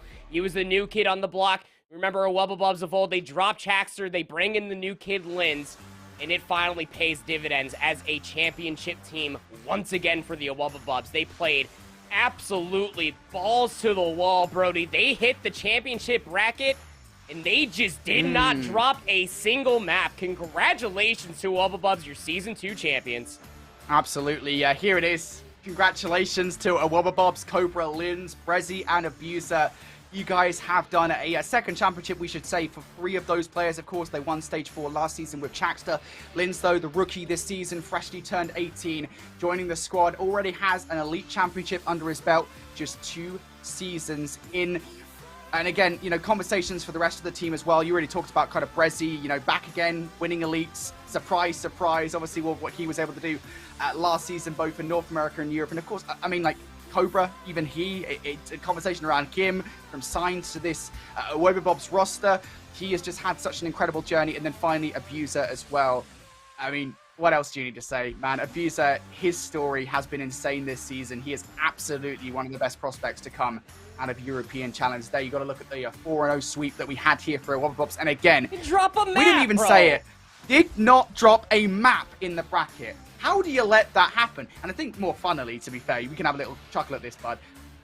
It sweeps all around in the upper bracket. Not a single 3-1. Nothing. What is that? I mean, like, they came so close to dropping maps. They had a round 11 Hotel Search and Destroy versus Aphelion. Round 11 map number 2 versus this LaNave Del Mysterio team in Grand Finals. A round 5 in Control also versus Aphelion. But, I mean, this team of Awubabobs, again, Season 1, they get top 3. Not where they wanted to be. They felt like that they were better. They had the #1 statistical player in Abuser throughout the entirety of that run of Season 1. Not to mention the #1 hardpoint team differential being held. And they just hit the grindstone, man. Boston, again, not the finish that they were looking for. They want to put Europe, they want to put French and Belgian players on the map respectfully, but let me tell you, Awubabobs, they came through. It was not just Tremors. It was not just Waves, Tidal Waves, Giga Chad Earthquakes, $20,000 first place for Awubabobs. Yeah, well and truly sunk the ship there. We should say, by the way, this is not to minimize anything what LaNave Del Mysterio achieved here, as they do get second place at $10,000, because that bracket run is one of the highlights of this season of European Challengers Elite for me, for sure. Just an incredible way to cap off the season for them, and they'll be very happy with the performance, even if it doesn't equate to the victory, and even if they are denied full set of players. Again, congratulations to our team inside the top 8, making it to the playoffs, and then, of course, getting their chunk of the prize pool as well. But what an insane storyline for Awubabobs. Once again, congratulations to the French boys as they take their first Elite Championship here in Season 2. And now that tees up things quite nicely, doesn't it, for the upcoming Texas Open, because now Wobblebobs are on top of the EU pile. We have a new challenger, really, in La Nave del Mysterio. And as Europe tries to challenge North America for the top spots in that Texas Open, where do those guys go? I don't know. That's what I'm excited for Texas, man. It's happening next week. I'm excited to be able to see more European representation. I was a kid in a candy store when it came down to Boston, just running around during that Saturday, just trying to watch as many matches as possible, even that Friday evening as well. Just trying to keep track of all the European teams because I want to see them do well. They do so well when they're stacked up against each other. We know this top 4, top 5, as it may end up being now, La Nave has kind of worked their way back into the conversation through this entire playoff run. Just to be able to see how they stack up against North America, it is a shark-infested pool that we will have for Texas next week. And Wobblebobs, I mean, they're going to be feeling pretty darn good about themselves. Celebrate now, but nonetheless, you still have so much preparation in store for that Texas Open. Absolutely we do. Europe in a really good spot now ahead of that Texas Open. They want to have a good event, but North America, ooh, it's a very strong region, and we already know that as well because things have been absolutely crazy over there. Right now, though, we're going to look over towards the 3 teams currently situated at the top of North America, Decimate Gaming, Convoy Gaming, and then, of course, Hyped Esports as well. One of those guys is about to be North American champion for Season 2 in Challengers League. For myself and Andy, though, Kieran, thank you, everybody, for watching the European segment of the broadcast. We return in about half an hour or so with more Call of Duty Challengers League. It's time for North America.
Lordy, welcome back to Challengers Elite Season 2, our final day of playoffs, and now we focus on North America. It's been wild, it's been crazy, it's been unpredictable, and with all the chaos and nonsense, I thought I'd go real bright and crazy with my outfit today. I like it. Thank you, man. It just felt appropriate considering how this season has gone. I'm my whole shift with me. I've got Visions, and brother, we're starting off in lower finals. It's going to be a hot one. Gonna be a hot one, man. Last night was so fun, so entertaining. A lot of close series, a lot closer than I think a lot of people were maybe expecting coming into something like this, especially with the teams that we have, man. It has been upset galore. I mean, not even just in North America, but through EU as well. So who knows what tonight is going to deliver on, but we're here for the ride, Alan. We are certainly here for that.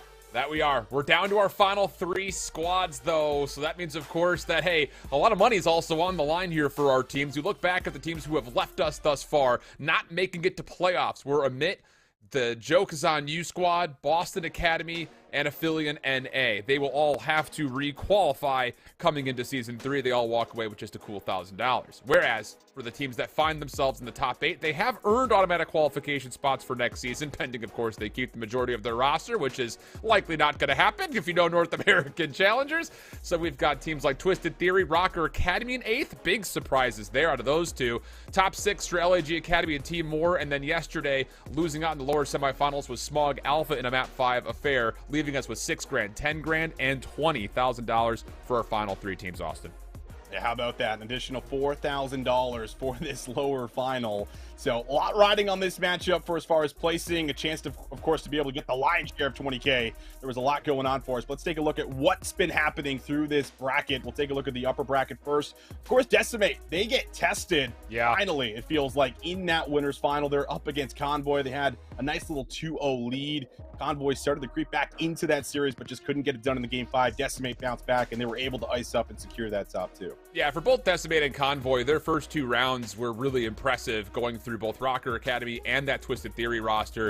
And then, of course, they were looking like the strongest teams going into that winner's final, so it made sense that we saw a Map 5 there, I think, for a lot of people. But then down to the lower bracket, it really has been, I mean, again, anyone's tournament, it feels like, from pretty much day one. But in this lower bracket, Map 5s, Map 4s, literally all over the place. The biggest surprise, I think, is that Smog Alpha team making a Map 5 upset versus Rocker and Team War, who were looking good. Whereas for Hyped Esports, they dropped down to the lower bracket. They take care of LAG Academy relatively convincingly, mind you.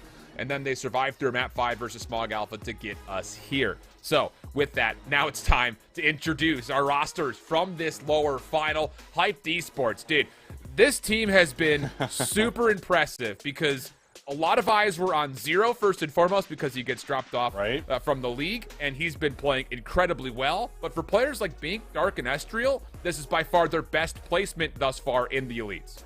Yeah, without a doubt. A lot of these guys have not really been able to have an opportunity like this where they can, fight for a top 2 placing here in the elite. So it's been very special, I think, this entire roster. You have to really credit Zero, I feel like, without maybe even talking to him, for really helping these guys and evolving their gameplay. Players like Estriel, I feel like, have just improved so much, especially coming into playoffs here. Yeah, I absolutely agree. And they are, I would say, your X factors for that Hyped Esports roster. Whereas on the other side, no surprise, nor none, I would say, are unfamiliar to the avid COD viewer base. You've got Gunless, Classic, Pristini, and Rex. 3 out of the 4, of course, have been at the Pro League level for the large majority of their careers. Rex, the only player that has really not seen that level, although I will say he has been one of the top performers for this squad and has definitely made a strong case for himself this season. Yeah, he might see that level soon, right? If he keeps playing the way he's been playing. Rex has been lights out. We were having some Twitter interactions with him, right? Like, so he's like, listen, don't sleep on my 2019 year. Like, I was going off, and we were like, all right, you're right. But you've been looking a little diffy so far in Modern Warfare 2, and the stats absolutely back that up. But this is that veteran squad, and Rex has been fitting in beautifully. Yeah, absolutely the case. And both these two teams, like we mentioned, have put together some great things, not just through the group stage, but also here in the playoffs. Here's the head-to-head comparison. Of course, the series win percentage relatively tight between these two squads, but the big difference maker comes with Convoy being really good in the respawn, but Hyped Esports has been really untouchable in search. Most notably, I'm really impressed with how Estriel has played in moments like Fortress Search and Destroy, where he's got no fear getting the bomb down quickly, and a lot of squads in NA have had a tough time dealing with the tempo that Hyped Esports have brought to the Search and Destroy. Yeah, without a doubt. Like when a team is at least able to get the bomb down and, you know, create plays on you really fast, like it forces you to react. And like you said, like a lot of teams are kind of, you know, put in a spot where they're still sleeping. And a lot of those moments where it's like, wow, like, okay, now we got to play retake. So they really, you know, force your hand and force you sometimes into mistakes because you have to act quickly. Yeah. So the tempo that this team plays at, very, very fun, very electric. And I'm sure that'll play out going into this best of 5 without a doubt. Heck of an introduction, I'll say that much to both of these two squads. But with that, hey, you guys can get active and let us know your thoughts on either the players, the rosters, or the matchup. Get active on social media. You can tweet at WeAreClutchGG or just use the hashtag Challengers Elite with who maybe you think will win this series, who you have your eye on. Maybe you've got some hot, spicy takes for us to really read out loud because we will showcase those tweets live on the air to catch your thoughts. So get active, get interactive, and hopefully we'll see you on this big screen. But digging into our best of 5 series layout, I hinted at it just a touch. Would we see a Fortress Search and Destroy with how good Hyped Esports has been? Our answer, absolutely not. Convoy Gaming did their homework, took it out of the vetoes. It's taken out of the vetoes here for us. And I mean, when we were looking, you know, just at the series and we were coming in talking about it, we're like, this control is probably going to determine a lot. When you have a team that is just really good at hardpoint, which of course is Convoy Gaming, then a team that is really good at S&D, you just feel like naturally a lot of what could happen in this series comes down to what plays out in that Fortress control. So that'll be very interesting for us. And I think it's also good news to at least get some of these good S&D maps in as well for this Hyped Esports roster, because they only have like 2 maps in their full-on rotation when it comes down to it, but they win the majority of them when they get them in. Yeah, absolutely the case. And actually, we're hearing that that very well may not have been the correct map set. So we'll update that, tune that, and make sure that we've got you guys the exact accurate results. But here's the thing about it, and while we're waiting for that to kind of update, and while we're waiting to get into game number 1, which actually I believe is on a Hydro hardpoint, both teams have been great at Hydro hardpoint. And the thing that's really cool about watching Season 2 is it's a new level of respawn out of a lot of our teams, both in Europe and North America, because this map is testing you on all fronts of what it means to play clinical hardpoint, spawn manipulation, macro team decision making, being able on a micro level to read when spawns are not necessarily in, or make plays to shut down rotations. We've seen all of those things come into play to a massive accord over the course of the last 3 weeks. Without a doubt, I think teams, you know, as a whole have just also found out, you know, how we can punish teams way more when it comes down to the spawns and just the way it works. If you're not in the right place at the right time, it can very much hurt you. And now we take a look at the map set that we have. The Hydro hardpoint that we do have first, as Alan alluded to, an LSCLO S&D and a hotel control. So a bit of a mix-up than what we had originally seen. So at least going to throw maybe some curveballs into what we had initially expected. Man, and the Fortress Search and Destroy is allowed to come through from Convoy Gaming for a potential Map 5 affair. Again, if we get to that level, that Hyped Esports squad has been milking that map mode combination, man. They're 5-1 out of it. Out of the 11 searches they've played, 6 of them have been played on Fortress Search and Destroy. So if we get to Map 5 and there are, you know, wagers that you could go into predictions and Twitch chat, I know which way I'd be leaning, but you never know when it comes down to how things fare on any given day of Modern Warfare 2. So we already kind of set up the Hydro hardpoint, but how about the LSCLO Search and Destroy? That would obviously lead you to believe that that was the selection for the side of Convoy Esports, but the surprising thing about that is they're 0-2 on that map. Again, but their Search and Destroy has been problematic for them all season long. Yeah, it has been a problem. We haven't really seen the consistency play out. You know, that same incredible kind of decisive decision-making that we get in the respawns out of a lot of these veterans, you know, haven't really been able to put it together so far in that game mode. So that could be very problemsome when you go up against a team that is really good at it, because if they steal a map 1 off of you, like all of a sudden you really feel pressure to try to capitalize going into one of their better game modes, which is just not what you want to be doing in lower finals. So we'll see how it plays out, man. But overall, like you said, Alan, a lot of this will come down to how both teams are going to be able to potentially steal the other's kind of best game mode, I think, in this best of 5. I like that, Com. And I think the thing, too, is it's not just stealing away your opponent's best game mode, but at least guarantee you win your map selection when it comes to the 1 and the 4 and the 2 and the 5. And you've already mentioned, it's going to be kind of a coin flip, a roll of the dice, potentially, for what happens on the control, because both teams have been, you know, here and there on it. Some days, pretty darn good. We've been impressed. Other days, ooh, what happened? Like, it just feels a little bit kind of hot and cold at certain moments in time. And maybe that has to do, again, with not just the individual performances of these teams, but who they're playing up against. Because this season, we had some unreal North American Challengers teams in control in particular. So there is also that to kind of weigh into the conversation in a certain way. Oh, for sure. I mean, I think we've just seen teams be a lot better at converting on offense specifically. Even on the maps like today, for example, we saw like a Fortress Control end in 3-0, right? So you can certainly win them. It's something that I think teams will always pick up on, and we always talk about it. It's like the beginning of the year, nobody can really win an offense. Halfway through, offenses are coming through, and while we get to the end of it, usually it's kind of more 50-50, I feel like. Yeah. So just one punishment, one good mistake, you can get on the point, you can stack it. We've seen it a million times. But yeah, I think that's a really good shout out for as far as what we come to expect, how teams have been a lot better when it comes down to that game mode. Well, you mentioned the word mistakes, and you and I were talking about this pretty at length yesterday. Dude, Hyped Esports owner says, let's get it hyped. No team nades. we have seen so many team nades in Respawn over the last couple of days. We've had our conversation and a lot of fun kind of watching over the top of that. But yeah, no, that talk about making mistakes. We've seen not just a lot of teammates, but a lot of teammates in moments that are pretty darn critical towards things like control rounds not going your way. So it's a big shout out right there from the owner of Hyped Esports. I love that. I absolutely love that, because let's be honest, we're probably going to see it, and now that he's called it in the universe. Yeah, now we're watching for it, right? Like, oh, there's one. We're going to counter going now. I know it. I've got my pen ready to go. I'm going to make a little slot on my notepad here and just start tallying how many teammates on either side we possibly see tonight. And of course, with this, it's not just the lower finals. Immediately afterwards, we'll be jumping into our best of 7 grand finals. And just to speak on it while we're waiting for our first lobby to start, dude, Decimate Gaming, they are deadly, and it's a surprise, right? Because they started off the group stage a little like, ooh, we'll see how they bounce back after losing 3 out of their 4 members from their championship run at Boston. But since that first week, they have been unbelievable. They've gotten loose, they've gotten comfortable with each other, and I think a lot of these guys, you know, are very familiar with one another. I think it just took, you know, a little bit of time to get on the same page. And I know Yuli was putting out some tweets like, listen, I've just been throwing the info out there, and they've just been soaking it up. Yeah. So, you know, Yuli's had a pretty successful season so far in Modern Warfare 2, and it feels like everyone is also on track with that, as they've just been lights out. And yeah, Decimate Gaming, I think they get tested in that winners final, having to show a little resilience. I think it's great to show some right before they get into that final match. Okay, so I think we're just about ready to go. Loading on in. Hydro Hardpoint map number 1. It's lower finals time. If you're just joining us for the first time, where have you been?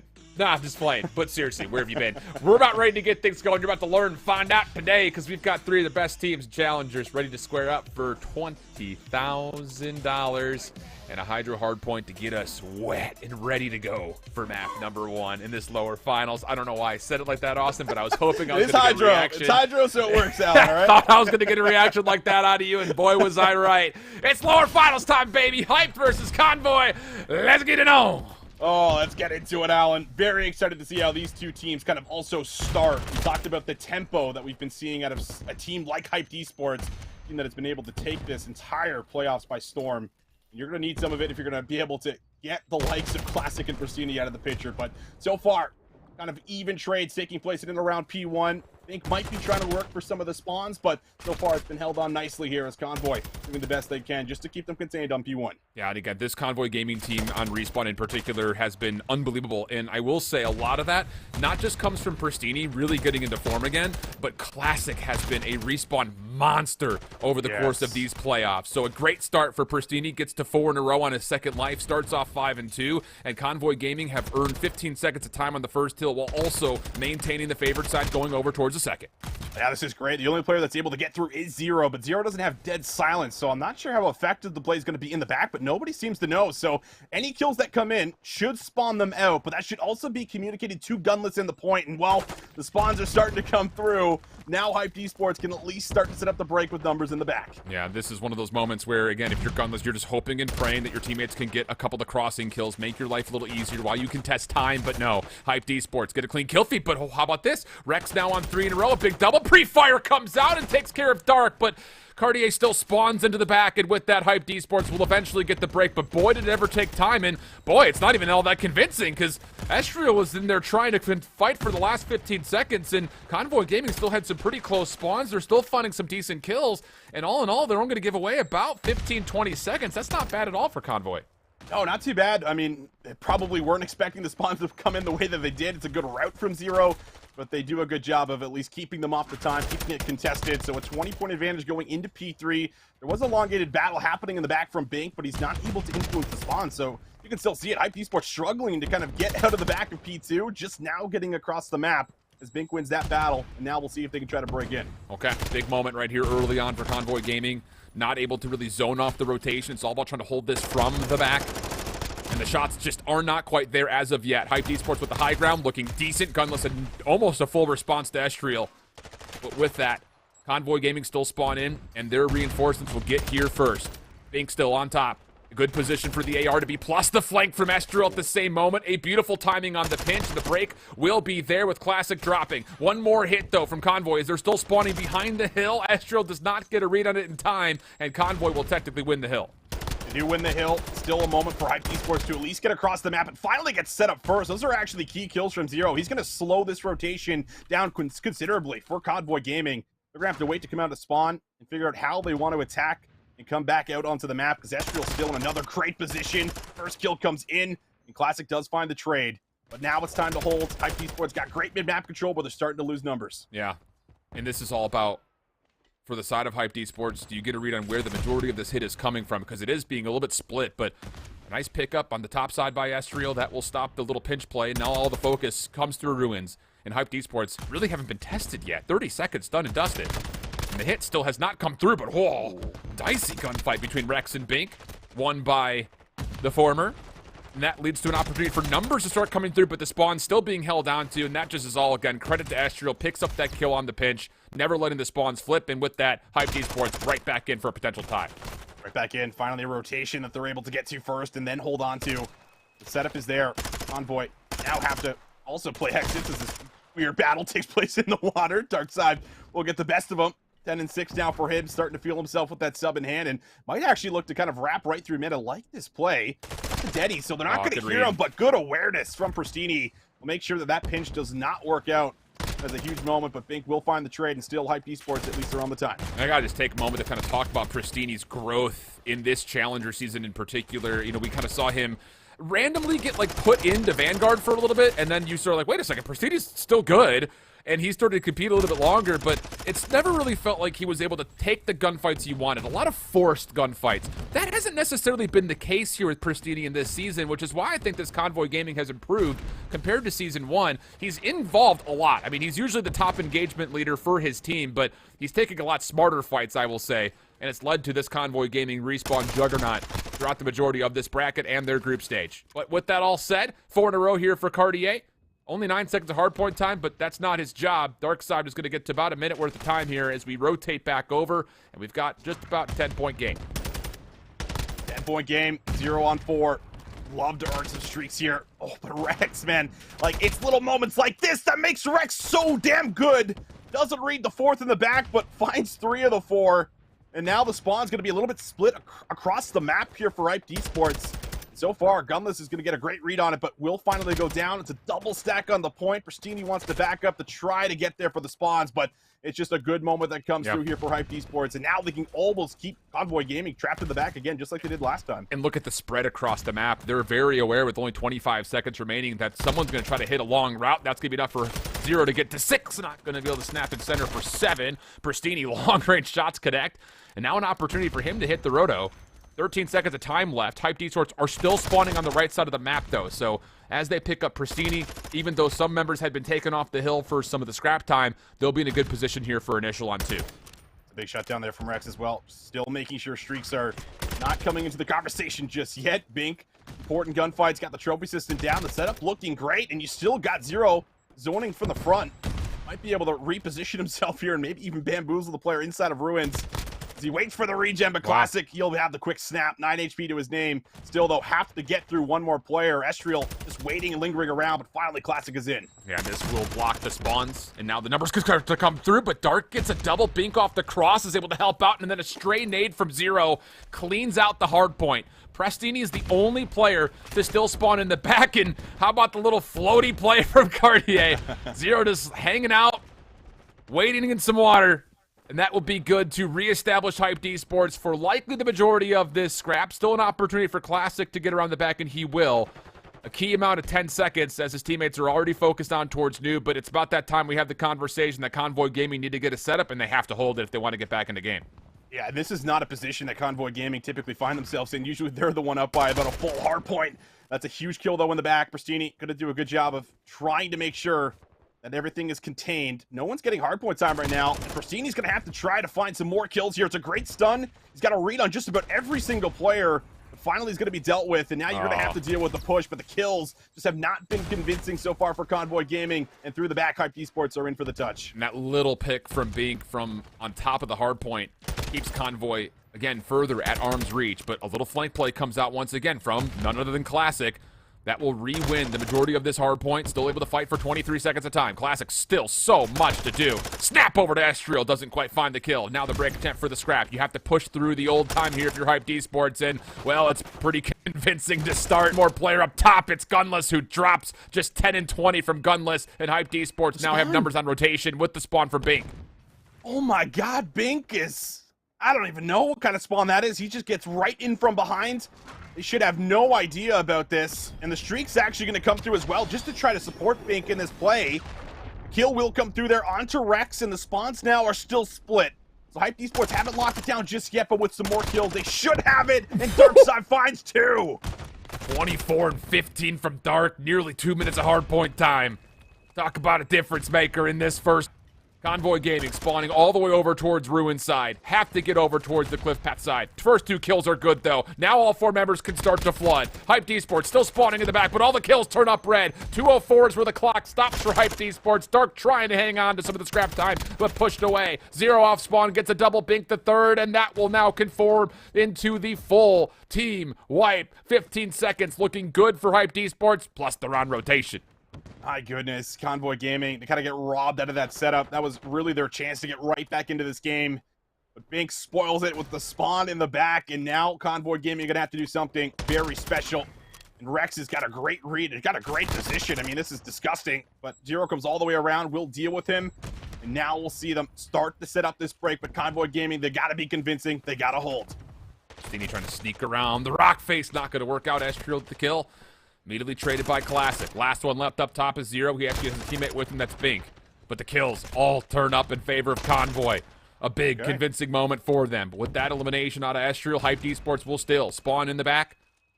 Trophy will be denied. And now it's just down to, can you find a way to break through this scrap time? If you can hold this if you're Convoy, it may allow you a chance to rotate safely to P1. And we could talk about the potential if you string it together, scrap to initial, and the kills continue to come through. Estriel at long range will be seen by Gunless.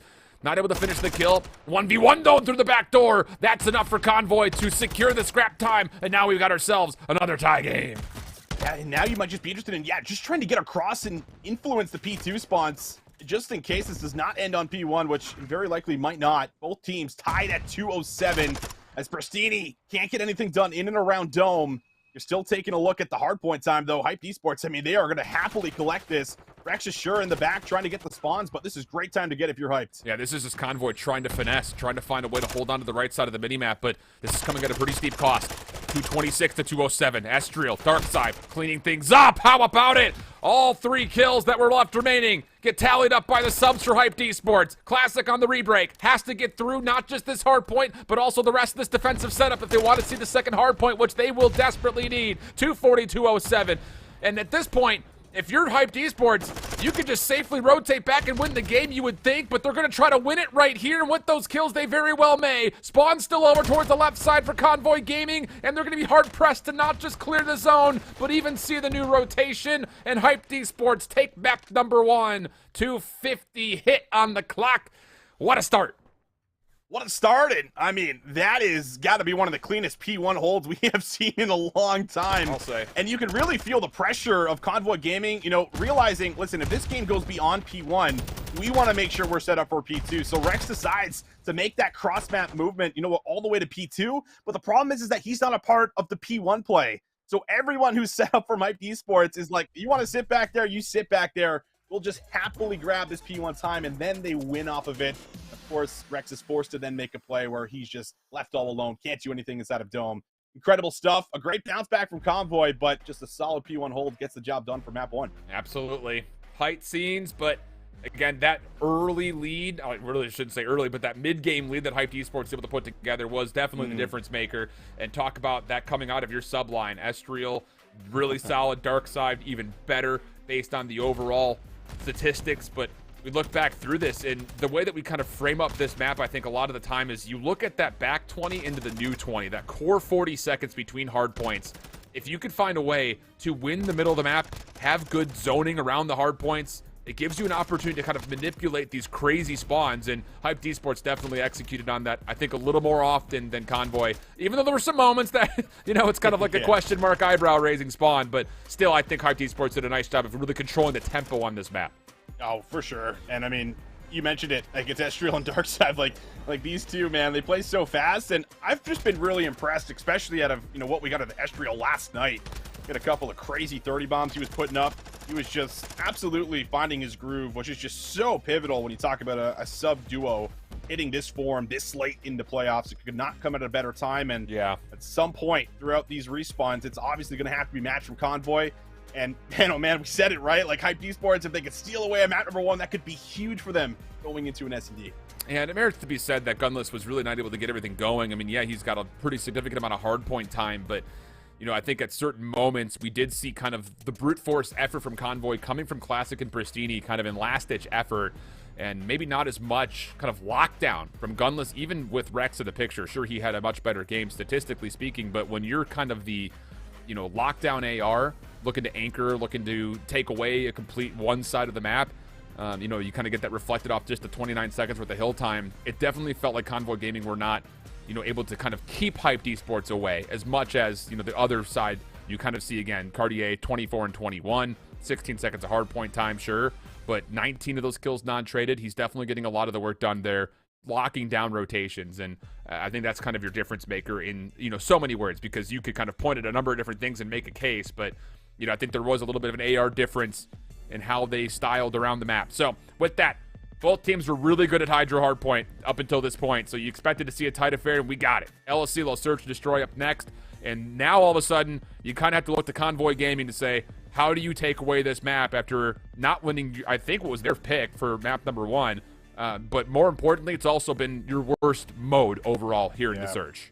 That's exactly it. I mean, these guys have struggled in this game mode when it comes down to just getting round wins and just getting on the board and consistently doing it. I mean, this is a Respawn team, so it definitely draws some questions, you know, with it popping up into a best-of-5 like this, especially for a map #2, where you really feel like you want to have a good bounce back, try to tie it up going into that control, but with an 0-2 record, and I think only getting an average points of around 3 or around 4, it doesn't really feel like this has been their map. But maybe they've learned something, you know, maybe they've been able to go back and at least are willing to take a little bit more risk, might be willing to throw in some different plays to try to shake up Hyped.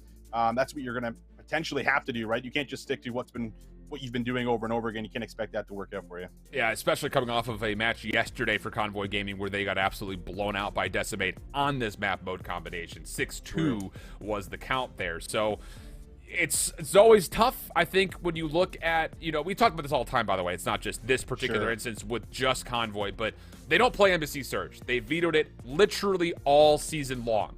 And when you put yourself in a position to have one hard veto, but you're also underperforming on an instance like LSCLO, you put yourself kind of in a weird position in the map layout if your opponents don't mind seeing your weakest map that you're not auto-vetoing. So, you know, I think there is a map fluency conversation to be had about that, where Convoy Gaming you kind of hoped would be more prepped up, especially going into that winners finals yesterday after 5 days worth of the opportunity to prep something. But who knows? Maybe it was just an off day. We see it all the time. Depending on the direction the wind blows, Modern Warfare 2 is either a fickle monster or a lovely lad. It's one of the two. Yeah, you don't know what you're going to get. You don't know what you're going to get in day-to-day Call of Duty. That is for sure a thing that's been in the scene for a very long time. But Modern Warfare 2, it feels that way as well. And yeah, you got to find yourself a bounce back here. You got to get yourself back into the series some way, somehow.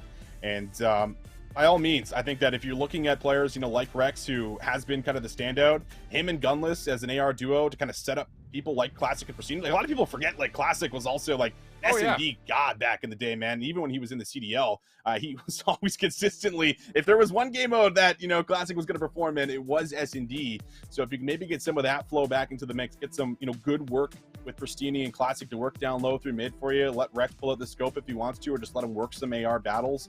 That could be your chance to kind of take this squad down. But as much as we talk about Classic and Pristini, like Ezreal and Darkside, they're willing to match that and throw in some of those aggressive plays to kind of throw you off your game as well. Indeed. So, kind of quickly, I just want to get your thoughts on this. This is completely off the cuff, so I apologize for not prepping you on this question. Hit me. Yeah, you got it. How much of this run for this Convoy Gaming team, especially for the core 3 out of the 4, do you consider possibly like a, not last chance because Classic comes off of a championship win last year, but kind of like an indication on if these 3 core 3 players will see the league again at any point? Because, you know, really all 3 of them have had extensive chances over the course of the CDL franchising model over the last 3.5 years now. Yeah. At a certain point, you feel like it's either you do or you don't, right? And does this kind of feel like a must-win tournament for this Convoy Gaming squad if the hopes of getting back to the CDL are still alive for players like Classic and Gunless and Pristini? So, like, I don't think that this would have to be the tournament, but it would have to be, like, the next Open or the next stage after that, I think, in my mind. Okay. Because we're at a point where it's like, all right, we're halfway through the season just about, and if it's not going to happen this year, then maybe you're waiting for next year. So, Gotcha. yeah, I think it'd be important to. Okay. Just a quick little casual question. Just want to see I like where you're at with that one. Classic, aggressive. Astrio gets the read. The attack is just better at that range. Bomb planted with Dark already still in the site. And Convoy Gaming now have to consider the question of how do we break back in with no dead silence, no trophies, and no numbers. 2v4 situation. Pristini trying to lurk up towards the window, and he may actually catch a piece of timing off. That sure did. Catches Dark, who was the former planner. Gunless up top. Shots the tray. Finds it with the wall bang, and now we have a 2v2. That's the player that's up top that has to play the clutch spot, but Bink, he's able to get right back up there, and, well, no problem whatsoever. I think he's just waiting in that right side alley, just pops the hop up, jumps up there, wins both of the battles, and no 2v4 happens here round number 1. Yeah. Tough seeds, and, you know, the first initial play to get back up top, take care of Zero. That's a hell of a win. But predicting where the next challenge is going to come from is one of those, with you 33% chance of guessing correctly, right? You're either going to come from window, come from the staircase, or come from the backside of A. True. So, tough scenes, but overall, the little aggressive setup from Classic shuts down, and Hyped Esports used it as a chance to win their opening offense. Now we swap the sides and see what we have going on here, and it's going to be an aggressive setup towards this B fence line alley for the side of Hyped Esports. I'm not going to connect with too much of their utility. And that may be an opportunity for Estriel to kind of look at that and say, maybe I can get around the back end. Boy, has he ever. Certainly has. Gonna have to worry about him at some point, and there it is. We'll be able to shut him down. Wow. Estriel's play will be nullified, and now a chance to drop this bomb, but Zero, he is just gonna fly up top. Should have a freebie there onto 1, and he does. Rex gonna drop. Will they be able to trade out the player down low, who might be looking to try to take Rex's spot to then play for the clutch spot? But instead, it's gonna be Pristini. Pristini wraps all the way around with dead silence. He comes behind the play, and he will take out Zero. Perfect timing from Pristini on that. You still have a member kind of inside where the bomb was planted, so you don't have to worry about the plant being diffused. So Pristini hits the route, clears out not just one, but finishes the final. And a brilliant response from Convoy Gaming.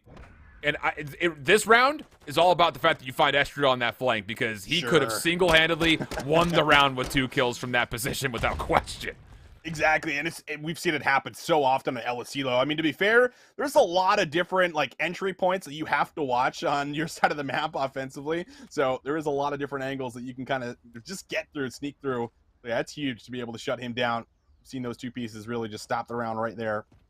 1-1 the tally, able to get us back into a nice little tie game. Now we'll see if Convoy can make any adjustments on their defense. Last time it was some early picks that really benefited Hyped Esports with the numbers. And, well, Estriel, he's able to find another one onto Pristini, but a quick trade comes through for Classic. This has been a really interesting cognitive effort from Hyped Esports. Estriel, who is typically going to be known as, especially if we get to map 5, the bomb carrier, sub-carrier on Fortress. But here he's on offense, been letting the bomb get picked up by Dark, and he's pulling out what I believe would have to be a 3rd AR just to stop these Convoy subs from getting into bottom bar, and it's worked out not once but twice. Now all of a sudden, you've got Convoy swarming in and around your back line, kind of outside of that big bar position, leading us to what would have to be a 0-1v3. He does well to get the first deep, but the question is going to be, how do you deal with Gunless and Classic, who are both running subs in and around your back line? Well, the good news for Zero, got dead silence. There's definitely a chance to use it, and he's going to. It looks like he's going to try to backtrack. He threw a stun. Thought he was going to try to distract him, maybe approach from a different angle, but he's going to take it right from inside. Door's going to close.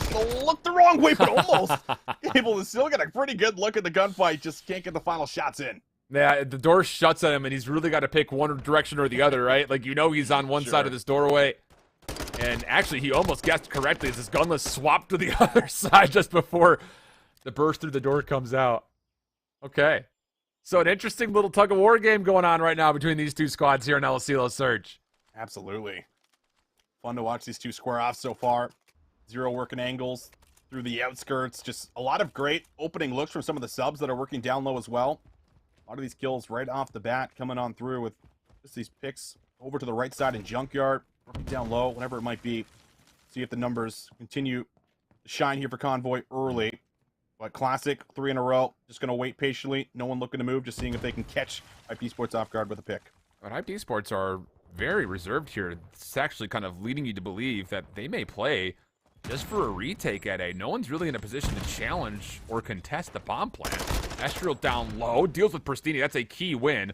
It keeps the defensive side of the map in favor of Type, plus, of course, also the numbers.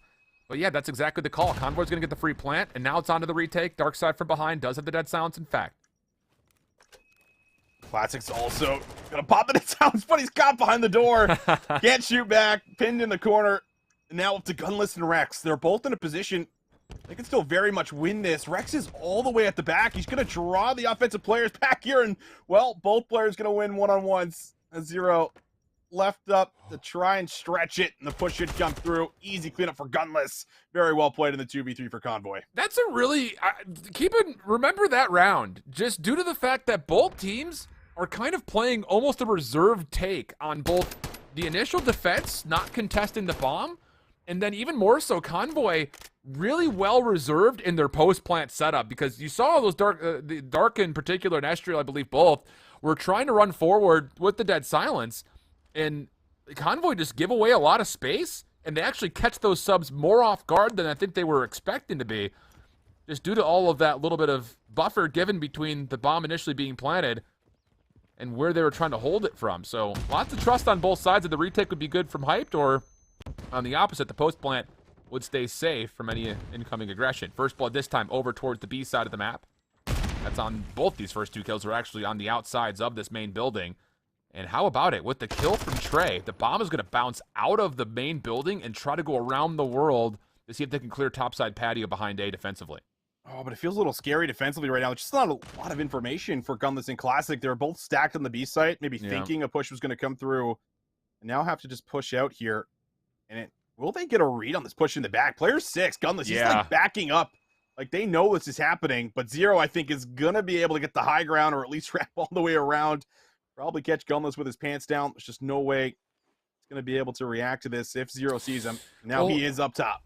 But Gunless is actually kind of still tucked behind this truck. So he's safe from the angle. And now the bomb is making the move. Shots come through, but as Classic drops, now Gunless has been alerted. Oh, and look at this. Waits very patiently. Time becoming an issue. Gunless on 7 in a row, 8-1 for the 1v3. Dark up top in the window. 10 seconds, has to make the play for the kill or the bomb. Gunless has seen him. Stun goes out. The challenge sure to follow. And it's Gunless with the first couple of tags. And the 1v3. That was beautiful. My goodness. Gunless finds the perfect timing to sit low on this truck, wait for that bomb to go down, and patiently waits for the kill to come through as he's planning it. And Trey doesn't know where he is. There's no red dots in Modern Warfare 2. If there's red dots in Modern Warfare 2, Trey probably has a great look at that gunfight. He snaps down low, and he might be able to at least get the trade. But because there's no red dots, Trey has no idea where he is, and he gets taken out immediately after. Well, not much Darkside can do, especially when Gunless is still holding on to that stun. Man, you want to talk about if Convoy was better prepared today than yesterday on this map? Hard to say that for sure, but the performance is definitely better. Maybe just individually so. Zero with the scope out this time, was trying to look for an aggressive angle down low. He's missed an opportunity to do too much. Cruise missiles called, and the plant will be here at B. Rex trying to watch deep. Even further behind that is Gunless. And that's Classic by himself, just hoping to go 1-for-1 after he's planted the bomb. Hyped Esports not really in a good spot here, honestly, to settle for this post plant. Kills turn out in favor of Convoy. Rex nearby. Stun out. That will land. Semtex to follow, but it's the pistol in hand. In the corner, he actually doesn't predict that Estriel's nearby, so Pristini comes out, but it's actually Gunless who runs straight through the soccer field to get the final 2 kills, and now 5-1 Convoy Gaming. Wow. I mean, this is clinical. Gunless is 11-1. Invest the streak, and it pays off. And Rex with a scope, even pulling it out despite not getting any shots. You know, he's just so willing to run in there saying, trade me. I do not care. Yeah. I will go first. And will the double stack inside for the attack, or rather defense, really difficult to hold on to. 5-1 up. I mean, as clean as it gets, it's just been the Gunless show, man. Yeah. He's still on 10 in a row right now. He's on double digits. My goodness. Rustini right on in towards site. Convoy looking to double stack on towards the A site with what looks to be both of their subs. Gunless on the outside. Dark gets a little bit of information with those little jump peaks, but not too much. And as the bomb carrier, this is all about, do you actually connect with any nades inside? There was a trophy system that was down. Decent read from Dark, but it's Pristini who secures the first blood, stays alive. And now help from Classic. Yep, that works out okay. It does force a team kill, but still the numbers with Convoy Gaming looking to take a very convincing search. One more to find. Oh, Gunless, surely. I thought he was just going to chow that. Looking for kill number 13, as this is Gunless. And, I mean, everything that you'd ever want. His world, his playground. A 1v3 for Bink. He's been pretty strong so far in playoffs, but he has not had a look, and he just has 30 seconds on the clock. Had to get the bomb. Good luck. And, well, final kill comes through. I think it was Gunless that got it. Convoy Gaming, 6-1. My goodness. They tie it up. The crazy thing about this search and destroy, though, I think still kind of maintains, like, the first 5 rounds of this, really, maybe the first 4 or 5 rounds of this, was kind of a back-and-forth affair as far as how the kills were going, how the setups were going, what the game plans looked like for both sides until Gunless just called game.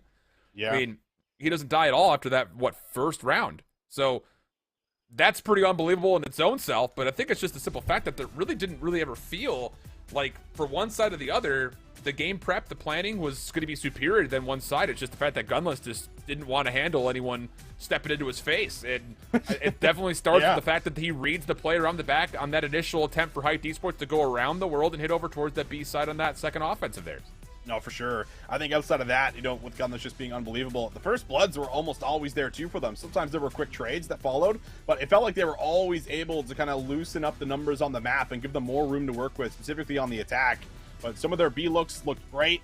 Gunless has that 1v3, which was really the deal sealer here up against Hyped Esports. Just could not do anything to trade that man out. Has a great position, and he finishes 13-1. My goodness. Mercy, as you'd say, Alan. Indeed. That is unbelievable. By far one of the best search and destroy performances we've seen so far in top tier competitive COD. Unbelievable. Okay. So Convoy Gaming will square us up at 1 map apiece. You look back over the series set, it does obviously lead us to the Hotel Control next, but also the Fortress Hardpoint for map 4. But keep an eye on that Fortress Search and Destroy. If we need to go to 5, things can get very interesting, with that being by far the horse that Hyped Esports has been riding through this Challengers Elite season. So with that coming up, Hotel Control next. Any initial thoughts before we send things to break their visions? I mean, these two are both very familiar with this map mode combination. So this, to me, feels like it should be very similar to a map 1 where it's just a full-on square up. Like, we're going to challenge you at your best game mode. This is our best one. We're going to beat you in it. That's what it screams to me, Alan. So I'm ready for it. All right, quick break, and then we've got the control. Don't go too far. We're in the lower finals for North America Season 2 of Elite. Don't go anywhere.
Welcome back, everybody. We're jumping right on into the action for map number 3. Hotel Control and a 1-1 count on the maps when it hits this lower final. It will be Convoy Gaming on the defense here. Side's a little bit swapped over, at least on the overlay. And at the moment, even kills. Not a lot to really talk about at the moment, besides the fact that Hyped, after the respawn, will be in a position to start to attack over towards A. Yeah, able to get over towards A. Christini, though, right through the catwalk, will be able to threaten this pinch. Someone's going to have to respond to it. Estrio, though, sitting on the point with Darkside, and will happily grab that second tick. Pristini's still in the back, but I don't even know if he's going to be able to get here in time, and he's not interested in it. He's just going to simply rotate over, maybe find some spawners, but nice opening little, first zone that comes through. 2 minutes to work with now for Hyped. That's a tough situation, I think, if you're Pristini. Like, you've got the flank play alive, but you get damaged up not once but twice, and then, spawns are going to be kind of a 50-50 with not only your control at kitchen, but also you've got teammates that are also pushed in towards the top side of bedroom and through that, so kind of an awkward position to be in if you're Pristini.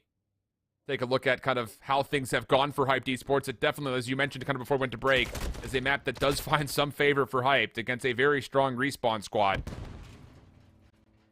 And with 3 in a row from Estrio just kind of hanging out at front desk here, I don't know, at some point you got to find someone to make a play, and it may have to be him, unfortunately, as much as you would love to hold this position. No, you definitely would. Estrio being on 3 in a row will be able to get the 4th. He's lost some of his teammates, so even with that kill, how much ground are you going to be able to gain? He tries to dolphin dive across, not going to happen. The control is just too much at the moment. Yeah. Rex is still yet to die, by the way. He is 6-0. Streak is earned, ready to challenge after getting tagged. Will drop, and now maybe a moment here for Hyped Esports. Yeah, it's tough, right? I mean, Hyped Esports, when you look at where Dark was compared to Estrio, like, those are great positions to be in, but when your teammates can't get to you, you have to make a decision of, do we hold Spa and force Convoy to continually spawn top right, or do we hold Desk, where you're hopefully going to be able to stop rotations of those defenders? And honestly, it's still Dark just kind of hanging out. He's just waiting for his teammate to make the play, so that way he could keep kind of blocking out the spawns. It's been a very slow game for him, but he's in a very key position that needs to be locked down. And now that finally, the bedroom has largely been cleared, Hyped Esports are on. First tick of progress on the way, but it's the shots through mid-map that clear. Now forcing Estrio to have to make a play forward. Dark working with him, and the first tick does get locked due to the play. This is looking solid. Have to try to push through mid now. Retake the zone. Pristini might have found the angle to do so, and just takes out Zero. And will be able to clear the point, and they also deal with the player at the back of the desk there, thanks to Bink. So that will likely seal it, unless you can hold here. Try to get back into the point. Spa going to be the target where you're looking to flood out of, and the streak's even going to come through for Rex. Gonna try to drop it against the wall. He does connect and take out Darkside. Now they're gonna try to throw themselves on the point. No respawns remaining for Hyped. 6v4, 13 seconds on the clock. Opportunity for Hyped Esports to still kind of stack from the front, but these gunfights are not easy, and Pristini's hitting a long route just in case things start to get dire. Trophy systems down for both teams, and there's Pristini at the perfect moment through mid.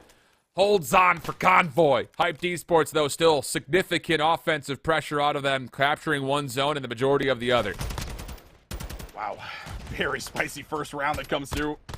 So many opportunities, especially with, some of the plays we were seeing from Darkside, as well as Estrio. You were hitting on it during the round. Like, it felt like they were holding that back spot position forever, and they were forcing the deep spawns by the old zone, but our teammates could just never get through bedroom until we got to about that 16-second mark left in the round. So, able to get it done on defense. Convoy Gaming will secure round number 1. Pristini's off to a nice little fiery start at 9-5, too. This is the thing about these two squads. We mentioned it. Hardpoint good for one team, search for the other, but control pretty darn even. So how do you split the difference between these two squads? May just be on what they do offensively. Convoy largely stuffed, trying to make the rotation from mid to B. And with that, only 2 lives will be lost for Hyped Esports, as now they actually have a very realistic chance to overwhelm and surprise this offensive stack over towards A. First defensive kill in for Estrio, second nearly there, but Classic finds the kill and also controls a little bit of space towards Rugs. Good prediction from Zero. Dark off the flank, dealing with Rex, who's bouncing up and down like a gopher, and that will be enough to get him off for the second tick and deplete it fully. That's a good moment. Darkside comes all the way around the back, able to stop that push, and now you have to retake right through Restaurant again in Darkside, able to find a second, predicting the third with a stun, and the damage after will be able to finish him off. as now finally a moment maybe comes on through yet again for Hyped Esports. Just holding out 0-3, you know, or rather 3 in a row, make it 4. He's looking solid. Great control overall. You got to get a touch here on the zone. They can't even move across the map right now, Alan. They could do absolutely nothing right now. But now the hits start to really grow some legs through Rug side.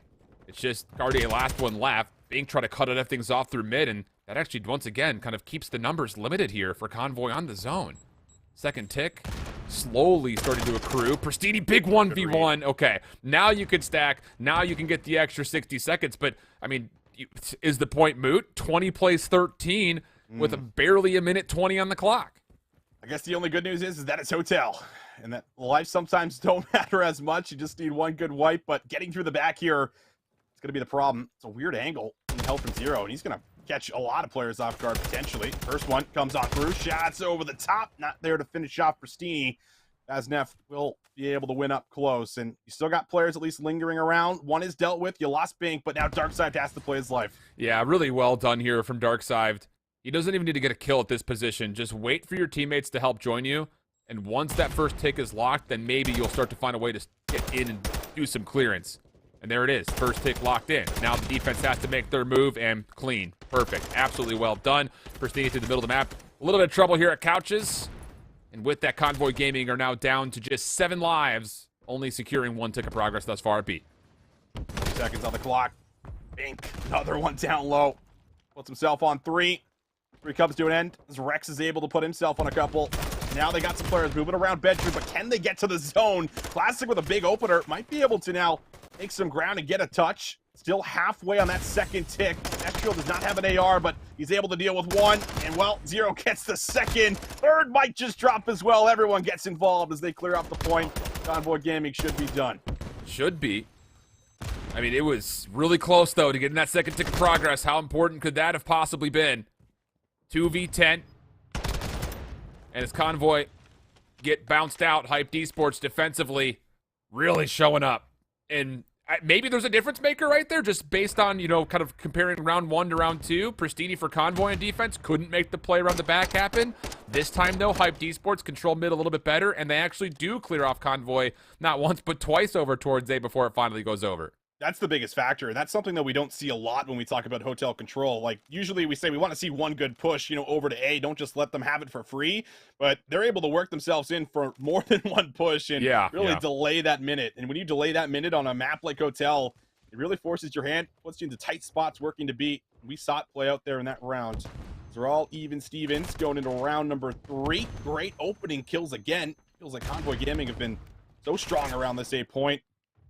At least on this side. Now Estriel has a chance to try to open up and trade. Well, once again, here's Pristini, just causing a problem. Any kill would be a good kill, but no.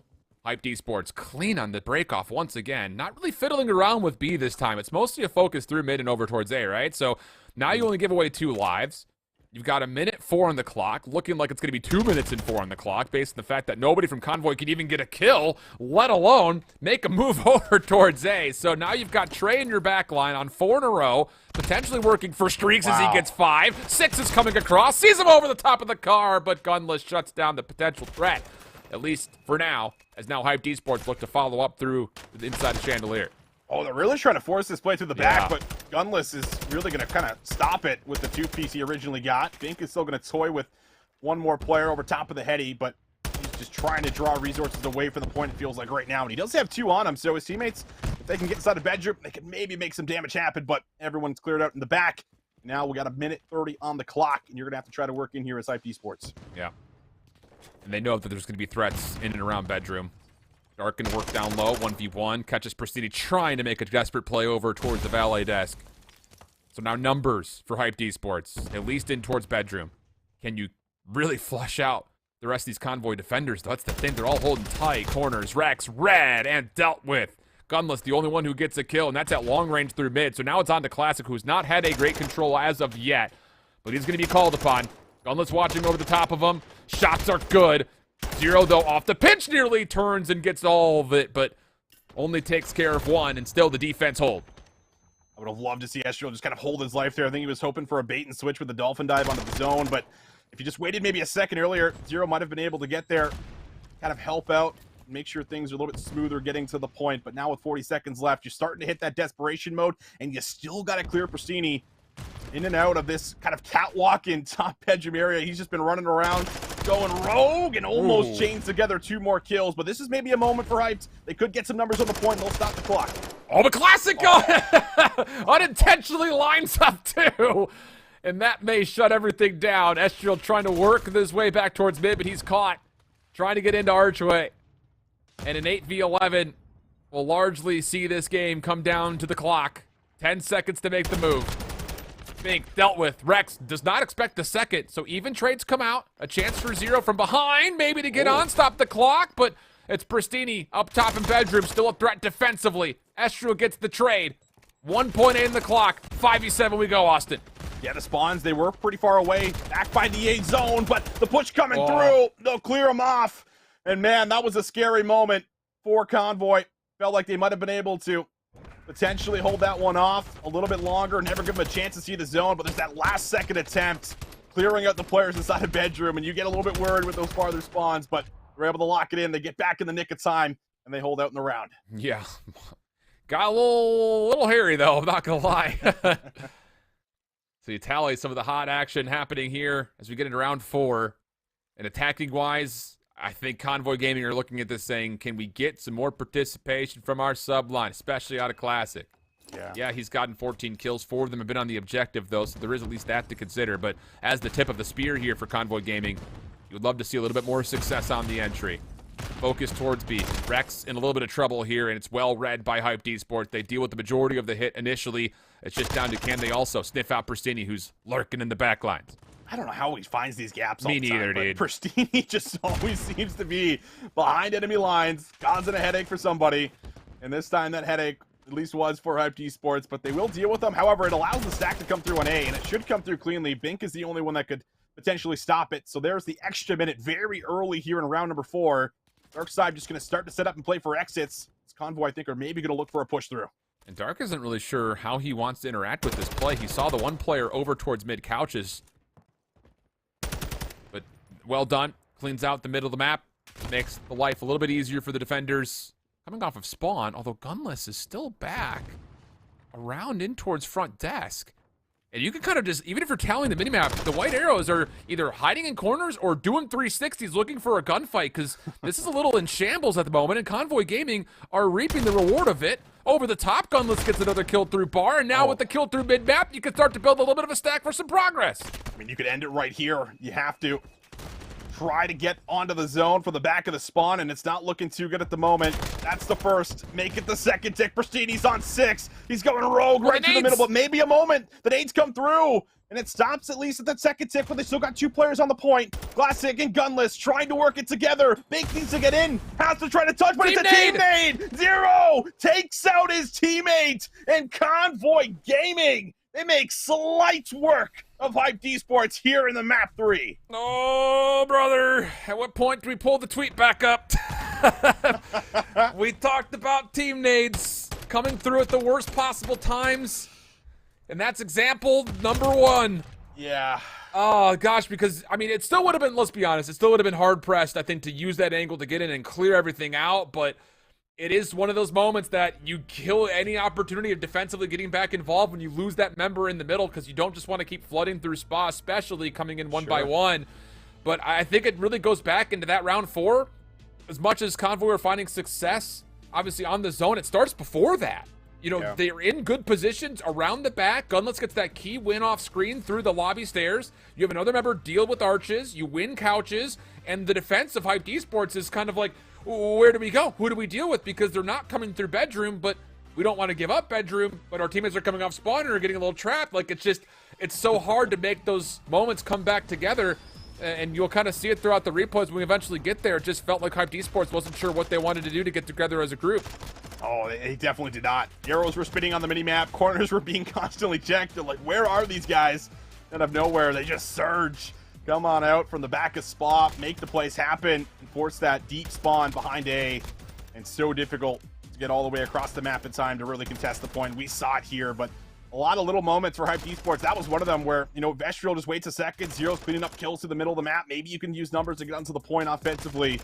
but nothing worked out offensively for Yeah, it's Hype right here. Esports. Just one good moment, like you said, Alan. And look at the minimap right now. You've got number 4 spawning top right. You've got members that just are not in tradable positions. And then, of course, the replay comes through where Trey's nade just doesn't quite get to the zone. Takes down the only defender who could possibly contest. But, like, if you were just to take a snapshot of that one particular moment on the minimap, I think it kind of says a lot about how Convoy Gaming are just putting a lot of issues right into the face of Hyped Esports' defensive setup. So Convoy will take the swing map here, go 2-1 up in the series, and now an opportunity to avoid that map 5, but it's a tough one still coming through. It's going to be a double dose of Fortress for us as we consider the 4th and the 5th, and we look over the top of these scoreboards. How about the play out of Pristini and Gunless on opposite ends? Pristini from the sub position, Gunless with the AR, both key in those final rounds. Absolutely. Pristini, if he wasn't finding kills, he was drawing at least 2 members to him every single life, it felt like. So many moments where he was just behind inside of kitchen, maybe even, back behind the defensive spawn too, just constantly causing havoc and creating some big impactful plays. So great game out of Pristini. And yeah, Gunless, 22 out of the 25 done traded. Like, he's just creating so many 1v1 gunfights, and that is opening up lanes, opening up moves for Pristini to then find those gaps that we were alluding to. And I just said, Alan, Fortress, double dose coming up. And how about it? Hyped Esports, they not only have to win 1 hard point here in this set, we're going to have to win 2 to force the game 5. Yeah, and I guess I will say this much for either team. There's not a lot of convincing results on this Fortress hardpoint. It has not been played much. We talked about how Convoy Gaming was a great respawn team on both modes, but in particular, their hardpoint has been great. They've only played this map twice. They've largely seen themselves facing off on Hotel hardpoint or playing on Hydro or Mercado. Those have been the key 3 maps that they've had. They've, again, like we mentioned, they've been hard of doing out Embassy, both on the hardpoint and in the Search. So not a lot of opportunity to play this Fortress hardpoint, and the same can be said for Hyped Esports. They've only played it 1 time, and granted it was a win, but it was a very, very tight one. So you don't really have much to go off of here as far as the stats are concerned to be able to sit there and say that this leans one team or the other. The only real statistic in my mind that stands out is the fact that Convoy's hardpoint record has been better than Hyped. But does that matter when neither team has largely played this map in this season? Yeah, that's kind of the question, right? Like, how much do you really take that in and how much weight do you really put into it?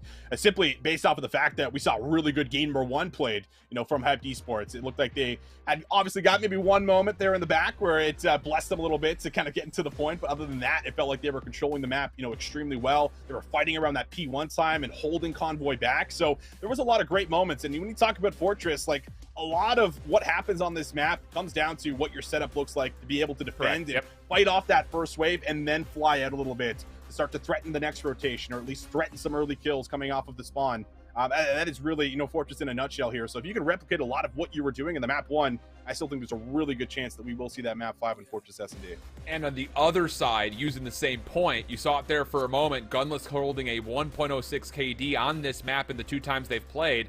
He had a very poor first map, not able to do those things that you just mentioned where it comes to controlling the lanes and turning the map into your favor. So, as much as we continue to talk about this Convoy Gaming squad has been great in hardpoint, I think you do have to earnestly look at Gunless to see if he can improve upon some things that he missed out on in that first map on Hydro. Obviously, very different maps, but the same elements are going to occur no matter what the map is when it comes to hardpoint, in the span of anchoring hardpoints and being able to lock down lanes on rotation. So those are the big macro mega brain things to keep an eye out for. Otherwise, who knows? If you're just one of those guys that just loves watching casual chaos, no better place to see it than on Fortress Hardpoint.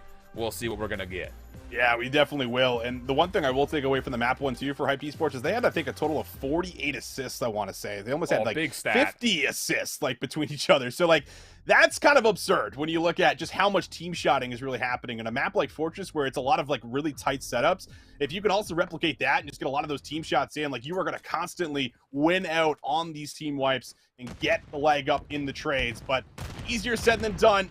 Gunless played outstanding last map, and we'll see if he can step up here in this second hard point as the gunpoints start to come through and we kick off map 4. And it's all Hyped Esports off the rip. 3 for 1, the opening exchange. Rex just trying to hold the position topside maps, but as Dark gets the kill, now there are some major problems for Convoy Gaming, who are a little bit stretched at the moment.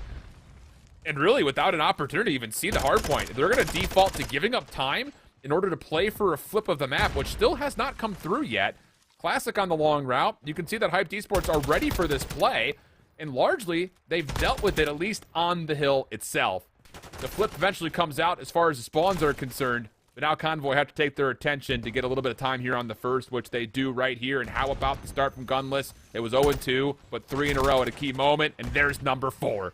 Yeah, we swapped right from his POV when it happened. I'm pretty sure he just like 9-degree turned on 0 coming out of that gate there. That just looked filthy on the mini-map.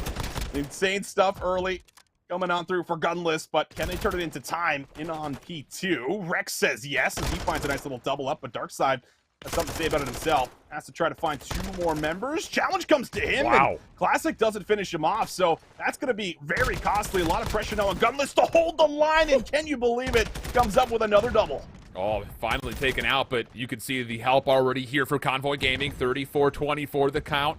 26 seconds on the clock. Convoy looking to just work through mid-map and see if they can spawn trap Hyped Esports at the only vacant part of the map, which is bottom left. This is brilliant manipulation, and Rex is still finessing some of the scrap time. Only going to give away about 12.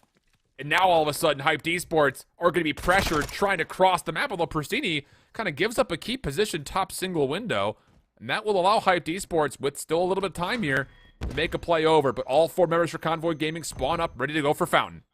Let's see if they can break on through. Teams have been getting better and better at it. Trophy system down. First gunfight gonna be won, but now Classic, the next one up. And how about the challenge out of Nicky D? Flies in for the second. Estriel sitting on 1 HP. And he is not going to have the luxury to be able to challenge on out for free. Has to wait for the regen. And, well, numbers still coming through the gate side. But you have to get through 2 more players, and Estriel can only get through 1. As you'll see them just all run in one by one, but no one can break in. What a start from Gunless. 11-5. He's soaking up the wealth of the hard point time, and he's now on 4 in a row with Classic starting to get to work over towards the top side of the map. That is unbelievable. And talk about living up to the narrative that we started to throw out there. A brilliant opening from Convoy Gaming. Already over 100 points. But as we rotate over to munitions for the 4th hill, it is Hyped Esports in control, not just of the space inside, but also putting a little bit of a buffer around the outside as well. Rex dies on 5. Huge kill for Bink. Need a moment here from Hyped Esports. I talked about some of their setups. Setups like this where you play very tight, have to work off the trades. Needs to be convincing. So far it is. Darkside finds 2. And that's what you wanted to see here out of Hyped Esports, starting to bring this one back. It's a great first hold, but you're going to need a lot more of this as Convoy start to approach for the next. Yeah, those are great trades, though, for Hyped Esports. They come very quickly, and they come in very key positions. But like you mentioned, not the opportunity to read where this next break attempt is going to come from. So you have to just respond to it by being inside the hill. And so far, Hyped Esports have once again been able to provide that.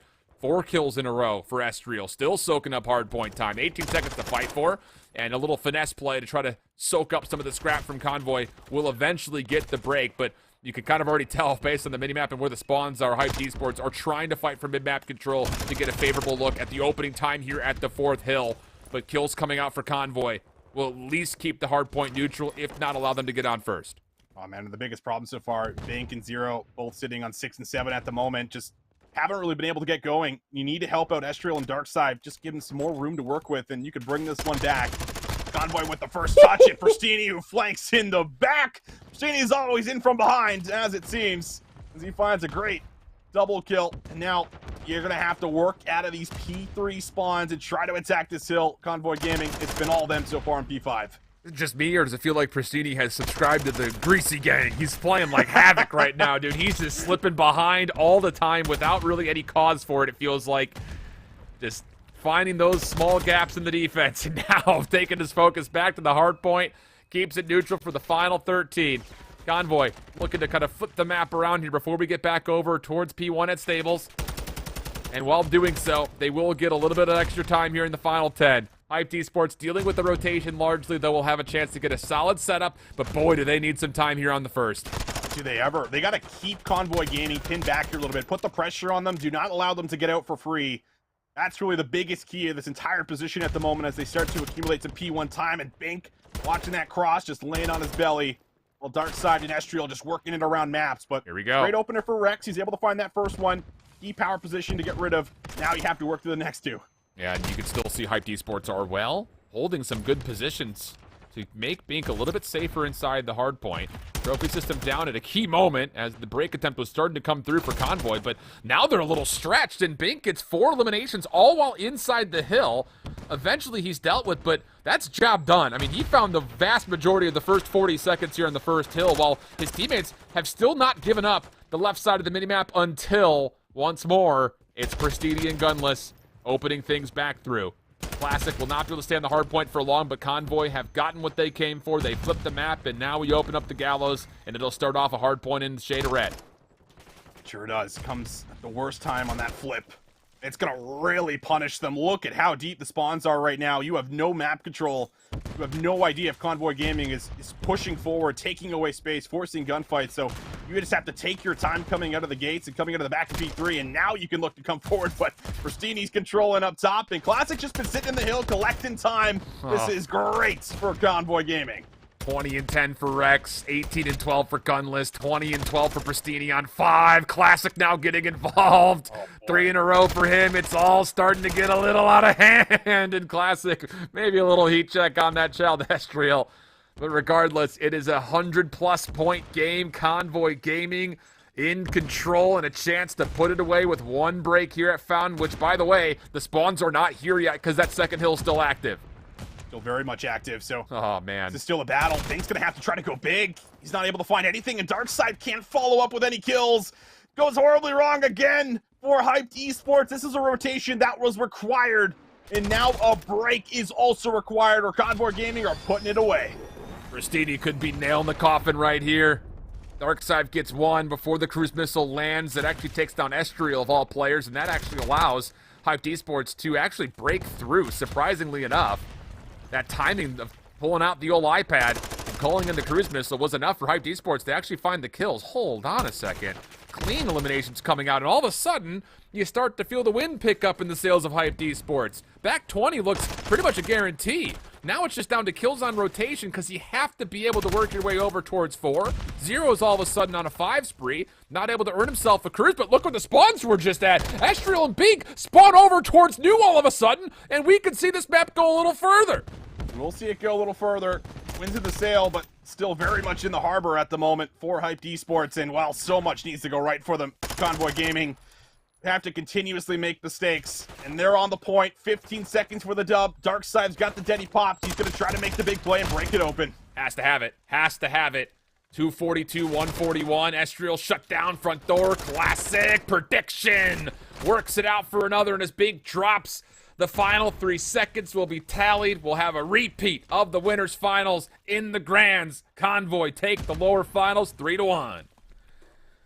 They missed out on the first hard point, but they'll make sure they lock in the second one. 3-1 victory. And after that control, well, we needed to see something convincing in this bat number 4 from Hyped Esports. They just could not bring it. Unable to deliver, but still a great finish for this squad. Top 3. Proved a lot of people wrong, right? A lot of people wrong, including myself, making a run like this. And they put up a good fight, valiant fight here versus Convoy Gaming, just not enough to get to that Game 5, which I was probably hoping to get there because they're 3-0 in Game 5. So I was ready to throw that stat out there, but they just can't get it done. Can't find the second hard point. Yeah, man, we do have to kind of, give our commiserations while still also providing some credit to this squad because they came out of qualifiers looking like, okay, they could be competitive, but are we really going to see them outperform squads like Rocker Academy, Twisted Theory, Team War, who were all in their group coming into it, and they provided. They went 4-1 in the group stage, really surprised a lot of teams and a lot of people who avidly watch challengers. And then in the playoff bracket, they continued to impress, not just surprise, but here, Convoy Gaming, as we were talking about at the top of the broadcast, when they were making their run in the opening stages of the bracket, they were looking a step above maybe everybody else until they met up against SMA Gaming in a tight Game 5. They were by far the 2 teams that looked prime and ready to go for a Grand Finals appearance, and we will eventually get that, but you have to give credit where credit is due, and Hyped Esports put together one heck of a Season 2, and I will not sleep on them when they show up in Texas. No, absolutely not. We'll see how that team performs. I mean, they can only get better. I mean, they've gotten a lot better from the regular season since playoffs. It's just unable to get it going against a team that is just so difficult to deal with in respawns. And they put up, again, a great fight here. Able to grab that map 1 win. Just really, I think, costing them in the S&D and the control. Love to have maybe some of those moments back, not to be. Convoy Gaming, though, they're looking pretty proud and ready for this grand final. They're ready for this rematch. Gunless is hitting, a whole nother level, it feels like, at the moment. He's looked so good since that map number 1. Just seems a little warm-up to really kick him off, and Porcini's been right there with him, dropping big numbers. If you take another look at how everything came together here in the maps and modes. And you got to keep in mind that Convoy Gaming were putting together one heck of a comeback on that Hydro hardpoint late too. So yeah, you take that first, we'll say rotation and a half out of the picture, and this whole series looks very convincing for Convoy Gaming. I will say though, I am most impressed about how they worked through the Search and Destroy. And yes, you can put a lot of that onto Gunless, who finishes with an unbelievable stat line, only dying in the first round, and then essentially going 2 kills per round after that at least. I mean, that's the average he had. So there is a lot to be taken away from that, but we talked about how Convoy Gaming were looking worse for wear in the Search and Destroy, especially based on the performances they had versus Decimate yesterday. They come out today much cleaner, much more polished, much more put together, and they get kind of, star shined through by Gunless, who kind of carries a lot of the weight. But regardless, I think the whole team looked a lot better, and that now leads us to some very interesting conversations when we eventually start talking about the grand finals. Absolutely. I mean, obviously Decimate, we're able to put them away 3-2, but that was the first time Decimate has ever been tested, I think, that heavily so far here through the playoffs. So, I mean, they had to really dig deep in that map number 5 to make sure Convoy Gaming, we're not going to be able to beat them. And now that we're going into a best of 7, a lot of respawns of that best of 7, baby. So who knows what happens going into there. Excited to see how the vetoes end up playing out too. Yeah, we'll take another look as Decimate and Convoy. That's the next matchup. That's the last matchup here for stage 2. Yeah, and again, these two teams, just to hit it one more time, they were by far, I think, the most anticipatory teams to see play up against each other based on how they worked through winners round 1 and their winners semifinal matchups against tough opponents in both of those respective matches.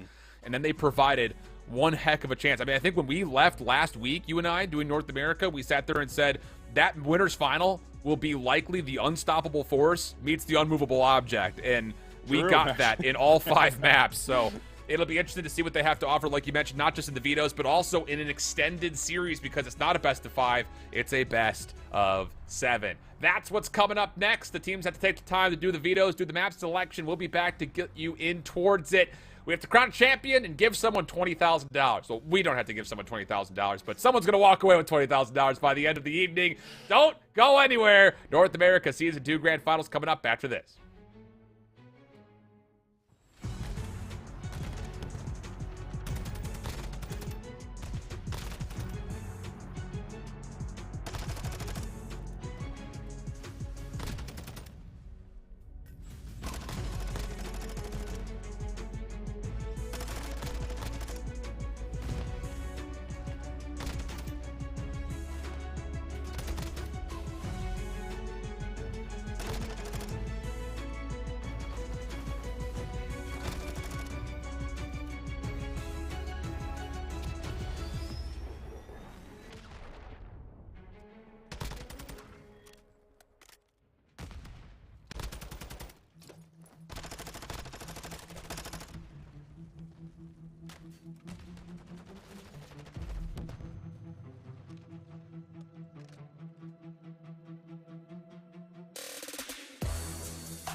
Welcome back, everybody. We've got the Grand Finals. Season 2 North American Challengers Elite about to come to an end, and we have what I think we can convincingly say were and still are our best 2 teams throughout the season. Decimate out of the upper bracket. Convoy Gaming coming after a very hot 3-1 in the lower bracket are looking primed and looking for a little bit of revenge. Am I hold shift with me? I've got Visions. Brother, give me your thoughts. Give it to me.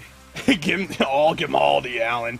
I'm so ready for this rematch, man. This was a fun best of 5 the first time these two faced off against each other. It was as close as you would ever want it to be, and it was just back and forth. It was a tug of war, and Convoy Gaming were able to really work themselves back in, right? So after looking more polished today, and after cleaning up, some of their S&D gameplay as well, with Cunless taking over, like, who knows what they're going to be able to bring into this rematch versus Decimate.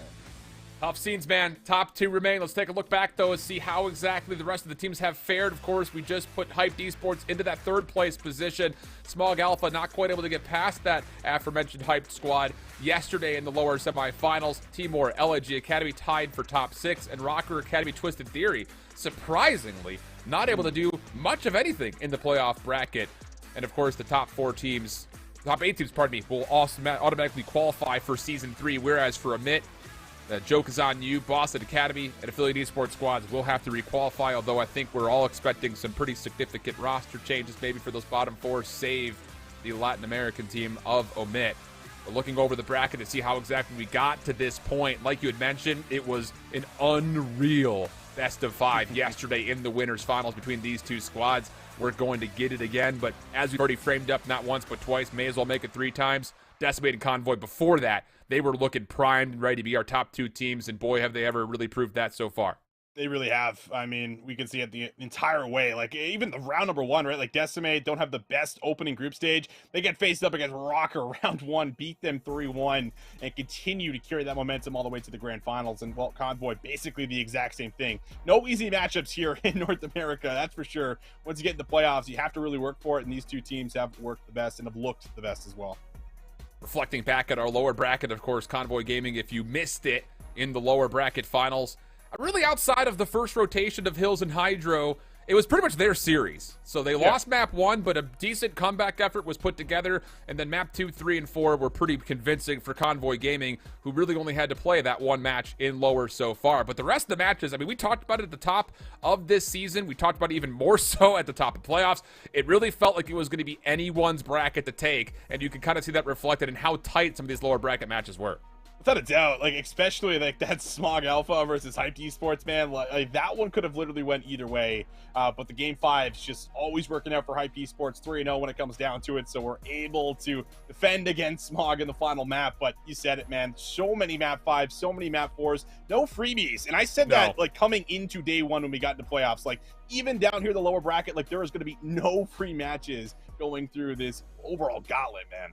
Yeah, I'll say. And after that last series, a lot of reactions about how Convoy Gaming are not going to be stopped out just in that lower final because, well, yeah, Kib is absolutely correct. Pristini is looking like he's hitting MVP form today, and he wants to see him bring it home. You can, of course, and not just you can, you should. Get out on social media, get on Twitter, use the hashtag ChallengersElite, or, of course, tweet at WeAreClutchGG to let us know your thoughts on what's happened so far, and more importantly, what you may expect coming in to this grand finals. Throughout the entirety of the series, we'll throw your tweets up on screen. So get interactive with us. Let us know your thoughts. Let us know your reactions.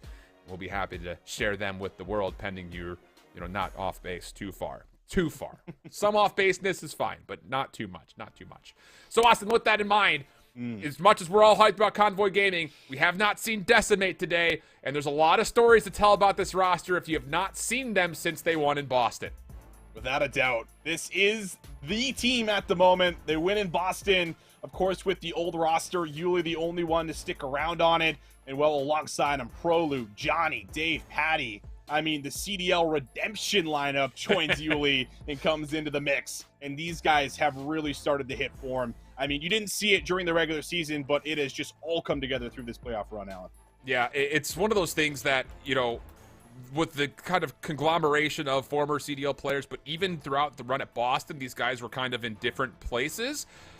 Now that they're together, we had initial anticipations that this team was going to have a huge, huge ceiling. And It took them a while to get to that point. Like, the first week was not exactly as comfortable as you would have liked, but you had mentioned at the top of the broadcast, it's worth bringing up again. Yuli had made the tweet out, I think it was like after the second week or after one of the last days going into their final group stage matchup. He was saying that the team's hitting form, and he's feeling confident about his calls and being able to kind of see his teammates fulfill that. He's really kind of taken an IGL standpoint, and I think that's great for the maturity of a player who's never seen the CDL before. Oh, without a doubt. I mean, the fact that you can have that big of a voice with, like, all of these players also on the lineup, I definitely think that it speaks volume to the type of player Yuli is, to what he brings to a team. And let's be honest, a lot of us were surprised that Yuli did also not see any kind of an opportunity within the CDL. It's a very similar situation to Brack last season, where all of his teammates get picked up around him, but he still feels like he's maybe got to come out and prove himself. Well, he's definitely in a position to do just that. On the other side, though, in case you missed the lower finals, introducing Convoy Gaming and potential MVP Form Pristini. He's alongside Gunless and Classic again. These guys have teamed together a number of different times across their competitive careers, but it's Rex, the guy that has not seen the CDL, that has actually been the statistical leader for this squad and is looking like one of the best ARs in North America at the moment. Yeah, this guy slays, let me tell you. If you haven't been tuning in to North America up to this point, Rex puts up numbers. That's just basically all you got to know. And you got the perfect team around him to be able to help him succeed, especially with the way that Gunless has been playing as well today, because he's also relieving a lot more of that slaying power on the map, because he's been popping off. He's been looking great. And you said it, Pristini, we saw the tweet. He's just looked like a totally different player so far in this playoff run as well, and he is a huge factor. Convoy Gaming are, in fact, here in this grand final. Okay, so with all that in mind, let's take a look to see how these two teams square up against one another. Remember, the Map 5 situation yesterday saw Decimate win both of the Search and Destroys in the series. That's where I think a lot of our focus needs to stand, especially considering it's a best of 7, and there's a lot of S&D in the mix of those 7 maps. So for me, I think Convoy Gaming, it's not just the fact that you need to continually be incredible at respawn, but you have to also find a way to keep the good Search and Destroy we just saw in El Asilo in their lower finals in the mix for a much longer series here. Yeah, give me some more of those 14-1 performances out of Gunless, and maybe we'll see some more of those S&Ds come on through. But that is, I think, the key mark that you hit here, Alan. It's the S&Ds. You have to find ways to be able to win them in this series. We saw what happened yesterday. Good in the control, good in the map 4 to secure the hard point, but fell short in the second S&D, 6-4. So if there was a way to bring some of what they were bringing in that last series and bring it into this one, and we're in for a good one. Well, on the micro side of things, of course, we also have a couple of star players to keep an eye out for, and these are statistics for both Yuli and Gunless during the winners' finals. So even though they've both been categorically incredible throughout the entirety of the season, look at the numbers between these two just from one series. I mean, a 1.39 overall KD, but Yuli was the big difference maker at both the Search and Destroys yesterday with a 1.57 overall. Yeah, look at the numbers, Mason. My goodness.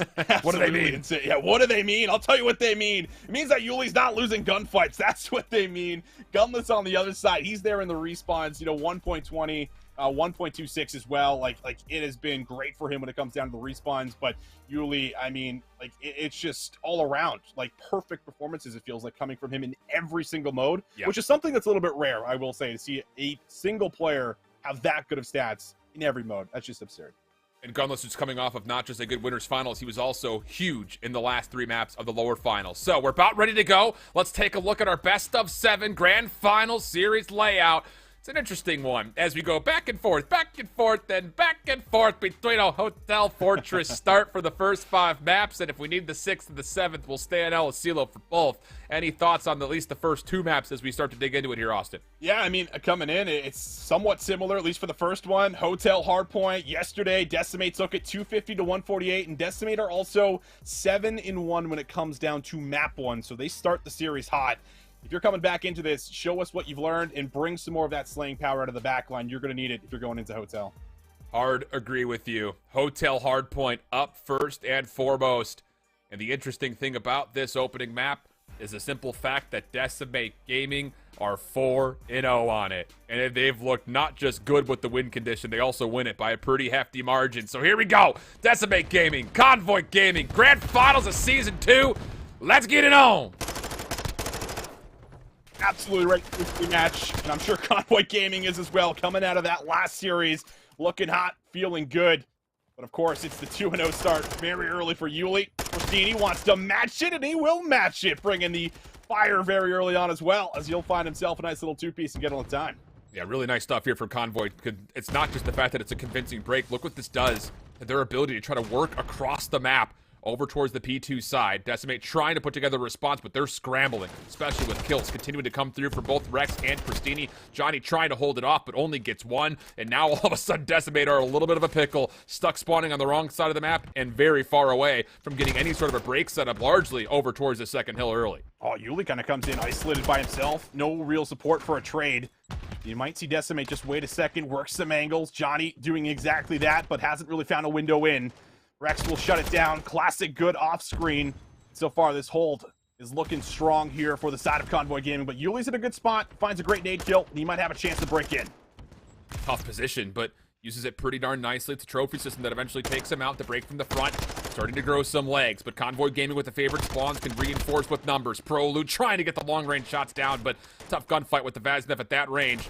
And with it, Convoy Gaming still in control, not just of the hard point, but with these eliminations, they can actually bump it a little bit. And how about the start for Pristini? 5-1 on 5 in a row, and on the other side, a combined 2-9 from Dave and Johnny. Not a good start for Decimate. No, not at all, especially looking at the map right now. They kind of spawn old. Yuli's the only one inside of Kitchen, and he'll be taken down. Huge kill comes through for Rex, already 8-3. So terrifying when this man starts to pick up the way he has. But nobody really even close. Dave's going to try to play for an exit, but Pristini makes him do a little windmill around the outside and won't be able to finish him off. Decimate are still so far from the zone. Yeah, it's not good. Not good at all for the side of Decimate. Need some pickup here, especially from Johnny.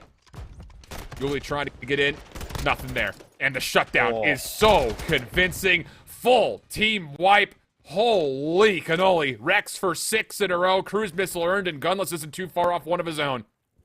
I think I said something along the lines, if you don't know Rex, well, this guy just slays out, something like that. Well, he's slaying out. 11-3, 6 in a row. Decimate don't want to give this full 60 over. They're actually going to decide to hit this one more time. They do have the rotation, but they're not going to be able to play for exits in kind of zone here. So there's a lot of freedom for someone like Pristini to get in and start to force some executes around the point. We'll be able to find that first elimination, but Convoy Gaming, man, they are up by 80. Decimate, they got to give us something here on this next hill. Something, anything. Just, you know, at this point, the ambulance is on the way, but even the EMTs may not be able to resuscitate what's going on right now. Finally, Decimate, a couple of kills on their initial setup towards Bar. Convoy going to be forced to break for the first time. And you do have a little bit of a cut here from Yuli, but it's shut down. So now the numbers can start to flood forward for Convoy. Rex wins another gunfight. Johnny is not shooting back right now. 1-10. Dave just trying to do it all himself, and he gets just enough help from Prolude to make sure Decimate stay in the hill. Yeah, it feels like they're just super cold. This is exactly what we saw kind of out of Convoy Gaming, except they were able to, you know, keep it pretty competitive through that map 1 on Hydra that we saw in the last series. But here we just haven't got enough participation out of all of the members across the roster. Still time to get back into it. However, Convoy Gaming are making it so difficult to do exactly that. Fighting for 15 seconds, and Rex again. He's there to find 2, maybe even the third. His teammate able to assist. Convoy Gaming gets some more scrap time. Yeah, looking really solid. I mean, across the board. But it's easy to look this solid. I mean, when you're essentially playing a 3v4, Johnny needs to get involved. It may just be one of those situations where it looked like he did pick up attack right then. Maybe you just need to hold on to that for a little bit longer. Do what you can to kind of lock down these lanes, because at the moment it's just a very one-sided affair. And Yuli's fighting, man. 3 kills in the feed for him. He's now 12-11. Johnny finally will get a freebie onto Rex, who is still on the iPad. And now all of a sudden, Decimate are starting to accrue some time, and maybe Johnny's starting to get settled in. 2 kills in a row for him in this life. Yeah, looking a little bit better at least. Get more active in the feed. But Convoy Gaming, they come right back off the spawn. They'll find 3 of the 4. Prolude the last one up. He's got to look at so many different directions right now. Convoy Gaming, they work him out of the point. This is great scrap time. This is the position now Decimate have found themselves in a couple of times where they haven't been able to fight for the back 20. They just simply had to rotate and give it up, but you can't continuously do that when you're down this much. Sooner or later, we're going to need a good 40 to 50 seconds on one of these hills. They have to have it. And it may be right here. Over towards rooftops. Look at the setup for Decimate on the minimap. I mean, this is just very bunkered, very reserved. That said, Convoy Gaming are hard focused on the middle of the map. They're not even trying to hit this from the front. So now you've got 4 kills, and look at the motion.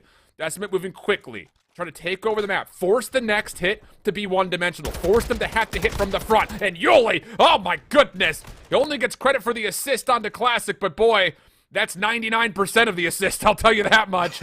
Gets a lot of damage in, and now Decimate Gaming are looking good for the back 30. Convoy are still trying to threaten this, though, and why not when you've got a lead like this? Yeah, why not? Fight for the scrap time. All scrap time is great time. Stini hitting some long-range shots. Typically, we see it with the Vaznev, but he's doing it with the TAC today. A couple of trades come through with the Semtexes, and Decimate still struggling to keep numbers alive around the point. Dave is fighting for this time, and none of it's for free. That's really been the story of this game. Decimate have not been allowed to have anything for free throughout this entire hard point. They've had to fight for it, and they haven't really been able to win out a lot of the trades when it comes down to holding or breaking. And now down by about a full hard point. You could maybe see them start to lock in some good time here on P1 and have a good transition to P2, however.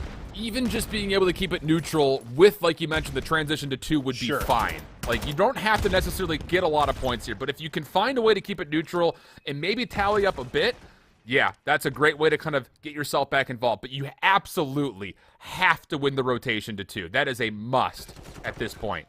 And Convoy Gaming are already starting to influence that rotation right here, right now. Classic around the back.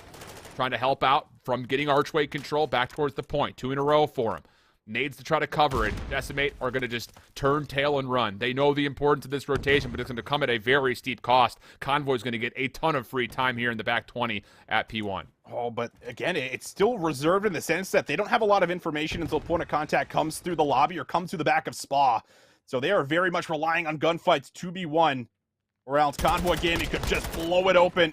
First trade able to come through. Second is good, and while Decimate stacked it on top of one another, will be able to find 3 of the 4. Rex just going to have to hold his life and wait for his teammates to come up for the next push. But you got to keep in mind, because they gave away about 23 seconds worth of time in the scrap of 1, now you have to hold the full 60 here. Like, 40 would have been a decent opportunity to get back in, but now it has to be the full 60. Dave just trying to lock down spawns in the back. Do his teammates spawn in? They sure do. 1 on either side, north and south. But Convoy already trying to break through mid-map. Someone's got to get on and reduce this offensive hit. And maybe Prolude. Yes, it is. A double for him. Stun out. He's got Pristini affected in the corner. A couple of shots will tag. Still contesting. Eventually gets the gunfight, but Pristini turns on Yuli. Oh, okay, Preston. It won't result in the scrap time, but it will keep Decimate a little short-handed as they rotate over to Kitchen. Oh, but look at this. It's a 2v2 in the back. The spawns actually for Convoy Gaming are at the old hill, and Dave and Yuli both able to win some key gunfights. It's up to Player 7 Classic to try to fend off 3 players from Decimate. First one is good. Second one, is it there? No, it is not. Yuli and Prolude, they get in, but some of this time still contested. Rex gonna give it a go. He is shut down. Decimate win the rotation. Dude, Decimate is just riding off of the aggression from Yuli right now. In every single moment that Decimate have found key moments in time, it's come from Yuli making a major play. And you can see that just based on how many interactions he's got. He knows he has to be the playmaker, and he's got now 4 in a row, nearly a minute plus with a hard point time, and Decimate Gaming have given us a level game going over to the new hill. My goodness, they start out slow, they come in a little bit cold, but they are just completely taken over now as Yuli hits that spree. 5 in a row for him, looking for that final one. Try to earn that cruise missile as we look at yet another rotation through the back. So far, so good for Convoy Gaming, but these setups have not held like they were holding through the first set of hard points. And it's come up the back end, just huge kills coming through, and now we'll see Decimate work in the back. And this is where Rex really thrives. These 1v multiples, blocking an entire lane single-handedly, has Gunless for some assistance. The trophy system soaking up a lot of damage, and it's Rex and Gunless, who combined for 3, but the spawns will flip. Prolute now all of a sudden on the way back forward, trying to get into the hard point. Doesn't expect Classic down low, but his pre-fire only gets 1. Gunless into the hard point with attack, stunned, concussed, naded, everything being thrown his direction. No trophies to keep him safe. Decimate from the back, a chance to break with proximal spawns, and with the numbers, they will do just that. It's Yuli for 2. One more right below him, doesn't get the read, but Rex is shut down, and Decimate hold the hard point. My goodness, Alan, it is happening right now. This is a huge 20 seconds to get yourself going into the next hill. Or you just need one break for the restaurant and Convoy. They're going to give it a go. Classic actually breaks through with 2. It's a 2v4, but Yuli able to find the remaining 2. We'll make sure they get just about all of it. 230 to 217. Setup is here for Convoy, but it's still yet to hold back Decimate. And the prediction here is that Convoy are going to get a read through mid-map. I don't know if they're going to expect this long hit around the backside. This is going to flip the spawns run immediately. Decimate, do go a trade 1 for 1. No, it actually doesn't flip the spawns. Classic is still going to spawn in. Can you respond to this if you're Decimate? It's 236 to 230. Kills for Convoy looking good. Prolute on the pinch. Long range. Looking out to see who's kind of heading over the top of these small little restaurant kiosks or whatever they happen to be. And the kills come through. Convoy still contested, 230, 244.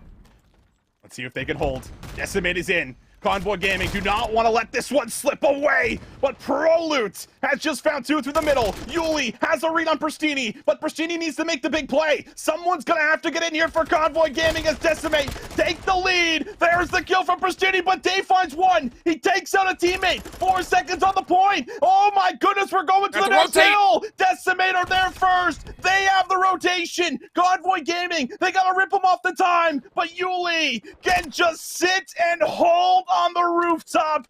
Decimate steal away map 1. Dude, Yuli, of course, he gets the last couple of seconds. He was the playmaker. He is the reason that Decimate stay in the game in the first place. And not only does he get the last 2 seconds, he gets best play because that was stupid. Oh my goodness. 31-24 for Yuli. 3,600 damage. And that's in the face of Rex getting 33 with 4K plus. Welcome to Grand Finals. Yes, that's perfect. Welcome to Grand Finals, man. Come on. Oh, someone's got to get Yuli in the league. I'm Do it.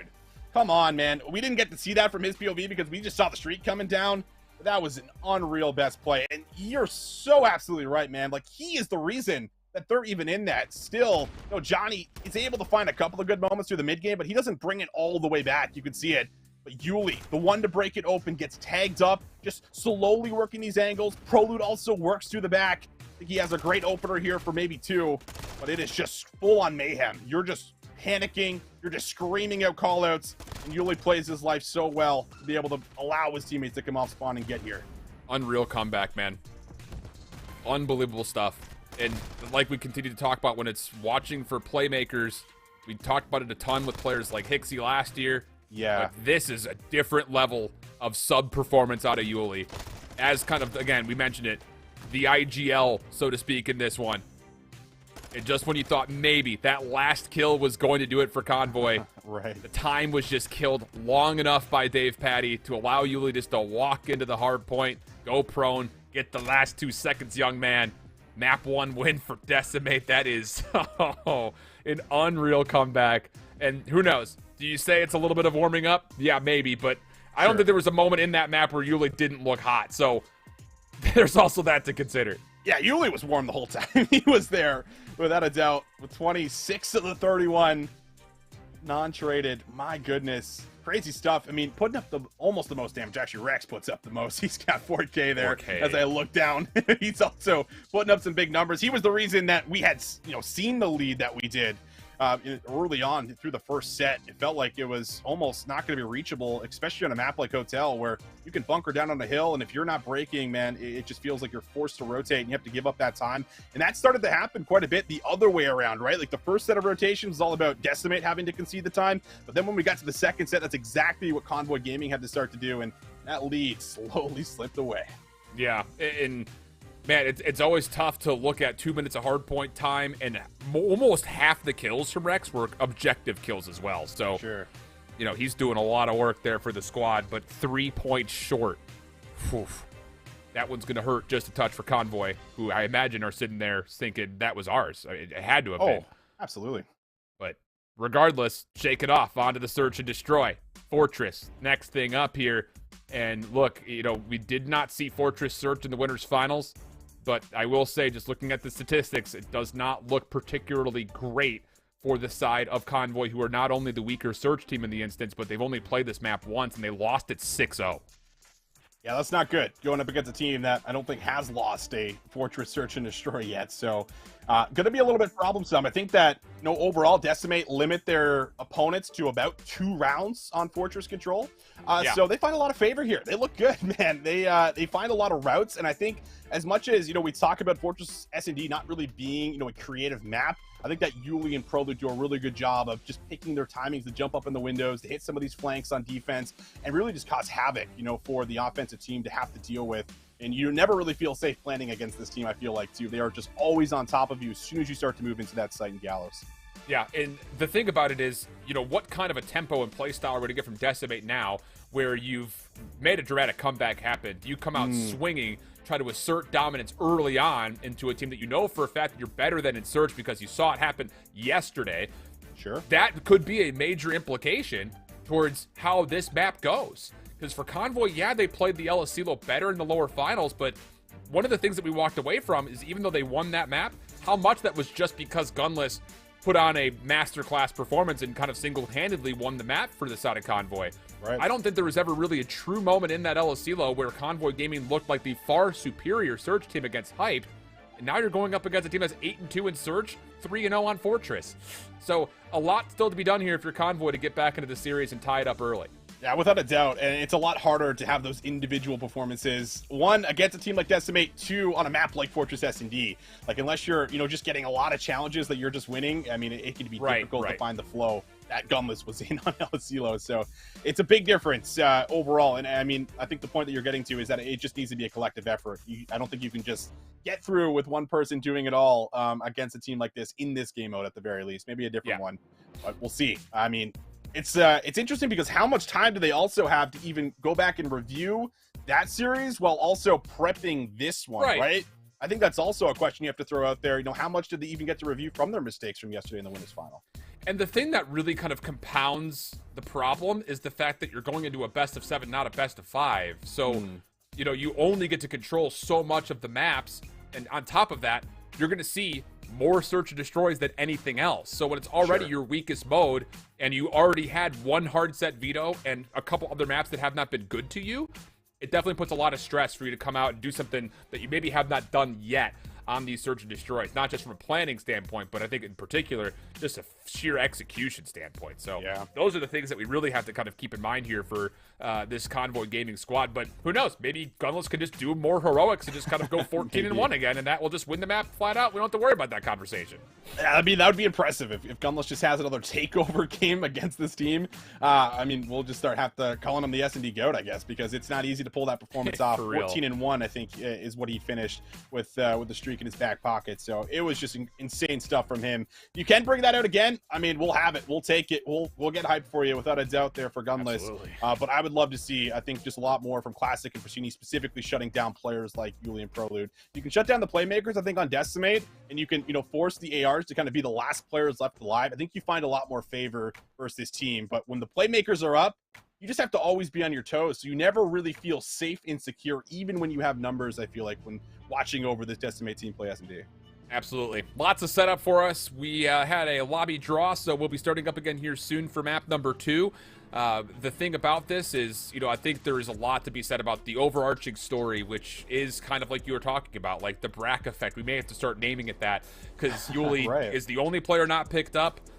Now he finds himself on a brand new squad. Granted, it's a very good new squad, but still, he kind of has to, build them into a cohesive unit, and we got that intention off of his tweet from week 2, where he was like, the team is flying, and it feels good to see all the comms be really coordinated off of his calls. So, the stock for a player like Yuli, I think, in my mind, immediately was already high, but it goes astronomically higher when he's making all these comms and all these calls with a new roster and finding this much success. Although, again, like we mentioned, the competency of this roster is naturally very high. But here we go. Search and destroy.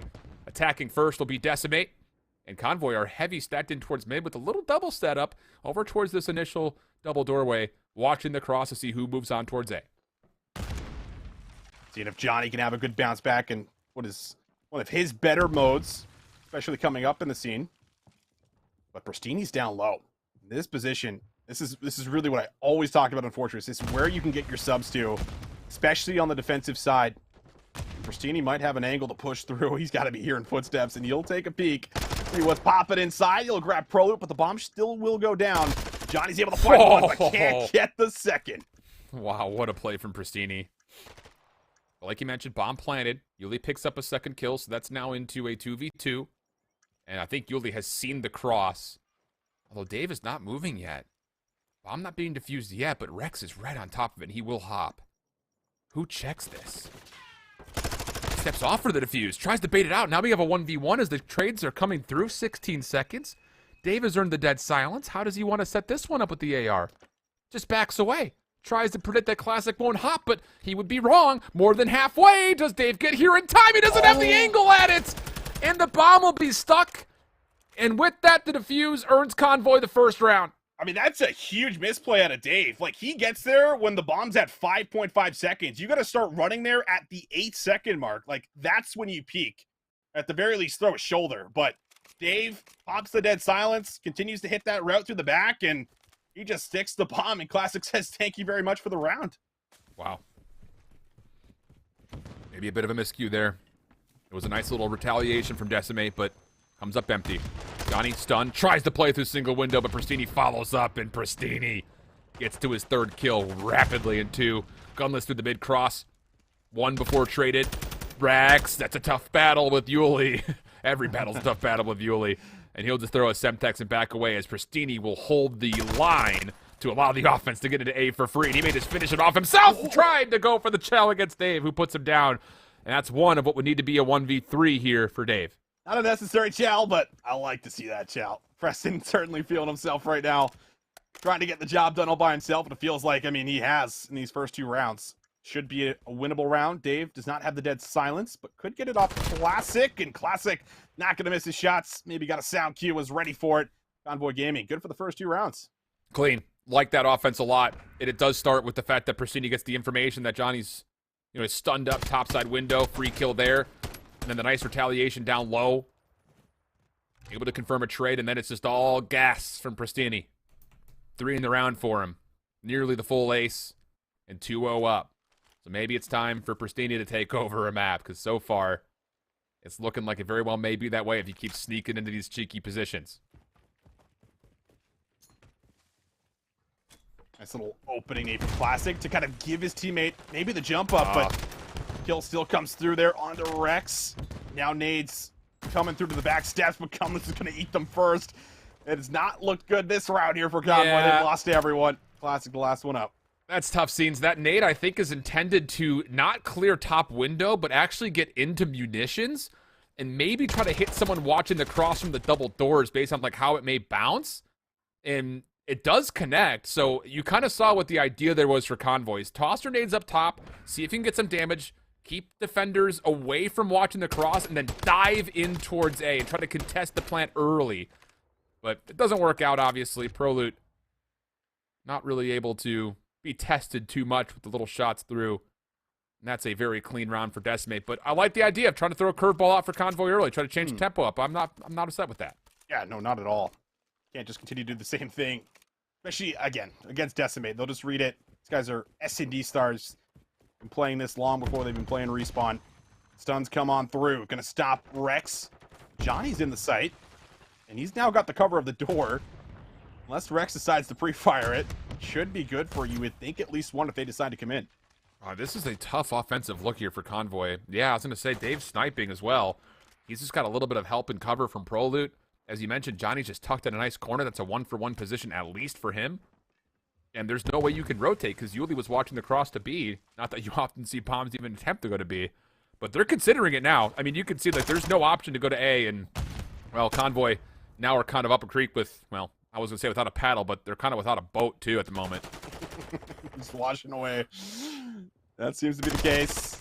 Should be a trade, but, yeah, they lose the player in the back. So, Pristini, He's been looking pretty clean so far at the 5-3 stat line he's at.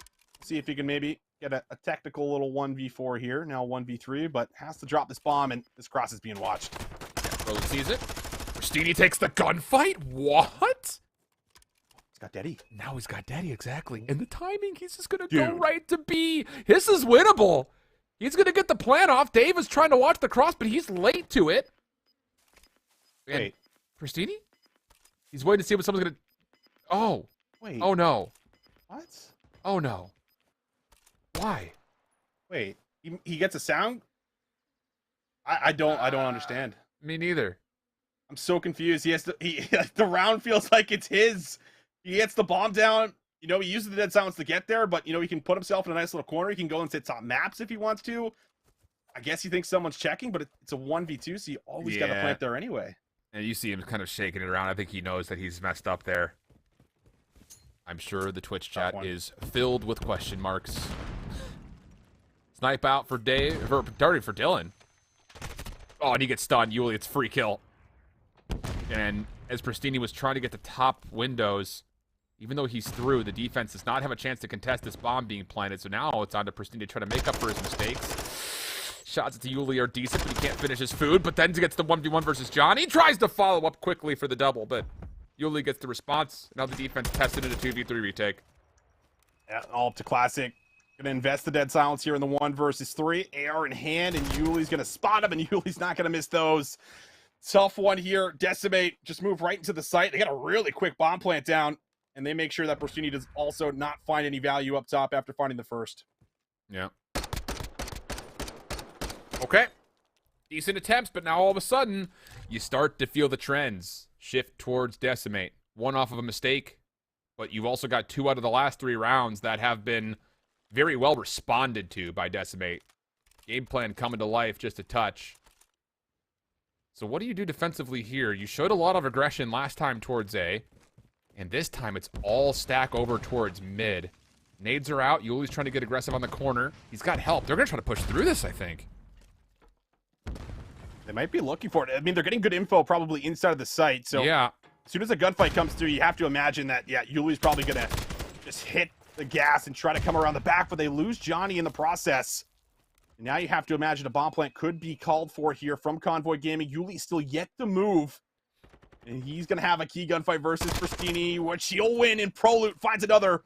Numbers now switching over to Decimate in the 3v2. And that's on the bomb carrier as well. That's going to be information for Decimate, knowing that the bomb is hard committed on towards this A platform. So Prolute, dead silence will fade away. He'll be kind of stuck bottom munitions. Gunless looking to respond to it. Gets the first. Trade not going to be there, 2v2. Bomb's also collected by Rex. Dave's still holding the cross, but there is no cross to be held because the bomb is already picked up and Dylan can plant.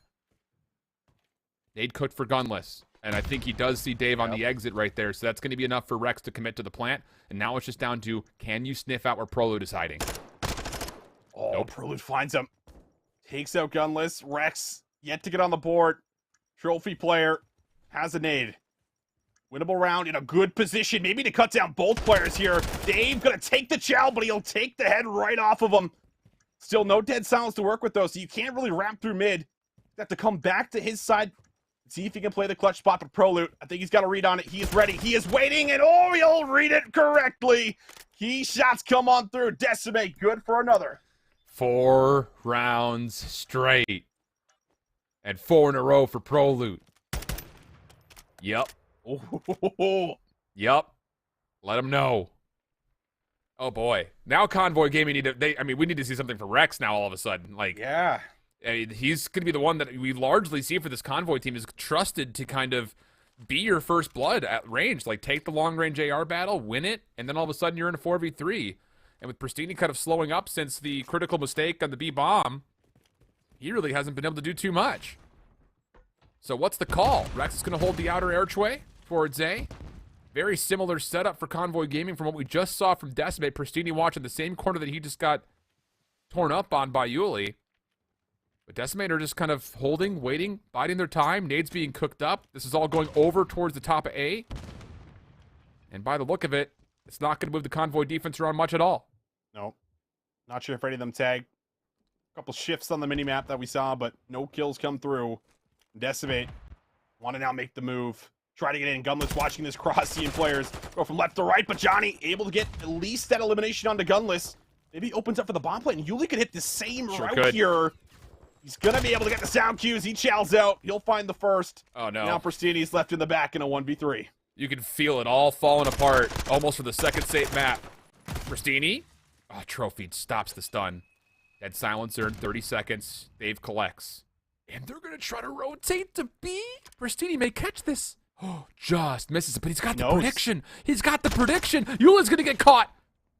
Pristini bounces out. Does Dave stick for the plant? No, he re-wraps back to A. He has to go quickly, though. Just kind of checking his back. He will have the time to plant, and this will reset the 1v1 to 45 seconds.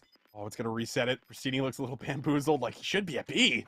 Oh, my goodness. A plant's going to go down. Pristini's going to try to check. Coming right through open. He used the dead silence. Dave, oh, he's going to backtrack. Pristini might have got a glimpse or maybe got a sound cue. And now he's just going to hold the angle. He spots him. Tough challenge. Pristini's got time to work with, though. He's going to reapproach the angle. Oh. See if he can work for Dave in the back here. He's going to spot him, but the shots are clean. Another one coming on through for Decimate, 5 in a row. Dave read that really freaking well. You get the plant, you back off. You're just kind of throwing those little Rainbow Six headies where he's kind of jiggling back and forth over the top of the truck. And then reads the play saying, I know Preston's going to chow me. Backs up even further, catches the angle, topside windows. And now it's 5 rounds in a row. Wow. Rex at least is on the board, but have not got that same Rex we typically get here on the Convoy roster. Looking like a very similar story to yesterday. Oh, no. And well, No. this round not looking any better. Kills go the way of Decimate, 3v2 very early on. And Pristini's not ready for that one. Last one up. Classic would have to do it all. That was a lost composure round there from Convoy. 3-man stack, try to quickly get to P1, threaten B, and then maybe you can re-wrap back to A, but Decimate, they weren't born yesterday. The defensive setup, perfect to respond to it. Really nothing different about that defensive setup either. That's just your normal default. 2 mid, Sure. 1 watching the long route through B, and another that's kind of holding that outside archway. Nothing weird there at all. It's just Convoy tried to force something that was not there for them to take. And Decimate takes 6 in a row after dropping the first 2, and they go up 2-0 in this grand finals. 2-0 up after the Convoy Gaming start too. You're thinking this could be theirs to steal away, and it just doesn't happen. I mean, a lot of unfortunate circumstances after the map 1 loss by 3 points, getting come back on, and then going into this one with control and proceeding, maybe even having another round in his hands, but is unable to get the bomb down. I don't know if it's a bomb glitch or whatever happens, but either way, I think that's where we saw the turning point happen, right? That's when Decimate really started to get a handle on this map, and they ran away with it with 6 rounds in a row. They are looking good, Alan. They're looking just like they did yesterday. Good. Yep, looking maybe even better than they were looking yesterday, if we're being honest with one another. Oh boy. Okay, so with that 2-0 up, go Decimate in this best of 7. And like we mentioned, this is a best of 7 that, of course, is always littered with a ton of search and destroys.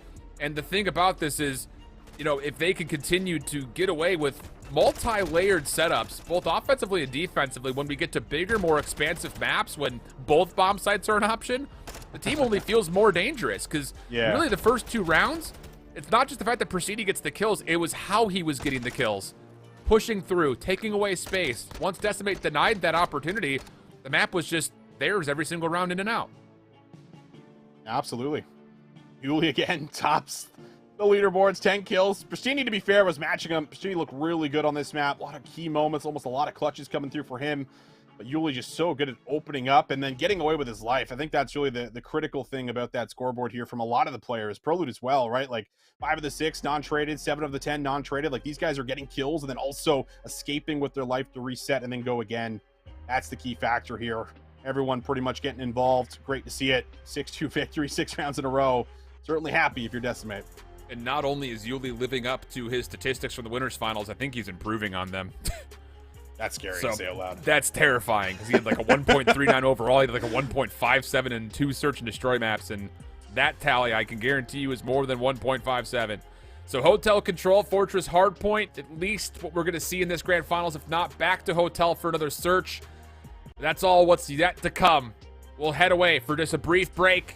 It will regain, hopefully, if you're Convoy Gaming, to make this thing a little bit more within their grips of possibility. They are a good respawn team. They are a good control team. Have to have it in the hotel control when we come back.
After a dramatic comeback in map number 1, it was all Decimate Gaming for 6 rounds straight in a search and destroy that ends 6-2. And now the team from the upper finals is looking mighty fine in this best of 7 grands. Convoy Gaming needing to put together a response. Will go back to hotel for the control and at least see a Fortress hardpoint.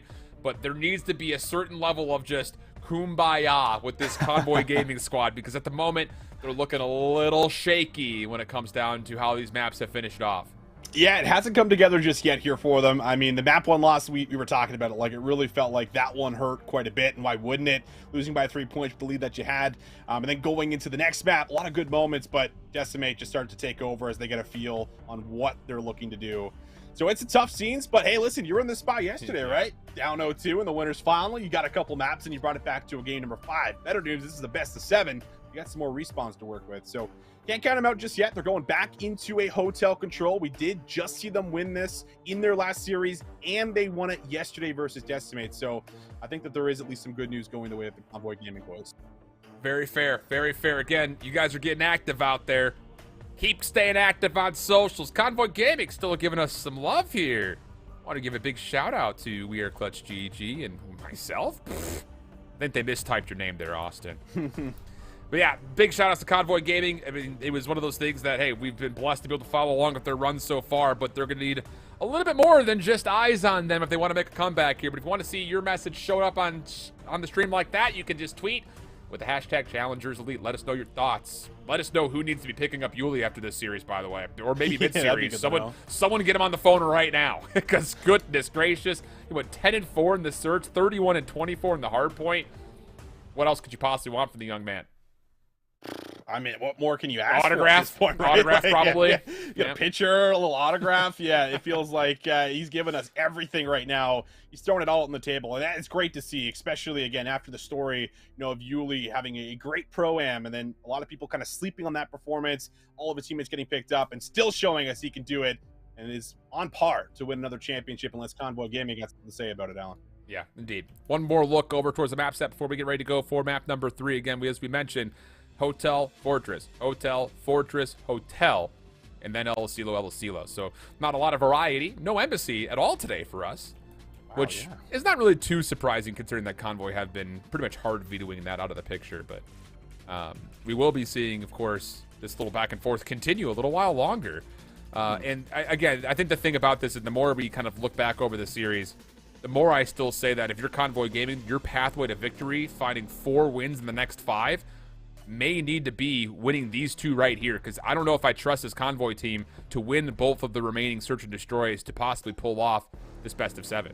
That's a really fair point. I mean, based off of the history, it hasn't really been there for us to be convinced that they would be able to do it, and then to do it twice it's a lot to ask. So I'm with you. I think you need to do what you did yesterday: win the control, win the hard point. You lose the search destroy, at least you can reset going back into another respawn where you've looked better. So I think that is the way that they're going to have to do it. But we got to see them come alive here in this map number 3 and bring out that same exact fire we were getting at a Gunless in Pristini. Yeah. In the last series, or even that map number 1. Like, it was there. We've already seen it. It just didn't come out with the win. So they've been close, just haven't been able to get over the finish line just yet. And the thing about this Convoy team, in matchups before, we've always talked about how the only way that Convoy loses series is if they don't shut down the superstar on the other side. And up until this point, they've been able to do that. But you saw the stat right then, right there.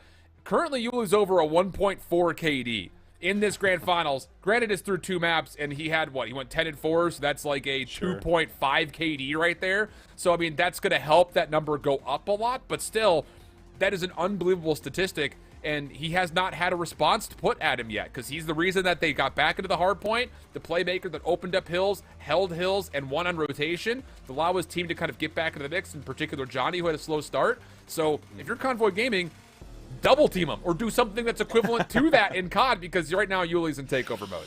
It feels like I think it's like somewhere like the Michael Jordan documentary where it's like we sent 2 3 players at him, we still couldn't deal with him. Like, that's how it feels right now with Yuli, right? Taking on the world, and he's still coming out with kills that he shouldn't, or still doing things that he shouldn't. Obviously not a one-man show here, but it's hard not to talk about the man that's dropping insane numbers with a 1.4. It's just consistent. I mean, it's insane to consistently do this again through every mode, and we might see it in this control as well in the hotel. It's just one of those things, though. It's like we need to see the signs of life come back into the mix here, because as we were kind of framing up the possible starlight or the star spotlight between the 2 players, like Gunless, who had a great lower finals, has not been able to provide us with too much. And again, his Search and Destroy performance was not quite indicative of what he was obviously doing on El Asilo last time around. Only goes 3-8, but 22-24 in the opening hard point, again, goes to show that this Convoy Gaming team is having a hard time keeping Decimate at bay. It's the tempo and pace that Decimate are playing at that is really allowing them to kind of run through not just the backside of that hard point, but also the Search and Destroy for 6 rounds straight. Yeah, that's 6 rounds in a row. It's also tough, man. A lot of unfortunate circumstances here for Convoy Gaming. Have to dig deep, have to bring it out now. These next 2 maps, a chance to be able to do so. And we'll worry about the S&Ds, when we get there or if we get there. But I still, just got to re-hit the point that this is at least a really good map mode for them. A chance to get their feet underneath themselves. A chance to get, back on track. Like, it'd be great to see somebody like Rex kind of, find that same form that he pulled off, like, in the map number 1, just to kind of get the blood flowing again here for these guys. I think you just need something along those lines. A good start, just a good opening play, something to get them back on track, and just to slow down this Decimate roster. Do not let them just come in fiercely and take over and get, like, a fast zone on offense or something. You get really scary really fast if that were to happen. But with all the talk aside, again, I think we could come back to this particular map mode combo and say that for Convoy, down 0-2, with still 2 more Search and Destroys that could potentially be in this series in the remaining 5 maps that you have, this right here is a must-win.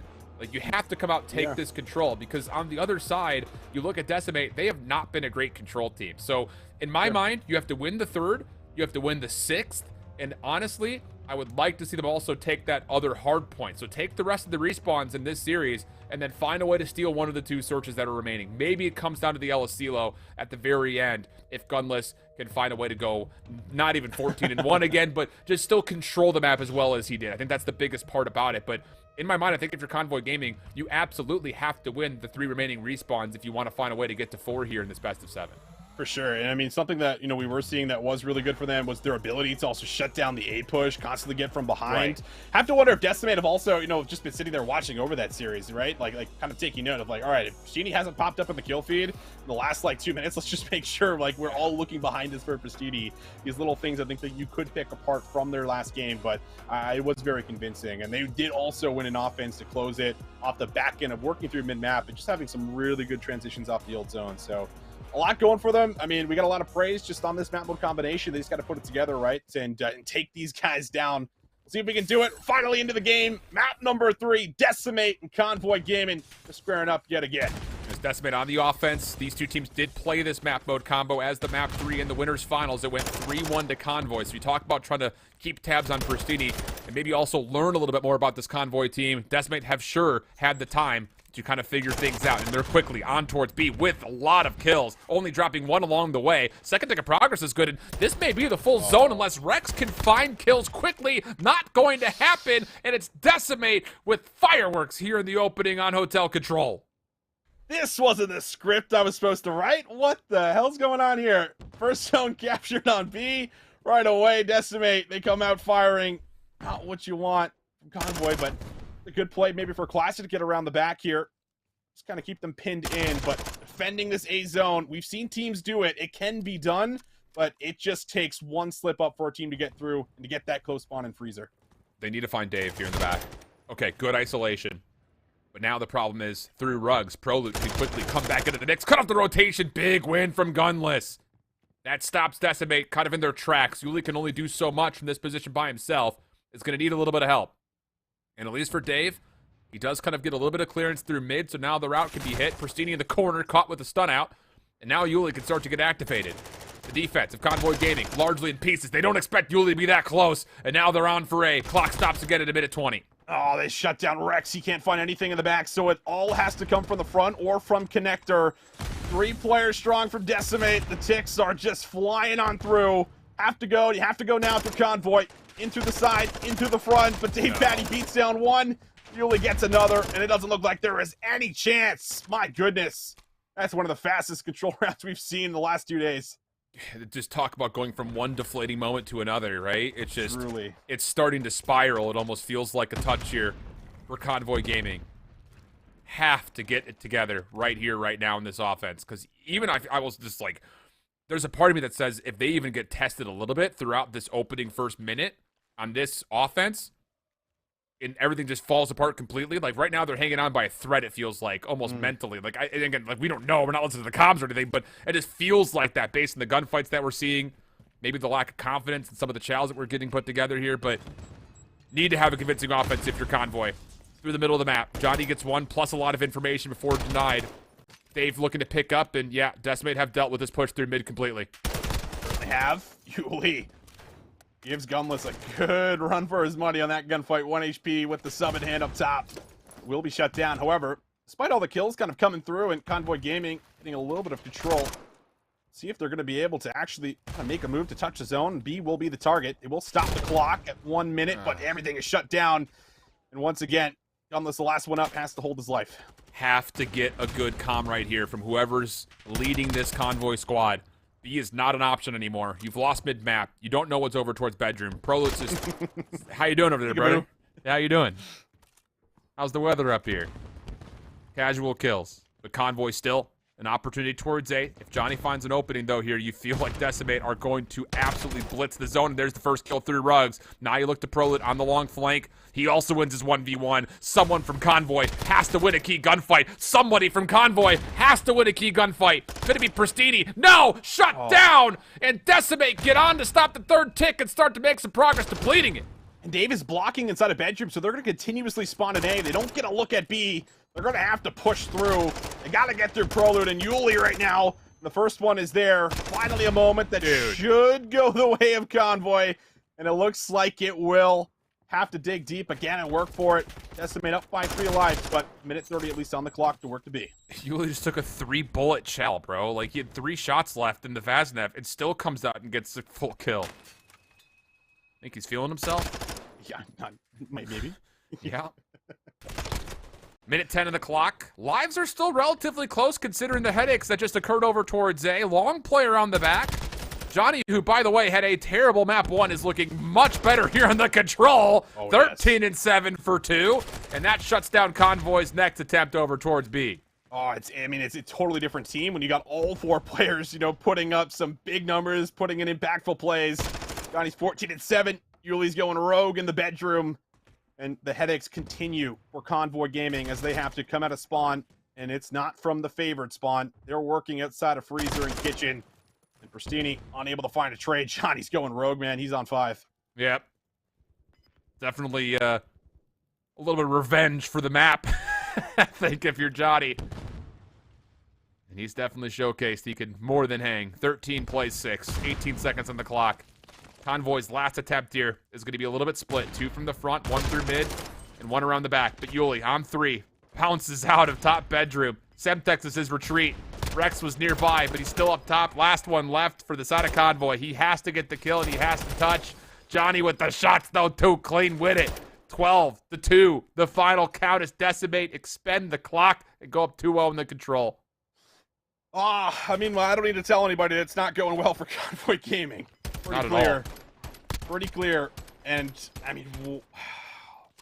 where do you go from here? You got to shut down this B push if you're Convoy, but it really just feels like they're being overwhelmed and they're not matching the gunfights. The trades are coming through. Johnny's 18 and 7. Like obviously trades are not coming through. The man's got a cruise. Last round on offense for Decimate was done in what felt like just about a minute. We'll see if Convoy Gaming got some fight left them in this control. It's going to have to happen right here, right now. Prolit for first blood. Pristini down low. Tested. And still, Decimate come out on top of the trades. The 3-for-2 exchange. More on top of that. Convoy are just... these challenges are just not well put together for Convoy. You're in a 1v3 right there. If you're Classic, he jumps out to take the challenge. Like, just wait for a little bit of help there, brother. First tick locked. 2 players on for the stack. Yuli denying a gunfight. Pistol out. Backs away. This is extra time in the clock for the stack to come through while also not letting go of any control through mid. And the point is already captured. 2 minutes and 5 on the clock. And Classic can't win the gunfight again down low. How much trust was that, though, from Yuli not even to look at the zone, to simply hold mid and just try to stay at the back so that they could reinforce Kitchen, to think about the play after. They're already thinking steps ahead. Wow. And, well, Convoy Gaming, it doesn't feel like they got anything left in the tank right now. Decimate break into Restaurant. The only player that can really do anything right now is Pristini, and I think they know where he is. Johnny finds him. This is all Decimate, and they can put it away here. I don't know if I should be more impressed with Decimate or more appalled by the Convoy Gaming squad that largely, again, these are just solo chals. Not at all coordinated. Pristini has to force it, otherwise it'll be a very rapid 3-0. And as he drops, Convoy Gaming will go down 0-3 in the blink of an eye. What is happening? Just a complete domination. Just unbelievably one-sided since that map 1. You have to wonder. I never really, was putting too much stock into a loss like that from the point of view of Convoy, because I'm thinking, you got Pristini, Classic, and Gunless here. These guys have been around forever, and they've been in a situation very similar to that, many times where they can shake it up. They can bounce back. That's what they have to do when you're at the top. But it just feels like since that point, Alan, it has not been the same Convoy Gaming squad that we saw in map number 1. It has just been an overwhelming, I think, amount of confidence coming through for Decimate with their challenges, with the way that they're playing the map. Like, they're not missing, they're not losing, they're not scared to do anything in the moment. It just feels like they are currently in flow state, running around and making all the right plays. Golly, man. Like, look, this Decimate squad, we talked about it in their opening day of playoffs. They were looking like they were by far the most rapidly progressed and most improved squad. Not that they were bad to begin with, but how they've gone from a newly picked up squad. This was the last team, technically speaking, to be put together in roster sake. because you got to remember that for Decimate, those moves for Fellow and Co. were not done until like 2 days before the Elite started. True. So Yuli was, in the first place, blessed to still hold on to his Elite spot because everyone else had already qualified at that point, and then he loses all of his teammates to the CDL, picks up the players that were dropped for the players that got picked up. They start their first week off fine, but definitely needing some work. They come back out week 2, look polished. They come out in the playoffs, they start to look dominant. And then after a Map 5 affair yesterday, there's no sweat anywhere outside of the first rotation of Hills on Hotel in this grand final so far as we consider a Fortress Hardpoint. Oh boy. A Fortress Hardpoint that hasn't been played a lot from Decimate. Maybe that's the silver lining here. Not a lot of reps in the playoffs or in the regular season. That could maybe be your chance to work into it, but still, it feels like it's all been one-sided, man. It's hard to talk up the other story right now of Convoy when we just haven't got to see the same Convoy that we were getting in the losers finals, man. It's just really difficult, Alan. It's tough. They're going to have to pull off 4 maps in a row, but they got to start just with looking okay here in the Fortress Hardpoint and not get blown out. I think that's the start for them coming into this. It feels like grasping for straws at this point, man. It's tough.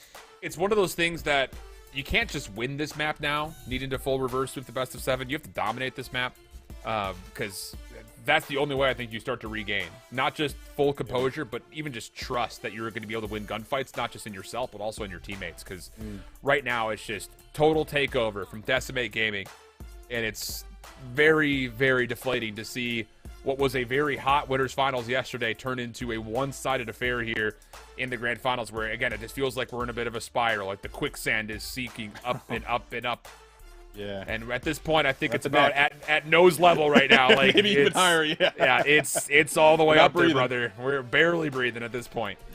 Yeah, it's tough, man. It's tough. And again, like, I feel like with the vets that you have on this team, like, you shouldn't be this deflated, right? Like, I mean, you never know someone's mental state. You never know how difficult it is to be the competitor, like, in their shoes, in the moment, knowing that also everyone's witnessing what's happening. So, like, they feel it kind of even worse when someone has a really bad, like, performance individually. So it's a lot playing against you in a moment like this, but I still feel like, you know, there is a chance to bring it back.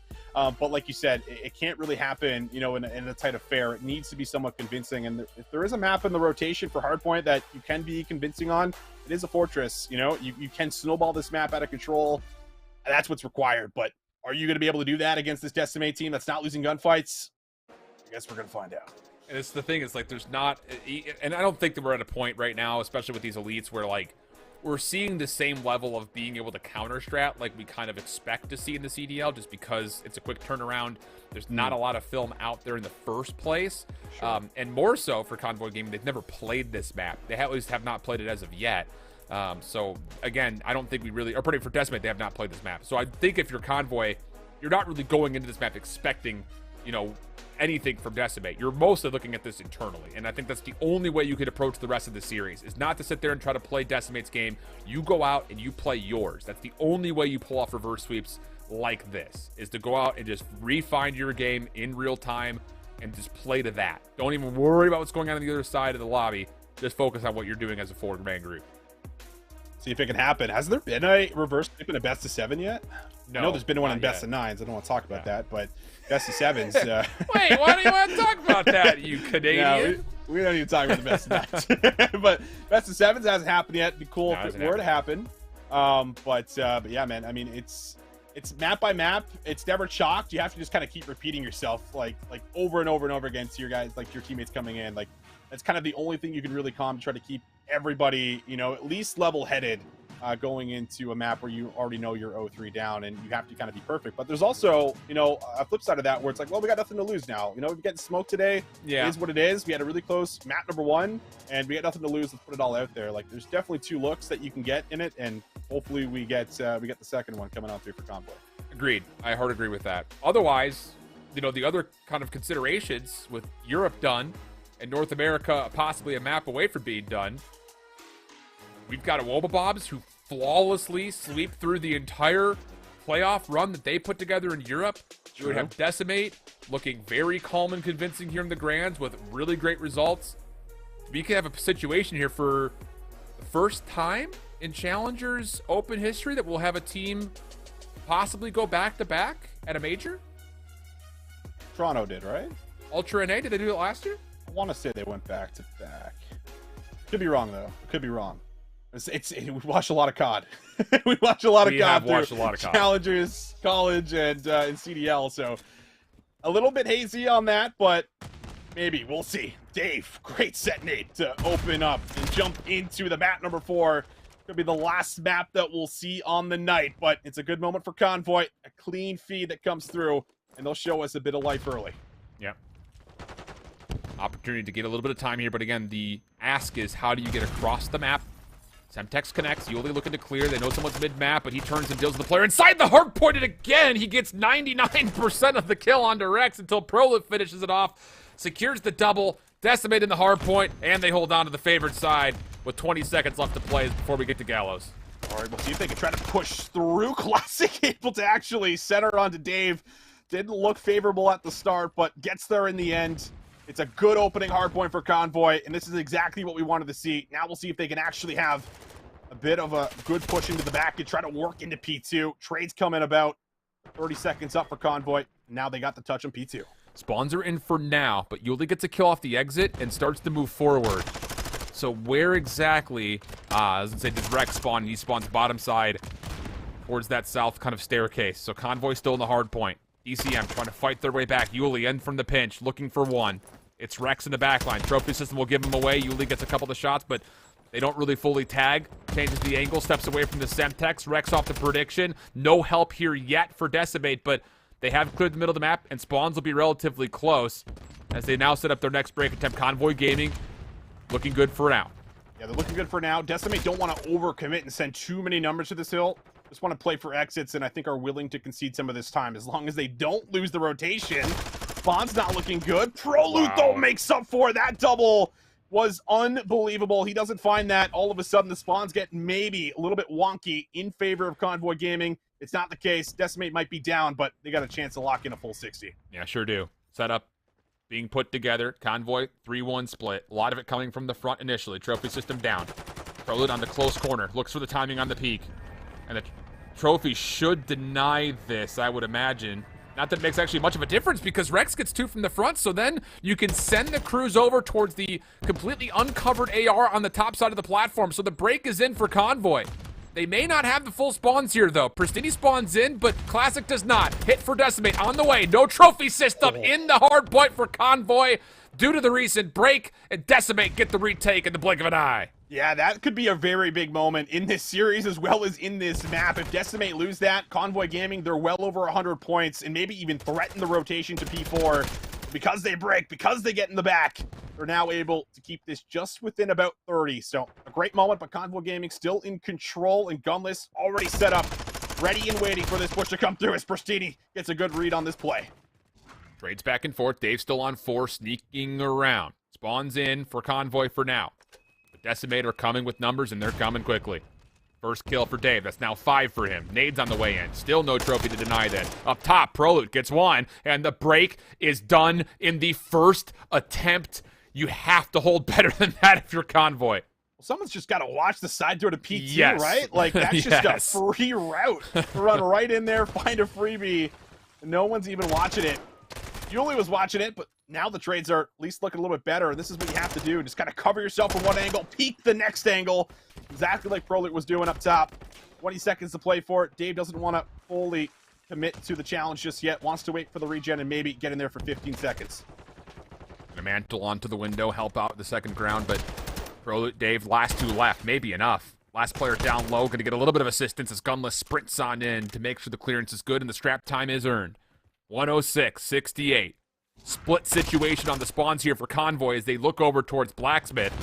And Prolute, as he covers one side, the rest of Decimate inside the hardpoint have a really good prediction that Convoy are going to be hitting from this back archway. The problem is, no kills come through for Decimate, and Convoy get the quick break in towards Blacksmith. Johnny trying to change that, but may need to wait a little bit for help as, well, maybe not. I was going to say, there's not a lot of assistance here, but as he gets 1 kill, Prolute quickly follows up, and the hill goes neutral. Gunless, though, able to play his life. Good kill on the Dave Patty. You can keep the hill neutral. Maybe. Yuli was kind of watching that cross, but Johnny now has to make up for it. He's had a slow start. a lot of deaths. He's been playing extremely fast, but 4 in a row for him. Maybe working for some streaks. Decimate got some numbers and might be able to secure the back 15 there on the last hill. This back 15 is pretty critical here because not only is it the back 15, the exits are also coming together for Decimate, so now they can actually string the last into the new hill pretty easily. Last player to find is Pristini, and Proloot tracks him down. Rex is going to call in another cruise missile here. You assume that there's a trophy system nearby, but once again, Dave is the victim of the streak being called in. Yuli trying to find a response, trying to stop the break from happening, and Yuli gets a key too. Once more, Convoy get the kills, but they can't get the hard point because of it. Yuli, like, watching his POV is just so entertaining. He's just snapping from left to right. Tank gets stuns off the wall as soon as he gets kills. Rex does a good job of at least eliminating him out front, but still having to try to get a flip on the map is kind of the key that Convoy are looking to do. Pristini wants to push forward, but Yuli again able to find 2 right off the spot. And how heads up of a play is that? One of his teammates and Johnny spawns out towards the P3 side of the map, and Yuli just says, okay, I'll just sit here and wait. I know everyone's looking for me because I just got the last kill. And as he shuts down another off the regen, his teammates are there to pick up the pieces. I mean, it's poetry in motion right now from Decimate. And even though it's hard to say that it's convincing because you look to the scoreboard and say, Shift, shut up, Convoy's still winning, it's not going to be that way for long as the kills continue to favor that of Decimate. Maybe a chance for Convoy to block spawns here, but no, Dave will still spawn in, and they're going to try to anchor from the back. We're going to anchor from the back. Convoy's able to break in from the front, and Convoy Gaming still fighting in this map. That's exactly what we wanted to see, but Dude. Decimate, they're there for the break again, but Classic in from behind, he's able to find 2. That's 4. Great sign to be able to get. It's going to force the rotation out of Decimate, but still, you're going to love to get this time if you're Convoy. I mean, if Classic doesn't make that play, things start to get very scary because Decimate, once again, execute on some great patience, wait for the off-spawners to get close, and then you pinch. Yuli's gonna, why not, try to chow the finesse the old time. That keeps Convoy Gaming still spawning over towards the left side of the map. That should guarantee the rotation now for Decimate. The only thing they're gonna be missing is any information through the middle. It's gonna have to be just a bunkered up setup, but for Convoy, it's all about can you actually secure this break this time. They do not have a cruise missile to assist on this effort. I like that angle. Dave up top of the statue, don't usually expect it. And Walt Pristini with an AR. Hard to work in. Dave's got trophy systems galore around him, so the nades and stuns not really doing its job. But maybe a moment to come through maps. However, no. Dave shuts it down. Oh, 4 man. players drop yet again. Convoy Gaming back to step 1. Man, it's not just step 1. It's almost negative step 1 because they're not just getting spawned out. They're getting challenged this time by Proloot up top in a very, very powerful position. 25 seconds. Looking good for Decimate. Their first major lead in this map comes right here. Convoy trying to hold against the exits from Decimate from the third hard point. Have to have it from Gunless because you need to get this first 20 at least if you're Convoy Gaming. I don't know how Decimate do it. It just feels like every single time a team might be able to put them down, have a lead, try to run away with it. They fight right back in. Need to see it now from Convoy. You got them trapped in the back right now. This has been great to kind of control the exits. No one's been able to move freely. Challenge now comes through. Gunless gets 1, but the trade is good. The Decimate are out. Oh, Dave God. finds another. Trophy system just gets launched across the map, and Proloot wins that on the Pristini. And now Classic, while he's about to feel the wrath of Decimate. Yeah, Rex spawns out. Spawns are blocked. Decimate go, what, 6 for 1 on this break from the opposite side of the map? Can somebody get a freaking trade, please? Convoy getting blown out of the map. 200 to 176. Force spree for Proloot. Force spree for Dave. Not a kill to be found for Convoy anywhere on the map. Oh, they're putting him to bed. Night, night. 209, 176. Convoy have to stay alive right here. Oh, it's just critical time. Need this time right now, and Yuli's going to try to make it hard for them. No freebies. Just a couple of seconds, and they're not even going to go for all of it. They got to rotate. They got to get to new. Yuli does pop the dead silence. Thought it was maybe going to happen at a bad time, but he's now a threat you have to deal with. Classic is there, but the time is still going the way of Decimate. Pristini just trying to work his way back into mid. Where's the clearance? Is it going to come on this break attempt? Pristini puts together a couple of good ones. Classic, last one left, trying to hold on from bottom maps. Teammates quickly coming over to assist. Dave with the trophy inside the hard point. Tough 1v1 at range. Still pops up to take it. Gunless on 2. Neutralizes the time. Proloot waiting for his Possible opportunity to get around the back. Cleans out mid. Now going to work up top, but Convoy are in the hard point, earning some key time. Taking close to 200 points.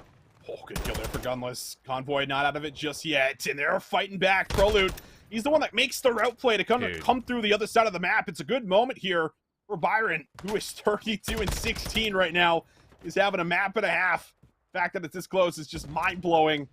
Convoy just down by about 20, and kills are looking good. Gunless is on a spree. Convoy's heating up. They break into P1. Trophy system down. There is a streak alive for Decimate. May feel like they need to use it here. That's exactly the case. Johnny's calling it in. Will not land for too much here. With the hit coming from the front, Rex has to stand tall. Gunless responds, cruise missile of his own. And now Convoy back into the ascendancy. 230-227. Could win it here. Decimate a little bit stuck over towards the middle of the map. Have to find a way out. Have to find a way to contest. Need to get through. 10 seconds. You have to start challenging. You have to start looking. Something. Prolute loses the first battle. Johnny's now going to try to drive forward. They do get him off the time. But Convoy could still respond. They could still end it. Huge win out of Classic. Has to read the play for the back, but Yuli's there. He gets them off the time. It's looking a lot like map number 1. Alan Decimate are not done. And now it's a rotation to the next hill. Pristini falls trying to play for the old time. Yuli on 3. Hardpoint's gonna open, but Decimate have the numbers nearby. Convoy trying to lock things in. 248. Prolute on the way in. Shut down. The contest from Dave. Not good enough. Convoy stay alive. But nearly. It turns into another map 1 affair. Decimate, we're putting it together. But the final shutdown will allow Convoy to see another map. They get there. It was looking grim. But they do, in fact, do it. Decimate just get pinned in the back, and that was really the huge factor. When you talk about being pinned in the back of P3, having to work your way out, I mean, you could just see how hesitant they were on looking for those challenges, knowing on how badly it could go very quickly as soon as you start to chain out a couple of those kills and don't find trades. So they work in, they're able to get them off the P1 time, but you can just fast track to new. You can get yourself set up in Convoy. Take a big deep breath, I'm sure, after that, but that's the first of many that's required. They're not out just yet. You could feel the deep collective breath that was just taken, right? I mean, I think I was a part of it, and I'm not even in the team speak. But Convoy Gaming, a lot still to be done here. I mean, the thing is, we said it, we wanted to see something really convincing coming out of Convoy. We nearly got it off the start.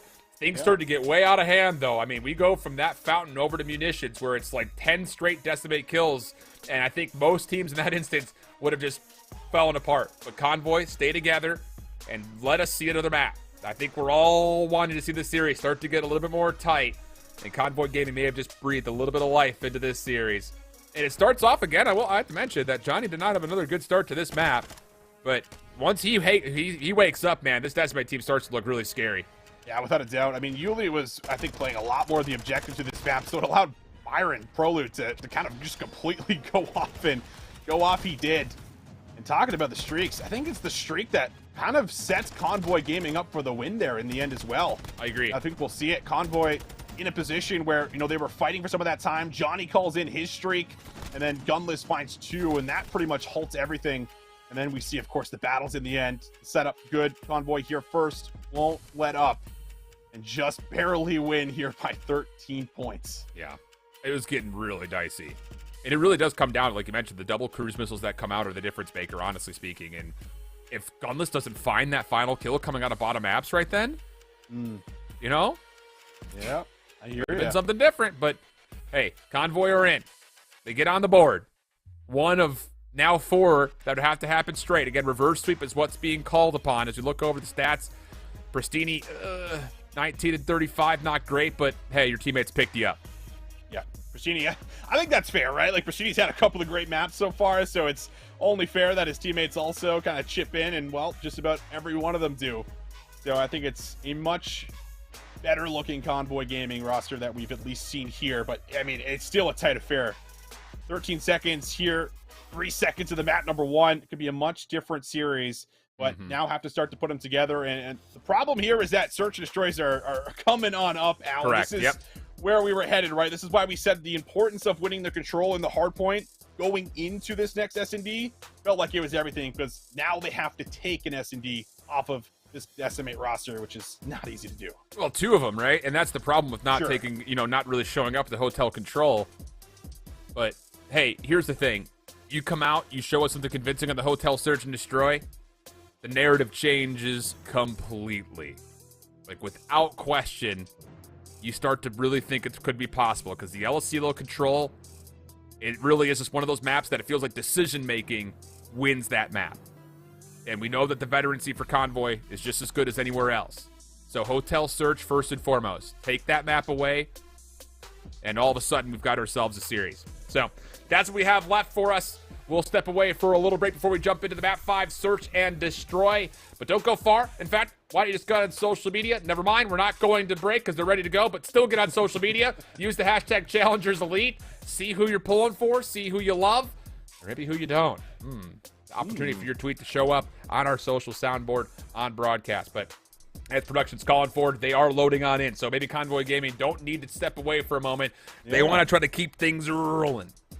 It's probably the best, right? You don't want to leave too much time in between a map win and the next one. You want to try to just get right into it and see if you can maybe carry something into it. That being S&D, probably not going to come in with the same aggression in every round, but it's something. Able to build off of it. Let's see if this Convoy Gaming roster could do something special. Johnny feeling the wrath now of this B push. Has to call for support, but Gunless gets in there right away. Finds the blood. Oh, and they're already looking for the quick plant. I love this call. Decimator still trying to find a way to break things open. Semtex will pop open the back doors. Follow-up comes in. Again, no trophy systems down, and this double Semtex does clear out Rex. But Dave is sniping. How do you use that to retake? Does he just kind of forfeit his life? Play in for the pistol first. Bait for your teammates. Could be an option. Yuli trying to find a way to get some information off these aggressive crosses. Now back to the back doors we go. Semtex keeps them delayed. 22 seconds on the clock. Gunless looking the wrong direction, but Classic will get the read. Dave's able to connect onto one. Needs way more than that, though. Misses the shoulder. And with the pistol and not a lot of time left, Convoy looking good to take the first round unless Dave does something Reddit-worthy. Not this time. Not this time. I was almost hoping Dave was going to start wall banging in the back. I don't know if you saw that attach clip where he just started picking people apart inside, but it was just ridiculous. I thought he was going to start just shooting through walls because everything is wall bangable with the sniper, but decides to kind of work in for that back door, opens it, maybe just to throw in a distraction, get some players looking there as he tries to backtrack and push through the side door, but no one budges, no one moves. We know how difficult that setup is to break down once players get set up inside on the headies, so Convoy Gaming, good start, and I mean, we didn't really talk about it, Alan, but this is one of their better search and destroys that they do have, at least in the rotation, 3-3 on it, so could be good looks for them. And the other side of it, this was map 5 yesterday in the grand finals, and I'll be curious to see how many times Convoy decides to go B to avoid Dave, who found that incredible 3-piece in round 10 from this position that Rex is currently in. Even though the first blood is in and the second to follow, Prolit was trying to go for a plant, but has to step off. And now, yeah, I was going to say A is really not an option anymore with this angle being held by Rex. And as Johnny commits forward, not going to be able to get in towards the scope. Rex holding deep, shuts down the play. And Convoy Gaming up 2-0 all of a sudden. You really like to see that for us, a Convoy Gaming fan. Rex getting hot with a scope. Couple kills, good read onto Johnny, shuts him down, doesn't even give him a chance. And, I mean, that was a huge part of the opening pick as well. Doors are stunned open. I think Yuli wanted to maybe shut them or just give it a little shoulder, and, well, that's all Rex needed to be able to capitalize. Good first kill, and so far so good. We did see this in the Fortress. 2-0 start for Convoy Gaming, so hopefully now we'll be able to maybe extend this a little bit further as well. And do they keep going B here? That's my only real thing about this is if you want to stay away from Dave, who you know is going to hard scope over towards A, do you keep trying to force the play towards B? This time the defensive Decimate are kind of pitched up over towards Rugs. First blood come out, but Convoy win the trades. And now all of a sudden, Dave has to try to respond to this with a scope. Inside the sight, quick snipe's not going to land. This is just great adjustment from yesterday for Convoy. Yuli trying to dart in, but nothing there. And this is going to force immediately Decimate to have to reconsider every single defense from here on out. Does, and now you get to play the mind game with them too, right? Going forward, like, all right, now we can just go A because they're going to heavily stack B potentially, or you can just go, you know, for the flip side of it and say, listen, we're still just going to attack it. We don't care how many numbers you send inside to try to defend. So it definitely puts you in a tough spot going forward in some of those defensive rounds for Decimate. But I mean, offensively, we still haven't seen anything either. They're currently on 0 rounds, so need to get something going, and we'll see if maybe they try to pull a play out of Convoy Gaming's book and attack this B bomb site. Seems that way. Hard aggression over towards Rugs. It's Dave who was watching the mid-cross to make sure nobody could threaten. Yuli's going to be the tip of the spear. Stun in. Double stack. That's good enough for the response. Not just once, but twice. Okay, hold on a second. Johnny on the cross. Able to find one in response, takes a 2v4 to a 2v3. Feel like if Decimate are going to work back into this one, it's going to have to be through this round. 2v4 would be a heck of a way to do it. Johnny and Dave have to get the bomb, though, and you have to imagine both also have ARs. So unless they get their hands on a Vaznev, could be a little bit difficult to navigate. 40 seconds on the clock. Dave's not finding anything on the other side of the map, so Johnny's probably going to have to be the one to get this. Yeah. Plenty of time, but breaking down this setup, difficult to do. And for a second, I thought Johnny maybe just try to clear that and then meet up with Dave, who had already pushed pretty far up towards A. There's the check. Pristini gets the kill. Johnny moves on into Rex's direction. First one down. Second one quickly over towards Freezer's side. Johnny looking for the plant. Pristini's going to change up the angle. This may allow enough time for the plant to get down. There's the dart out, and Pristini gets the kill just as the bomb is planted. And how about this? Convoy's going to go up 4-0 early. This is, oh boy, maybe something special is happening, Alan. 4-0 in the S&D. We said this is the one that they're going to have to do or find a win in somehow, some way. And, well, it's looking promising, I'll tell you that much. I also love that shout at Pristini. Just like, hey, listen, are they still here? I'm going to go find out. At the very least, we're going to have numbers. I still got someone inside of Kitchen, so you get the information even if you end up dropping. And, well, he doesn't. He finds the kill, stays alive, comes back, and gets the second. Pristini looking good at 5-1. Yeah, I'll say. Okay, so now we have to really consider, like, this round could potentially win the map in my mind if you're Convoy Gaming. Because you know that Decimate have to change something up defensively. Or if they're stubborn and don't change it up and you still commit to B and you get the same wins that you just had in your previous offenses, then game over. So what do you call here if you're Convoy? And they're not going to make the same play towards B. Gunless is going to bait this. He's going to try to fake it out alongside Pristini. Do they toss a bunch of nades? Do they try to get the defense to move? And you can see based on Decimate's setup, they do not have Dave with a sniper rifle this time around. Also not throwing a lot of utility. Just really that stun through connector. As they start to crab walk in. You're going to have a fast reaction out of Prolute. Just listening for that door inside of B. But the bomb could go to A. So, of course, here, Yuli's going to be watching it. Shots come through. Does shrug Yuli off the angle, and Classic's going to stick it. Going to try to drop the rock. Decimate will still have to deal with this delayed pressure for Convoy over towards the opposite bomb site. Johnny getting one, but the question is, where has Pristini gone off to? They have to find him before they can even approach this retake. It's going to be a 1v1 on the flank. Pristini should find this for free. Hello? And now it's just down to Decimate for the 2v3 on the site. Big win by Yuli.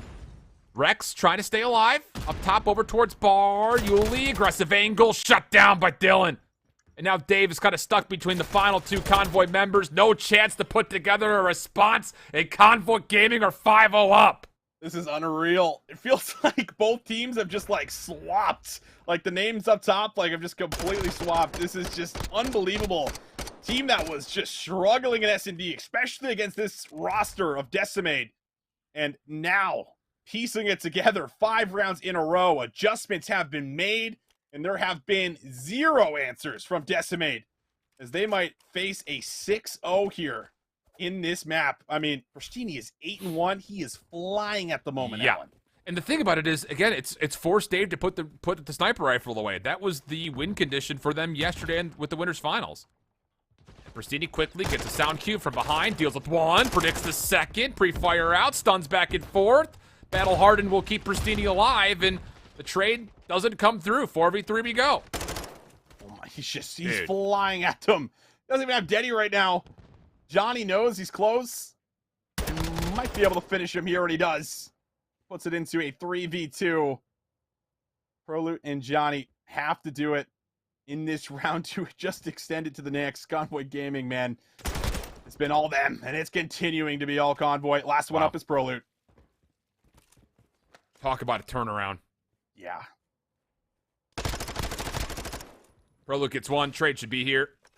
Well, they'll let him get away. And with the bomb as well. That silence on the cross. Rex Classic, last two. Classic will not see Prolute hop on towards the bomb. They'll get the information, though, pretty clearly. And he may have seen the cross here. Maybe not, actually. Classic turns for it, and I think they've got an idea that he's definitely pushed to this direction, but they don't know he's necessarily on top of the stairs. Prolute gets the first. Has the ability just to play off the bomb. Checks it, no one's home. Now he's on the hunt. Oh, and Classic has heard this. Jump Peak Chow gets the win, and Convoy Gaming go from surviving map number 4 to absolutely dominating the hotel search in the 5th. Okay, hold on. Yeah, what's going on here in this best of 7? Let me tell you, we got something in the works right now from Convoy Gaming. 6-0 in one of their worst game modes. That speaks volume. Holy, what a turnaround, and what a map. I mean, Decimate, it never really felt like they could ever really match anything that Convoy were doing. Like, the B push was brilliant over and over and over again. You hit on it during the map, Alan. They had to work around the scope. They work around that scope, and they work through Yuli and Prolute, who are both trying to defend that B bomb, but they could never stop them from getting in, man. My goodness. Who knows where this series goes now? It's the absolute right read. It almost, I'm sure for Convoy, almost feels too easy. Like, hey, let's just not give Dave any shots. Let's go B. Okay. Win. Profit. Don't go A. Profit. That seems to be exactly how the stock market pays out here on Hotel. Unbelievable stuff, though. Again, just from a quick counter planning against what was a problem for them yesterday in the winners finals, and it works out as a quick 6-0. So now we've got ourselves a potential series because we go back to a control. Convoy Gaming, you don't anticipate them falling short twice in one of their best game modes. At least that's my initial thought. You wouldn't expect it. See if Decimate can get back on track, but dude, Persini, I mean, he has a bad last map, but outside of that, he has just been on point the entire night. Another big performance out of him. Even in the Fortress, as much as they lose that, like, I'm pretty sure Persini still had around 9 or 10 kills. So in S&D, he has been on fire tonight. Continues to show it. It's just the opening entry kills that you look for somebody like an SMG. That's exactly what Persini's providing. Okay, so there it is. There's the scoreboard. And now we get to map number 6 and map number 7. Both of them will be on El Asilo. So the control first, possibly the search and destroy for a map 7, and maybe, as you already framed up, Austin, the potential first reverse sweep in a best of 7 grand final series. We'll find out. We're gonna head off to just a brief break. Come back with El Asilo right after this.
We've got ourselves a series, or so you might think. 6-0 after the hotel search. Oof, heavens. Convoy Gaming giving us something to think about. But there's a big button, I cannot lie. They have yet to play LCLO Control. It's been their hard veto throughout the entirety of the group stage and playoffs thus far. But that's the thing about coming from the lower bracket. You don't get the veto of Control. Decimate pick their two strongest. Could this be where Decimate take the win, or can Convoy Gaming keep this train on chugging? Yeah, it's possible. I think after a 6-0, you take the stats in. This is a map that they have not really opted into play whatsoever when it comes down to Control. But when you come out of just two insane maps like this, anything could happen going forward. And I think a lot of us want this one to go at least one more. And it very well might. In my mind, they did the harder part. They won the S&D. They didn't just win the S&D, they dominated the S&D. Yeah. So I think that's really good going forward into this one. You just got to carry it on out and do the impossible, baby. Try to make some magic happen. How about the stat down low, though? We showed it before. Gunless was at like a .79. Now all of a sudden up to an even KD on the series so far. How big could he possibly be in this map, where you assume that AR dominance is a key reason for victory on either side of the control zone, whichever you happen to spawn on? So there's at least, I think, something to kind of keep our eyes on. I think on the other side of things here is, can you find the way for Prestinni and Classic to stay constant as SMG's running across the map? Because we saw it right there in the search. Prestinni was let loose, and he was finding a way to reap up their opponents. But can Classic do the same? You kind of need that in a certain way on LCLO Control. Your ARs dominate the outside, your subs dominate the inside. I think that has to be what you look for here right off the rip if you're Convoy.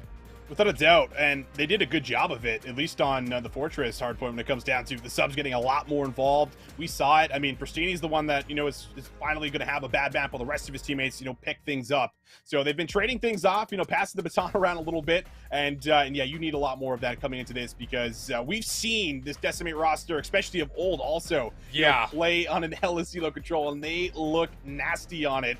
I imagine Yuli has certainly gifted a lot of that information over to his teammates as well, as he's been alluding to on Twitter. But yeah, you're going to have to come out here and try to match that, like you said, Alan. I like that the bottom third here is slowing down with a question mark, because is it actually when he's still got a 1.24 KD? Hard to say. Yuli has been that guy. Flat out, I mean, he was that guy in the upper finals. He was that guy in the first three maps. But to be fair, the question mark, I think, is well phrased, because did not look particularly impactful in map 4. Didn't really have a chance to do much in that map 5. Will those storylines continue, or will there be possibly a change up for Convoy to get us to a map 7? We'll find out. It's Convoy on the offense with eyes aimed towards A to start. Let's see if they can get something going early. Johnny, though, he's already threatening maybe some spawn kills. And Classic, now that he finds this, could draw some players over to the B zone, or just wrap right back through, and he will wrap right back through. Probably's going to be picked up here from the other SMG. There's a chance to get on A, and that's exactly what they'll do. Yeah, really well done here. Good wins coming across the board. Only 2 kills given up as well. Decimate not in position defensively yet to do too much to contest this, but Johnny's kill may lead to an opportunity. Dave is around the back, trying to play from the high ground. Third tick of progress, though, is on the way, and with that kill into Johnny, Decimate will give it up, play for the exits, try to win the kills, and with that also the map. But wait a second, Rex is trying to sneak through. Does he get the idea that Johnny's nearby? Because Johnny sure knows, but it doesn't matter. Rex wins the elimination. Now all of a sudden, an immediate threat has been established at B.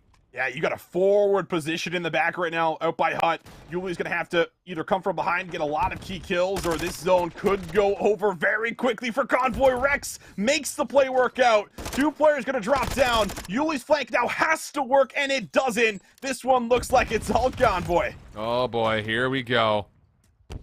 Looking good. Third tick of progress. Does it go through cleanly? Oh my, okay.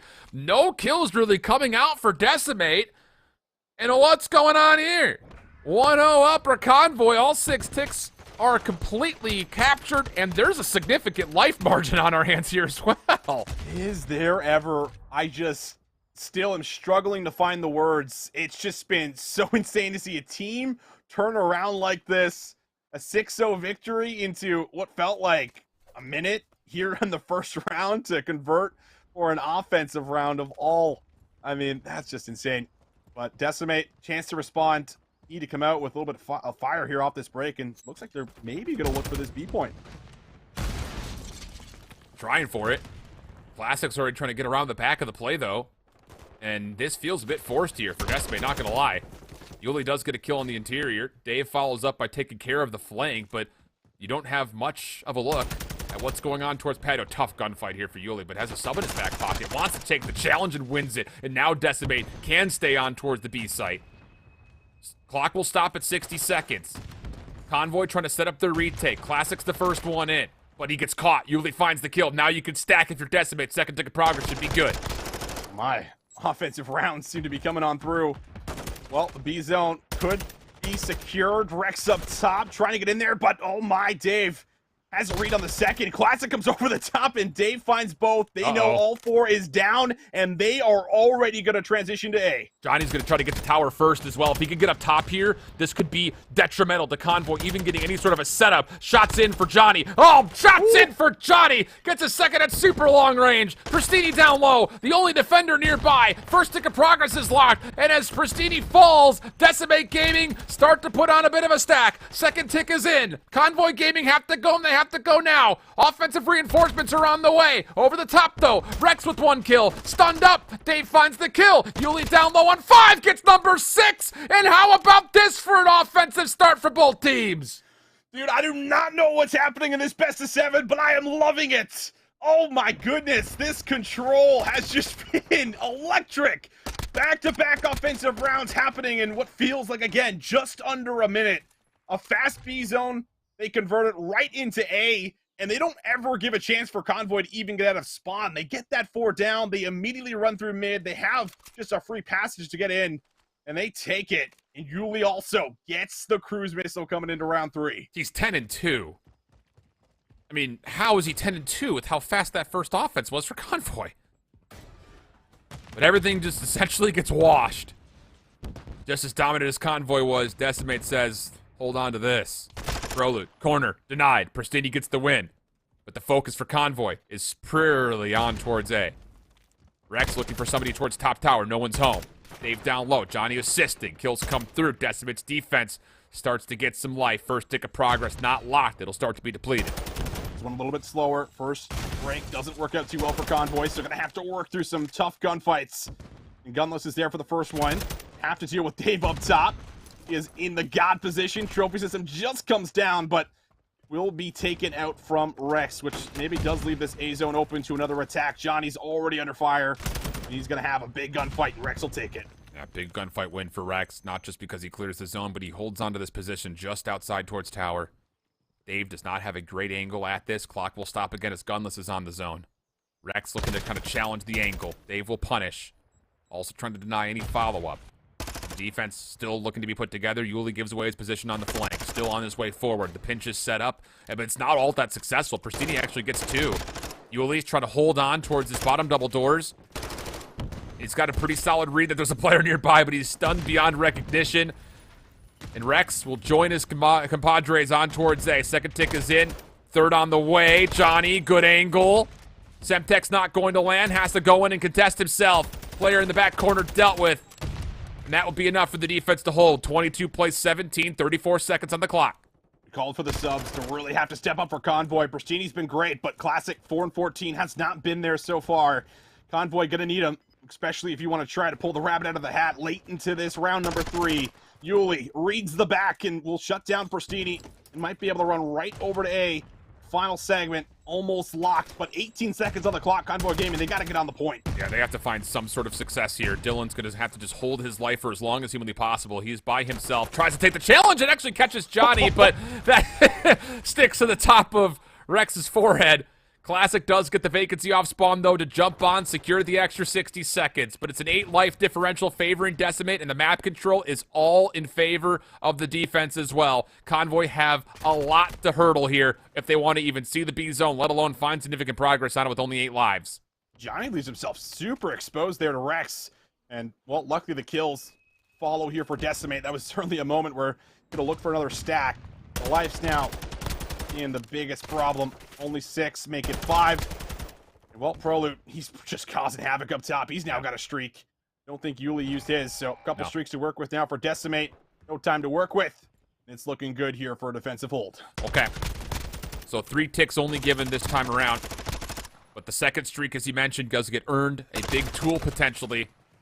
This Classic is able to tally a couple on the end. 2-1 the count. Decimate, can you find a way to get another offense and take the grand finals right here, right now? Otherwise, if you're Convoy, I think you kind of have to look to see if Classic can turn that final double into a little bit of a heat check here and get involved, because you're going to need him badly on this next offense, especially, or this next defense, pardon me, especially with 2 cruise missiles that could be used. Exactly.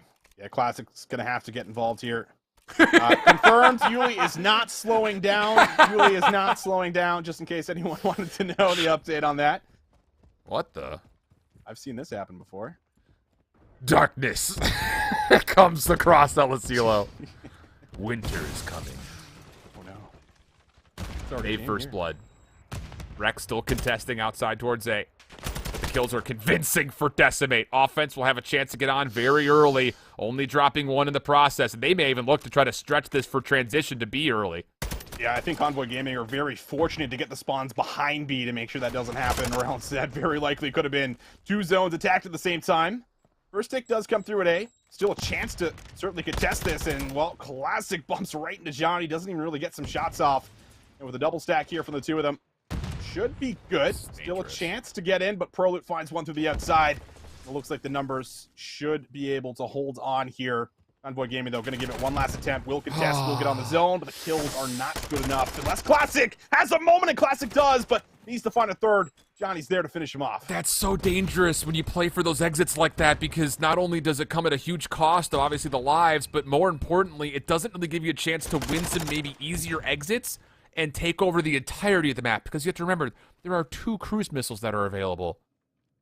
It just comes down to, does Decimate feel that they have a really good chance to get on to B? Because otherwise, if you can just get 1 tick of progress, you've confirmed the round 5 defense, and you may be able to save those cruise missiles to confirm yourself the grand finals. But that now, all of a sudden, is up in the air as Convoy tie up the lives, kill off some clock, and are now taken back over the map.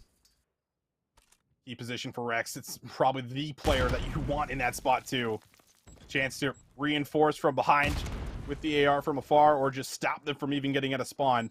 However, they are now in your spawn, and Pristini, I think, has got a read on it, but doesn't read Yuli down low. First kill is now in. You got the entry. Now Yuli looking for a little more. Are you kidding me? After the dolphin dive, he finds him. Decimate. They're on the zone, and Rex has got to get some good work done from the back. Not good news. First tick is in. Second's on the way. Yuli says this is the time. Oh, explosions all over the map. Decimate Gaming gets second, and they're going to stack for the grand finals win. It happens that fast. Decimate Gaming. It's a new roster with 1 retained, but the success, it keeps on coming. Your Season 2 NA champions, Decimate Gaming. Still on top after the open. A new squad, but still the same winning mindset. My goodness, love to see it here out of Decimate. Convoy, they start to bring it back, but it's just a little bit too late. Needed that a little bit earlier on in the series to not put the pressure on. Must wins from here on out. And, well, I'm sure Decimate were like, all right, we lost a couple, but they still kept composure, still held strong, and they still get the job done. One of those things that I think we may be able to categorize this entire series as, you stop Yuli, you have a chance.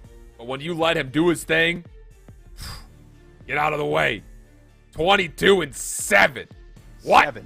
7 deaths on El Asilo with You're going to give me 7 deaths? 7. What? That's like Through 4 rounds, he dies 7 times, and that was on 2 offenses?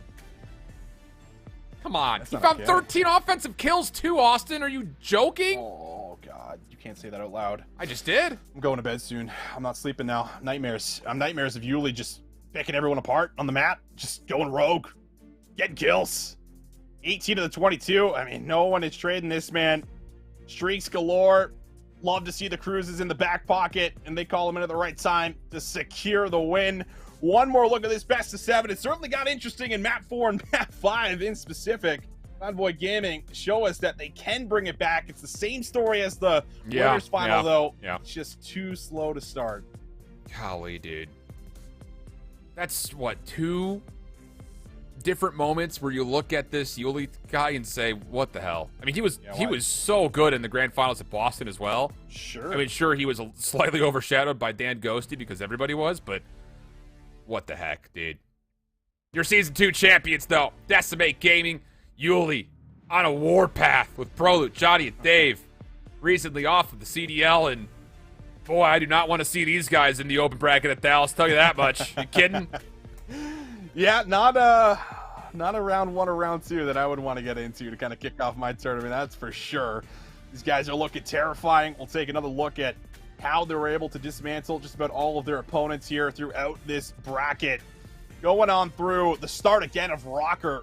Did not have a good showing here in playoffs. A 3-1 victory into that hyped roster we just saw in the lower final. Then the 3-2 over Convoy and the 4-2 to finish it off the second time. Letting them know that this is how it was. We are the better team. We are the best squad here in Stage 2. And boy, oh boy, did they show it. Yeah, I'll buy that. You kidding me? Wow. We have some really interesting things to keep our eye on as we start to look forward to Dallas. Wobabobs and EU sweep the grand finals. Don't drop a map in the entire playoffs. Decimate Gaming, not to be completely outdone. Take down the Season 1 champs in Rokkr. Take down a really solid team in the winner's semifinals. Survive through the map 5 and then just look a step above here in the grand. So there's your final placements for Season 2 in North America. Decimate Gaming champions for $20,000. $10,000 will still go to the second place finishers of Convoy Gaming. And earlier today, we saw Hyped Esports bow out at 3rd. Yesterday, Smog Alpha, you thought maybe they would get over the hurdle, but finish in 4th, tied for 6th between Team War and LIG Academy. But the big surprise, and maybe the big question mark, is what happens for Rokkr Academy and Twisted Theory, who were looking so darn good in groups, but bow out very early, getting DFR'd here in the playoffs in very surprising form. Boy, we've got some unbelievable things to consider for Dallas, but I think first and foremost, the spotlight still shines bright on Yueli and this Decimate team. It does. Prolute had a great showing today in a lot of the maps too. I mean, these guys I think you always are going to expect to be able to put up and hold their own. But Yueli, the guy who has not been given a shot, all of his teammates get picked up around him, and he says, I'm still going to go out there and win. Gotta tip it to the man. Very impressive. Insane KD. 1.43 in grand final and a 1.4 in winners final. So it wasn't a fluke the first time in case you thought it was. That's for sure. Unbelievable stuff from this kid, man. He is so exciting to watch. And I don't think that's going to change on land. It didn't before, and I don't think it's going to happen again. Unbelievable scenes from start to finish. But with that comes the conclusion of Season 2 of Challengers Elite. All eyes mentioned will happen over towards Dallas. I think we're going to get a lot of great international representation as well. I see a lot of teams from EU that are already gotten team passes, are already looking to come on out, but a lot of interesting things still for us to consider for North America. But Decimate Gaming, I would say right now, are primed to possibly go back-to-back. And I did look it up while we were on break. Toronto Ultra NA last year never did it. So this would maybe be, I think, the first time that a team could possibly go back-to-back with major wins at the Open tournaments. I don't know, man. They're right now definitely the heavy favorites, without question. Yeah, I mean, it's hard to say they're not, right? Without a doubt. I think it'd be really interesting to see how they square up against the Wobabobs, who are also now looking really good in EU. Go flawless in their grand final. So we'll see what happens. There's a lot of promising teams coming into that event. And, well, we know when it gets to land, it gets spicy, it gets interesting, and it becomes very fun. So we'll be waiting for that event, without a doubt. And then for Season 3... who knows what happens with the amount of roster changes we get? Keep your eyes and your calendars geared up towards Saturday, March 18th. That will be when we have our Season 3 qualifiers. It'll be on the We Are Clutch GG Twitch channel. I imagine we're probably going to have to qualify another 6+ teams from North America because that's just the way it always seems to go. So make sure you're tuned in for that. But for Season 2, we wrap a bow on it and we say farewell until Dallas. Until that point, make sure you keep pulling it down. Bye-bye.